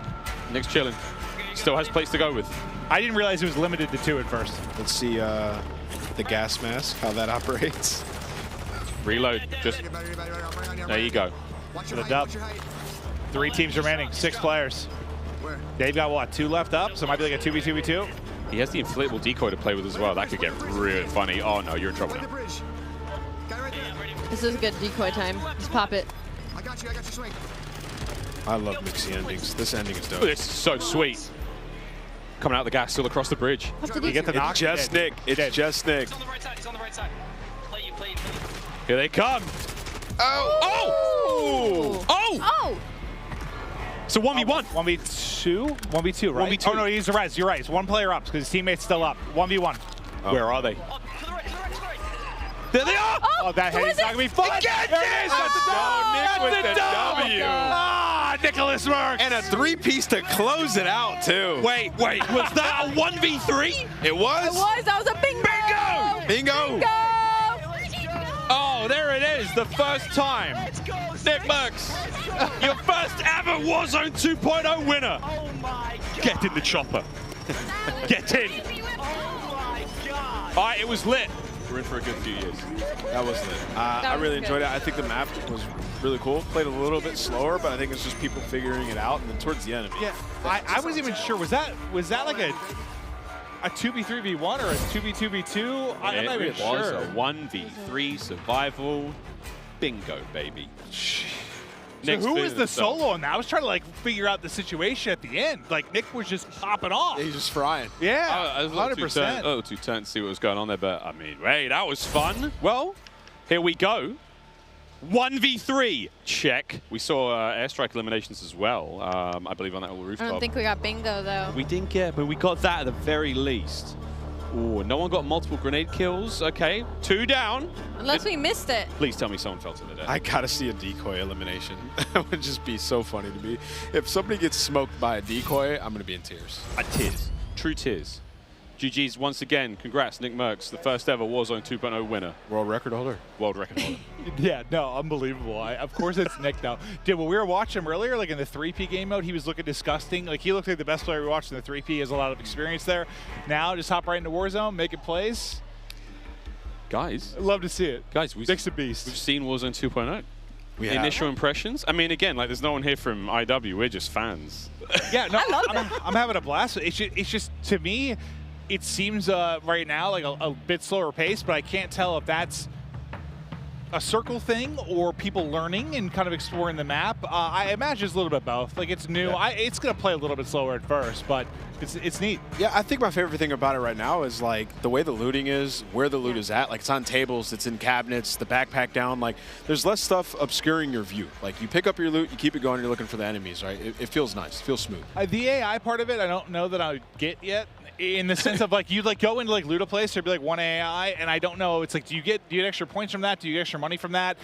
They drop stuff. I can think about, like, you know, it's people are going to hear that. Obviously, it's not as quiet as looting, but that was the one thing. I want to understand more of what's going on there. Yeah. It takes things to come. Ali, any sort of takeaways from you? First game of Warzone 2.0. I'm excited to load in. Like I said, I don't really play Warzone that often, but this new 2.0 Warzone, I'm very, very excited to load in when it drops. Well, now we get a quick look at that first win. We're going to see the POV of Nick Berg once again as he goes up in that 1v3 situation. Thanks to the guys at El Gato.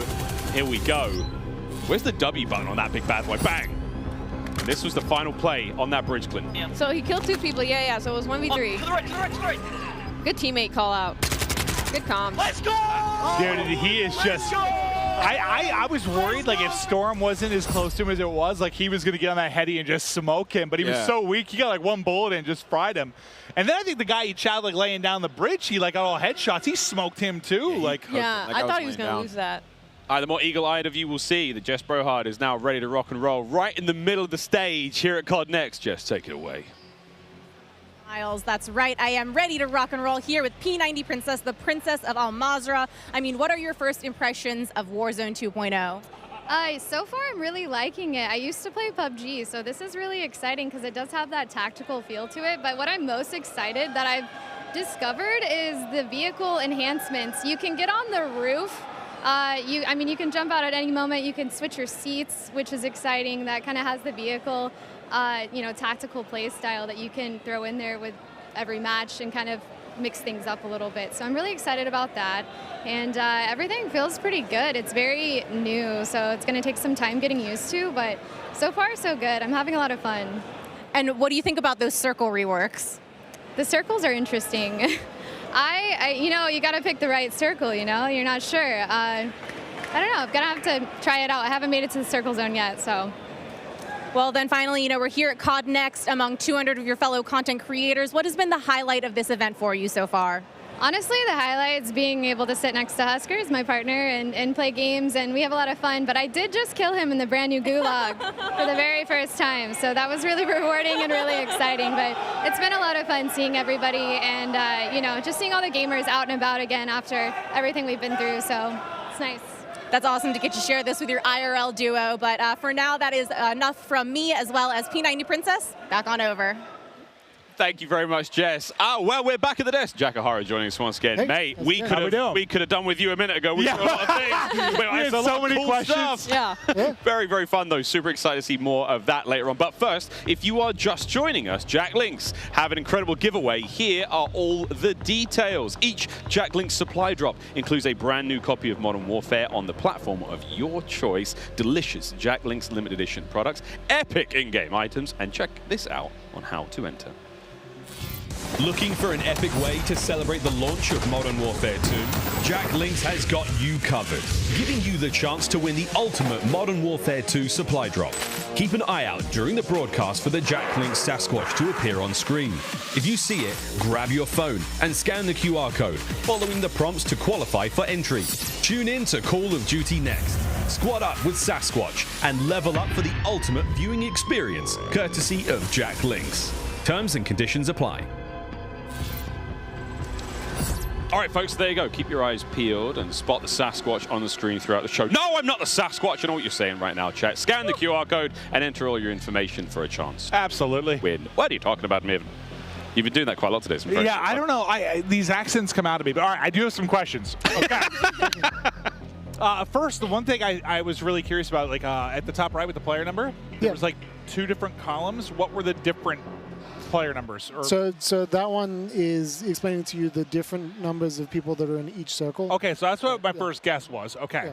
And the old information of like who's alive, how many squads, etc. So the top bar I think was like your normal numbers, Correct, and then the next one. I play a lot of Warzone, so I'm going to get a little bit nerdy. I just have questions. Other thing, we didn't see a loadout. Is loadout in or not in, or did no one buy one, or what's the deal there? So right now in the build, the loadout drops are not in, and you're using you're going to buy stations and you're going to strongholds to acquire the rest of your loadout. So you can go in, you can select, have weapon setups, etc. that you'll then find the buy station and inside the strongholds as well. That's one of the big questions I had. I was certainly wondering about because we saw like you could buy. It was like a weapons tab you had. When you went to the buy, we just didn't get to really look at it much because we're hopping around. We didn't get to see a whole lot of it. Yeah. What with the AI that were in different buildings, like when people were going to loot something, there'd be a random AI in there. Well, I guess I want to know what is the impact on game, because obviously if you have to fight that, someone might hear the shots, right? You're not like looting silently, but what is the impact on the game within that, like, I guess, system? So we have obviously the AI that's concentrated around the strongholds, etc., and then we do have some smattering of AIs for the buildings that are there as an extra target that you can kill. You can get their weapon, you can get some ammo, etc. So a little extra loot. Yeah, and then they can also serve as a warning that there is another player there. So right now we're experimenting with having them in various different play spaces and seeing where they're the most effective and the most entertaining, basically.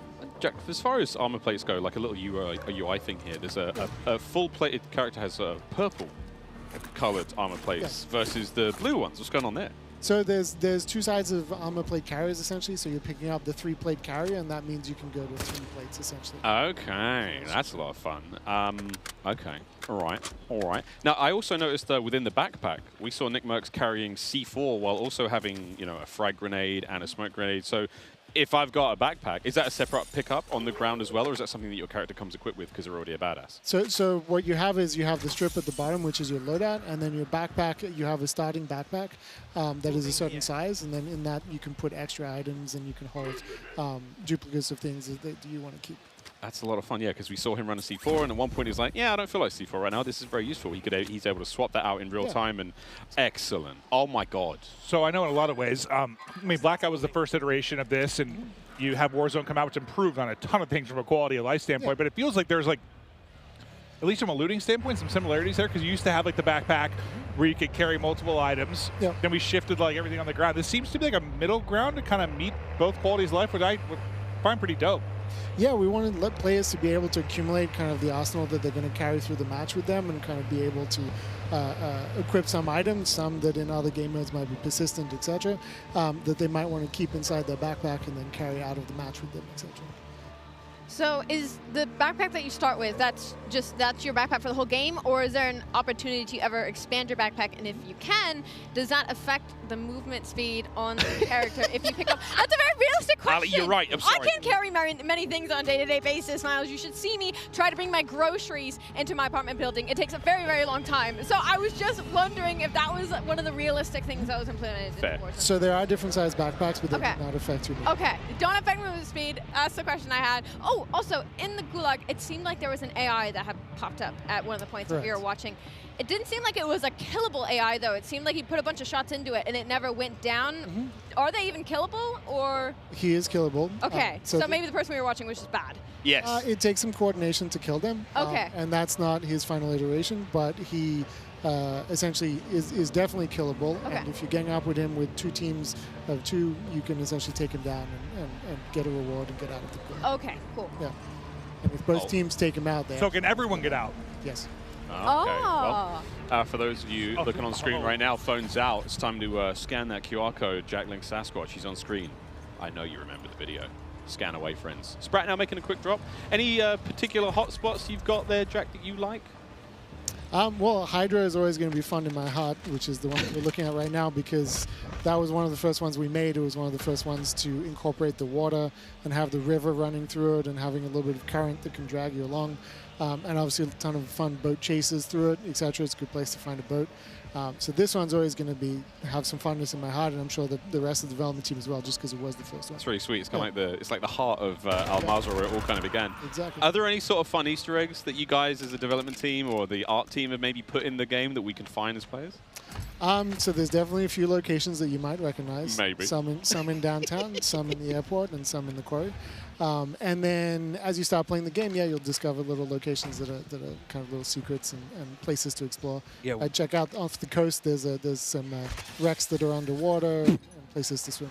Wow. So, I mean, depending on how, if you hit... Sorry, Maeve is just... I don't know whether it's... Listen, I came in with a question. I need to go back in time to the gulag, but I nearly choked on a piece of pizza. But now I'm okay. While you guys were talking, I put down 3 of those. Very, very impressive. Thank you, Little Caesars. But, oh, my God, I'm okay now, Miles. Shout out to Little Caesars, yeah. No, it was amazing. I was eating way too fast, though. But I want to go back to the gulag real quick. Can you kind of take me through, I guess, the various ways you can get out? Like, what are the combinations of it? Because you were kind of saying both teams can get out. How does that work? I guess I want to get a little bit more understanding of how the whole ecosystem of the gulag works. Can I pause that? Is this a stronghold, Jack? We'll get back to the gulag when someone's in there. Which This looks... I saw flags. I've seen sort of markings, and there is an assault now. Tim's down! Oh, no. Okay, so at the same time, this looks like a stronghold. The icon on the top side of the map, is that telling you what's going on there? Correct, exactly. What does the little skull mean? To the right of that. That was his teammate that just went down. To the right of the stronghold icon in the sort of top center of the screen, just underneath his compass. Oh, there's just underneath his compass. That's indicating that you can go to a black site essentially. Oh, okay. And this is one of the more sort of secret locations, Exactly. high-level loot. Okay. Okay. Do you need a key for that, or is that sort of first come first serve? Once you've accomplished once you've taken down a fortress, a stronghold, then you will be able to get a key to the black site. Yeah.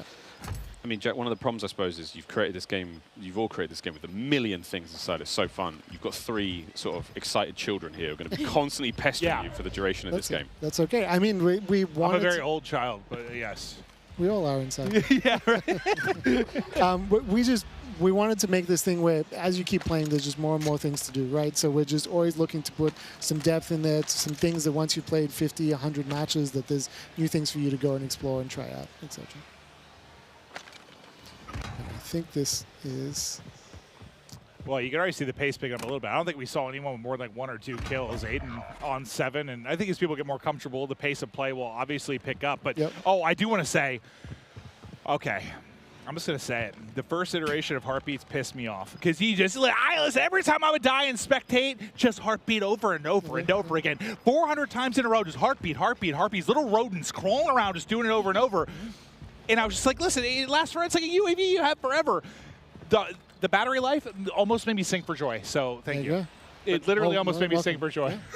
How does it work though? Like how long basically is like the timing of the Heartbeat Center's battery? Does it have a timing? Is it by the times it pulses? It's how long it's been out essentially. So the battery's just going out the longer you're holding it out. So is 100% like 100 seconds, or is it? I forget the exact time. Okay.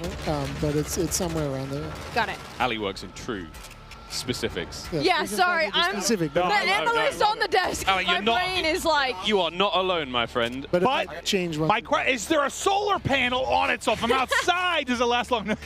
And once the battery is one of those ones that you can't take out. So once you're done, you're done. It's a one and done. That's a very important question around the fuel in the cars, though. So are they tied to real-life market prices? So if there is a surge in gas prices, is it going to be more difficult to get gas in game? I mean, we don't rule out making a game mode about that. For now, the gas prices are consistent throughout the... I'm seeing in the future like Mad Max tie-ins and it's vehicles only and fuel is the most important resource on Earth. And oh my goodness. When it does come to the gas station, though, do you have to pay for the gas? No, it's all free. Oh, that'd have been great fun, though. Yeah. Everyone, like, cash up. We need to get gas. Gas and, some Jack Link's jerky. All the homies in the wagon just bumping music to the gas station. Oh, look at this. Oh, that's a good parking job. That was actually impressive stuff. Mingod is just sort of sneaking around.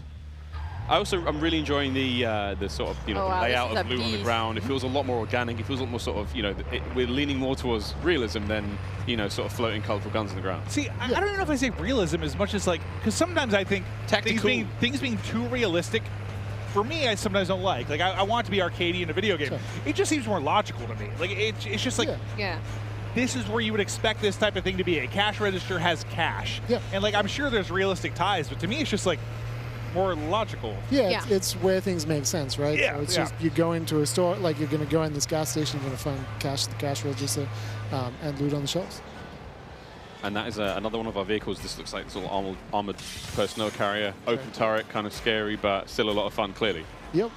And you just sort of keep rolling after the person got out, so I'm sure people will make some fun videos with that eventually.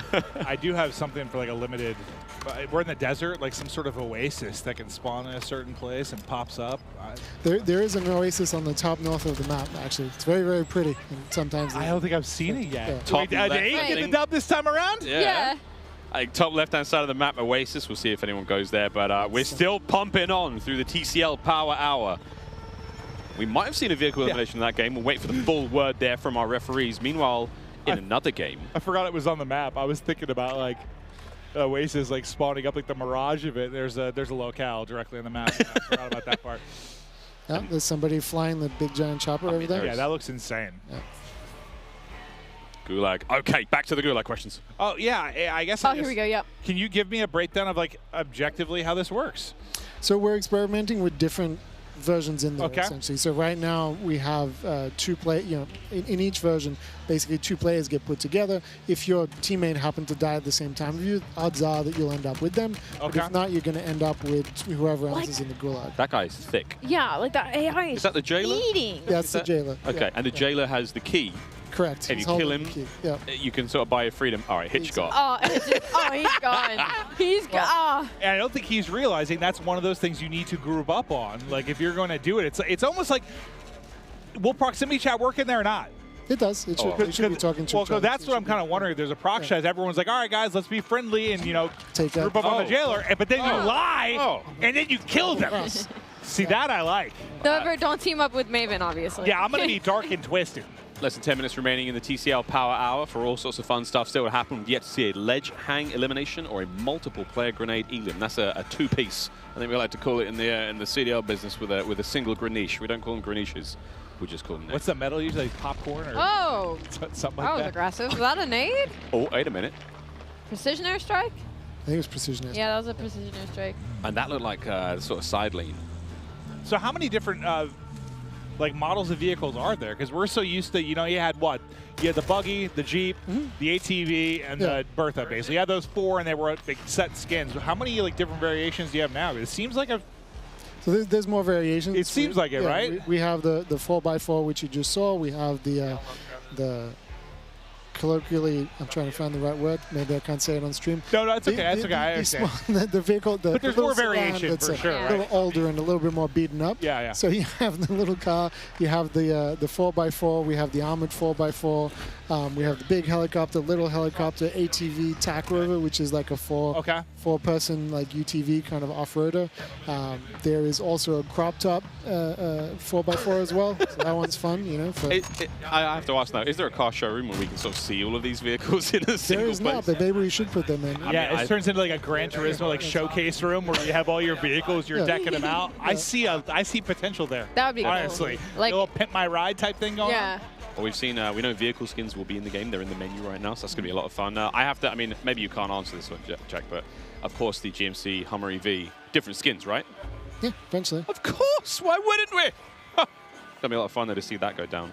And also, do we know how the refueling situation works there? So the EV situation is that there are electrical power stations at the gas stations as well. That's great. I'm very relieved. Yeah. Because I was thinking, surely get to the gas station. There's a socket. I wonder how good the parking jobs have to be. Like, do you just have to be in like the vicinity, or like do you got to be right up next to it properly? You got to be pretty close. You can't be like 10 feet away. Yeah. And if you have a chopper, dope. you have to come down in close and like either be landing very precariously between them or hover just above. Oh wow! Wow, that'll be cool to watch. I didn't think about refueling the chopper. Yeah. Okay. Yeah. Well, this is going to get stressful. Many Eclipse content abound, friends. Ninja on your right-hand side of the screen here, still rocking and rolling in the TCL Power Hour. How many kills has he got? And has he checked his private messages? I'm sure somebody had to have walked up to him today and been like, what was that about? Hey man, we got beef? Yeah. What are you talking about? Super Evan on the left-hand side of your screen, one of the more lethal Warzone players, especially... Bad boy. He's a dangerous animal, isn't he? He's also very tall, surprisingly large. Yeah, he's like 6'5". Looked like he just popped his DDoS. So any and all electrical equipment in the nearby, claymores, you name it, everything just got sort of tickled in the worst possible way. Actually, Jack, does that also affect players? Can they, if you as a player have been DDoSed, are you able to use any sort of equipment at that moment in time, or? No. Is it things that are already in play in the world? Well, things that are in play in the world, disabled, vehicles can also get disabled as well. So it's a pretty powerful experience against that too. Okay. Oh. Yeah, that's good, because sometimes vehicles, if there's a lot of them, it can be frustrating. You need a good way to deal with them. That sounds like it can be for sure. Say that's the circle. All right, so this might seem familiar to people too. We're all like locked in. Okay, like, all this just is familiar? Wait a minute. yeah, I was trying to think of which part. It's just an MP map from the time gone by. oh. It's funny. safe I can like picture them all in my head, and Lord knows I can't like name them. Is Mason frying or getting fried? By the look on his face, he's doing fine. Jack, the safe cracker there, what was that? Is that another sort of a contract? Yeah, so it's a new contract where you pick up the contract and you have 3 safes.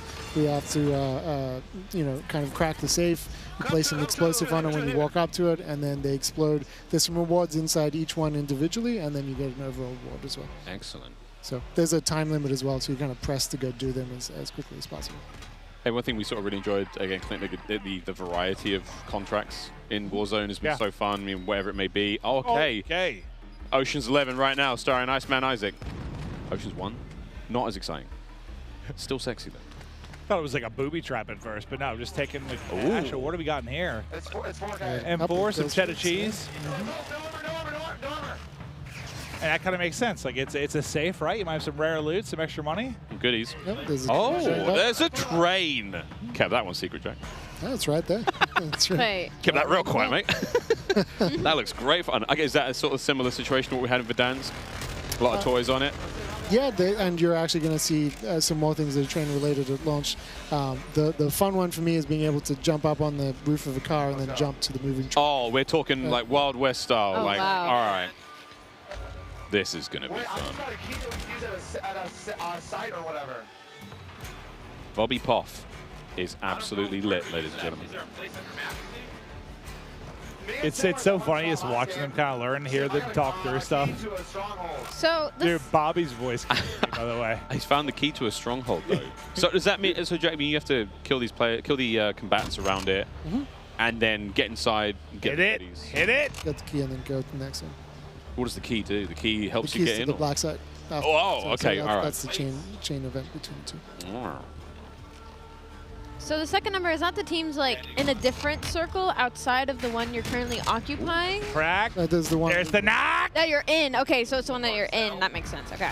Oh, Mason. Ooh, nice shots. Oh, God, now there's tank bullets, giant bullets from this vehicle. Oh, they're pushing. That counts as a vehicular elimination if they get the kill with it. There it is. Bingo! And it's Hunter TV. Well done. He got the knock on the one. I don't think he was ready for the second to swap right into it. Still got the ghoulie, though. I love the idea of getting a key and just sort of like, you know, I'm not going to fight this one out. I'm just going to hit the door wherever I may be. Symphony and Nick Merckx versus Pawny Hoff and Mingod. So what were you aiming for, like, time-wise? I'm just curious. Like, are they a little bit longer right now? It feels like. The matches? Yeah. We right now, because we're playing around with the length of like how long each circle lives before they collapse. You know, it might feel a little bit longer. Yeah, it felt like it was like closer to 30 minutes than like 25 somewhere. Just felt like a little bit longer. The circles do something interesting where sometimes you get a little bit more of a pause in the middle as each circle kind of resolves itself before collapsing. So it can lead to some like different flows. Interesting. That's kind of cool. A little variety. I've got a question, Jack. A specific one. Can we sort of like perform a takedown on the jailer? Not right now. Okay. That's a good idea. We'll hold on to that. Imagine you're going to take him down, then I get behind you and go take you down. And then we get a takedown conga line and it gets real awkward. Yeah. And meanwhile, our other teammates are just sort of staring at us. In party chat, like, hey, did we go to college together? I'm like, oh, maybe. How many kids you got? I'm like, help me. Prox chat alone. Help me. Prox chat is going to be something. I'm coming for you. Come on, Isaac. Show me something special. I need you guys have.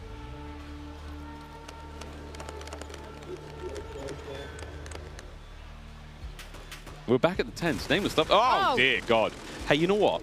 A little too Parkour, baby. hitting the shot. Parkour. They hit the other roof. Oh, look at them. Dude, that shadow, it looks so badass. He's like flying over the top rope. Great.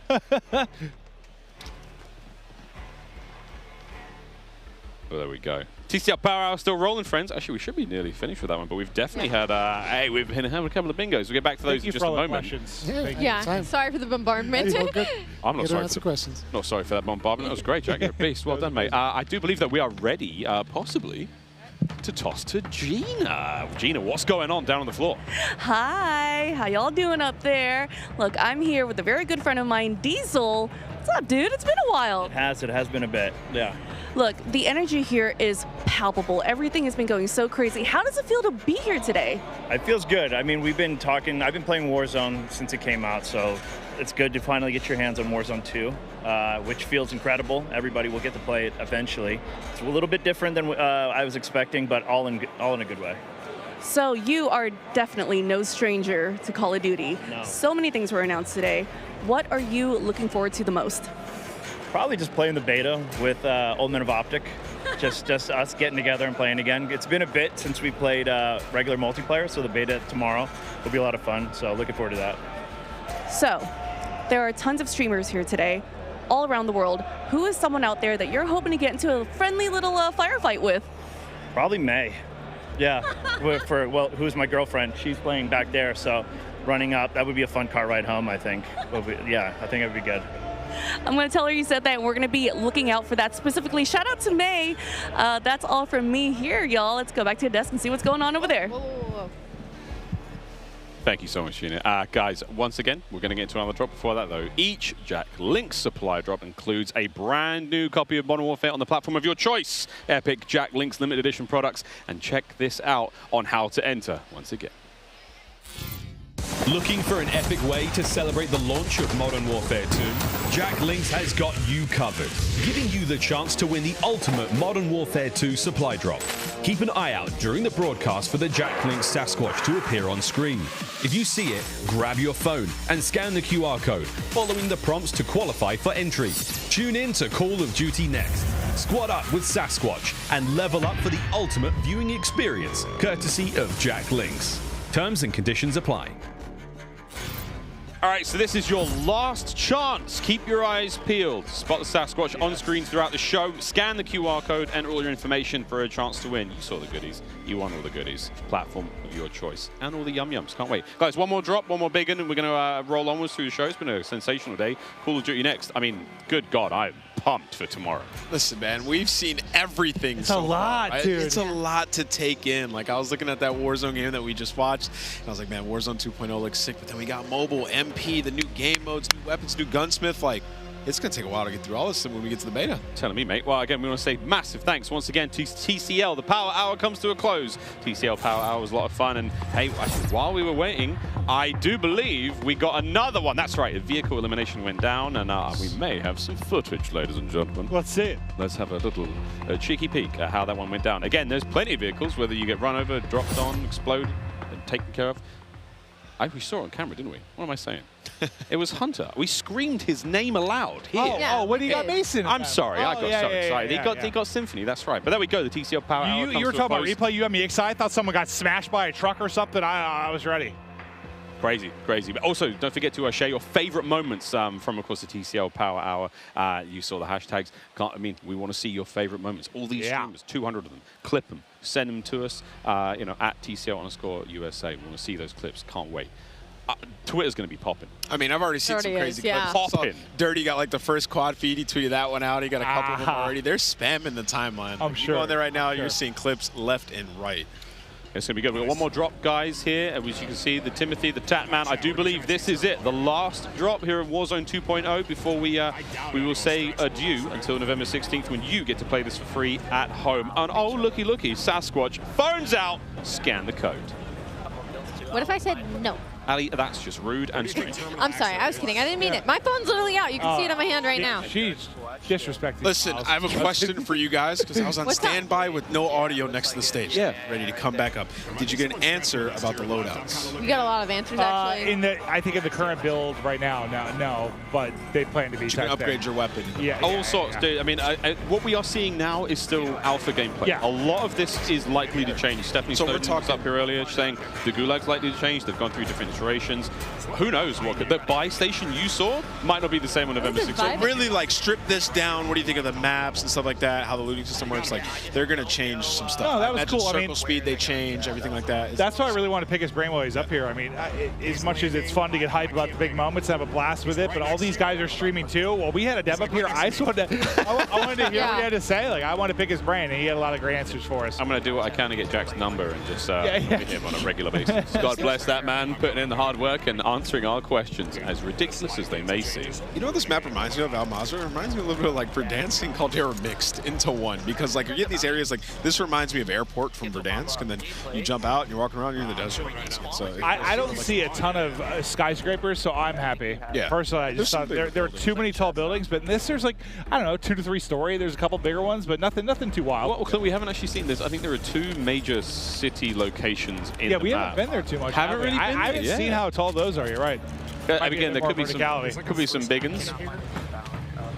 Again, I'm loving the Yeah, I was literally going to say that. I love the first aid kit on the wall. Again, it's the logic. You brought us up, Clint. It's not necessarily that, you know, the loot's crazy or anything, but the idea that I can visit a location that I know is there and go, all right, I'm looking for this. I need armor. I need ammunition. I'm looking for money right now. The idea of, like, regain. We talk about that when, like, let's say your whole team's been wiped. You're the only one to survive the gulag. Now you've got a game plan almost. 100%. I mean, I feel like you have to. I just don't know. I don't know if there's anything like with the AI, if there's like rechargeable loot or anything like that. Like that became a thing, like rechargeable chests in regular Warzone. I find myself, dude, I get so used to like ballooning everywhere that it's like weird for me not to even see balloons. Like it's just a big change. When this comes out, Clint. Like when we drop into the map. Like, oh no, I will destroy you. I will. I definitely aim straighter than you. You might have a better mind for combat, but like you just never. I just had to put that on broadcast. You were never very talented. Clip this. Oh. Whoa. And the goalie, it's we've got methods alongside somebody going up against Hanky and Zagori. This is the last one we're going to see. One down. It's a 2v1. Come on, Zenny, show me something special. Oh! That's 2 gulags where he's got pride. Zenny, you're letting me down. It's not even Biffle anymore. Crushed. You know what? Cut the gameplay. Cut it. I've seen enough. Zenny is the reason the broadcast is done. Right. Focus up, team. Once more we go. Now it's time to take a look at some more epic best plays brought to you by HyperX. Check this out. Sick. Look at how big that thing is. Oh my goodness. I think it's massive. I mean, we had some cool plays all day long, right? So, seeing Tim here, we didn't see too much of him. Tim got killed by that chopper. Does he? I think so. Oh! What a throw! Oh no! What? Oh, he got. Did he try to run into it? I was very confused. I'm surprised going he on didn't there. die. He was able to hit the. He's a mastermind for clips, so I imagine so. Oh yeah, guy knows what he's doing. He is. This is another gulag clip. Oh. Zuma. It froze like a perfect time. That was crazy.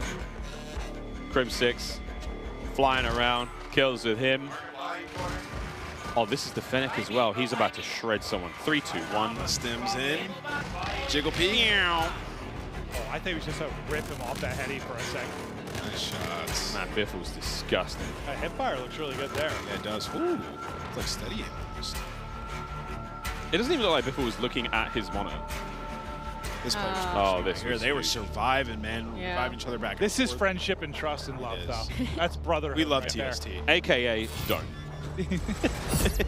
All right, there we go. That was our highlight plays presented by HyperX. And guys, I hate to say it. Don't say it. I think we're done. No. It's time to get off. You were great.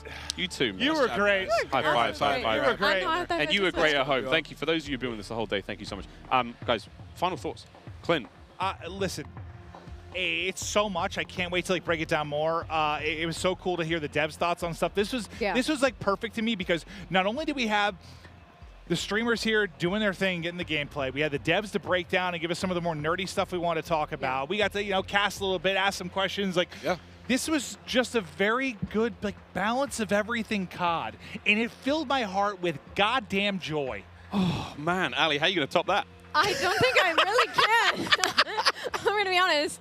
I will have to say, I mean, I'm going to echo in my own wording. I mean, it was a lot of questions answered, right? It was so many what's going to be happening with the upcoming year, and we got all of it in just this mosh pit of Call of Duty. I mean, it was just half a day of just COD, and like, it was an absolute pleasure. And honestly, I have to say, I'm so excited for Warzone. I never thought I'd say that out of my mouth. It was one thing about Warzone that it kind of turned me away because it was so chaotic, right? I couldn't predict things. I couldn't really break down a whole lot. Circles were chaotic. Loot was chaotic. And it seems like they've taken that, refined it, and now there's a little bit more stability. You know where loot's going to be. There's 3 circles, so it's not like if I'm across the map, I'm screwed, you know? Like, there's so many different elements now, so I just can't wait for November 16th. Jeff, Joe, you hear that? You got him. You got another one right there. And what about you, brother? I mean, it's amazing, and there's still so much more to come, right? Like, we heard a little bit about DMZ. Like, what is that? Tell me more. Yeah. We're going to learn in the future. Spec Ops as well. They talked about it a little bit. We even heard earlier rank play coming in the future. So we got so much Call of Duty. If today wasn't enough for you, like, there's going to be more. Oh, so much more. We do want to remind everyone, though, one more time that Modern Warfare 2, it launches October 28th, but is available to pre-order right now. Pre-order and get early access to the open beta that starts tomorrow on PlayStation and next week on Xbox and PC. Don't forget that the pre-order Vault Edition, if you get that one, you're going to get those amazing-looking red Team 141 skins you saw today, but not only at the launch, you get those in the beta as well. So that's lit. Also, the FJX Cinder weapon vault. You guys have seen that in action today. That's the fully decked out M4 weapon platform, and that's certainly something you're not going to want to miss out on. Insane. Oh, and also, don't forget, pre-order any edition of Modern Warfare 2 and play the campaign up to a week early. I'm a campaign guy. Absolutely love to do that. You all saw this Warzone mobile action live today as well. And don't forget, you can also go right now to the Google Play Store and pre-register for your free download of Call of Duty Warzone Mobile. I mean, frankly, guys, there's a lot. Whatever platform you're on, it's all yours. But that is it for us, guys. On behalf of myself, Maven, Alley Cat, Nameless, all the other talent here, everyone behind the scenes, thank you so much. We'll see you on the beta.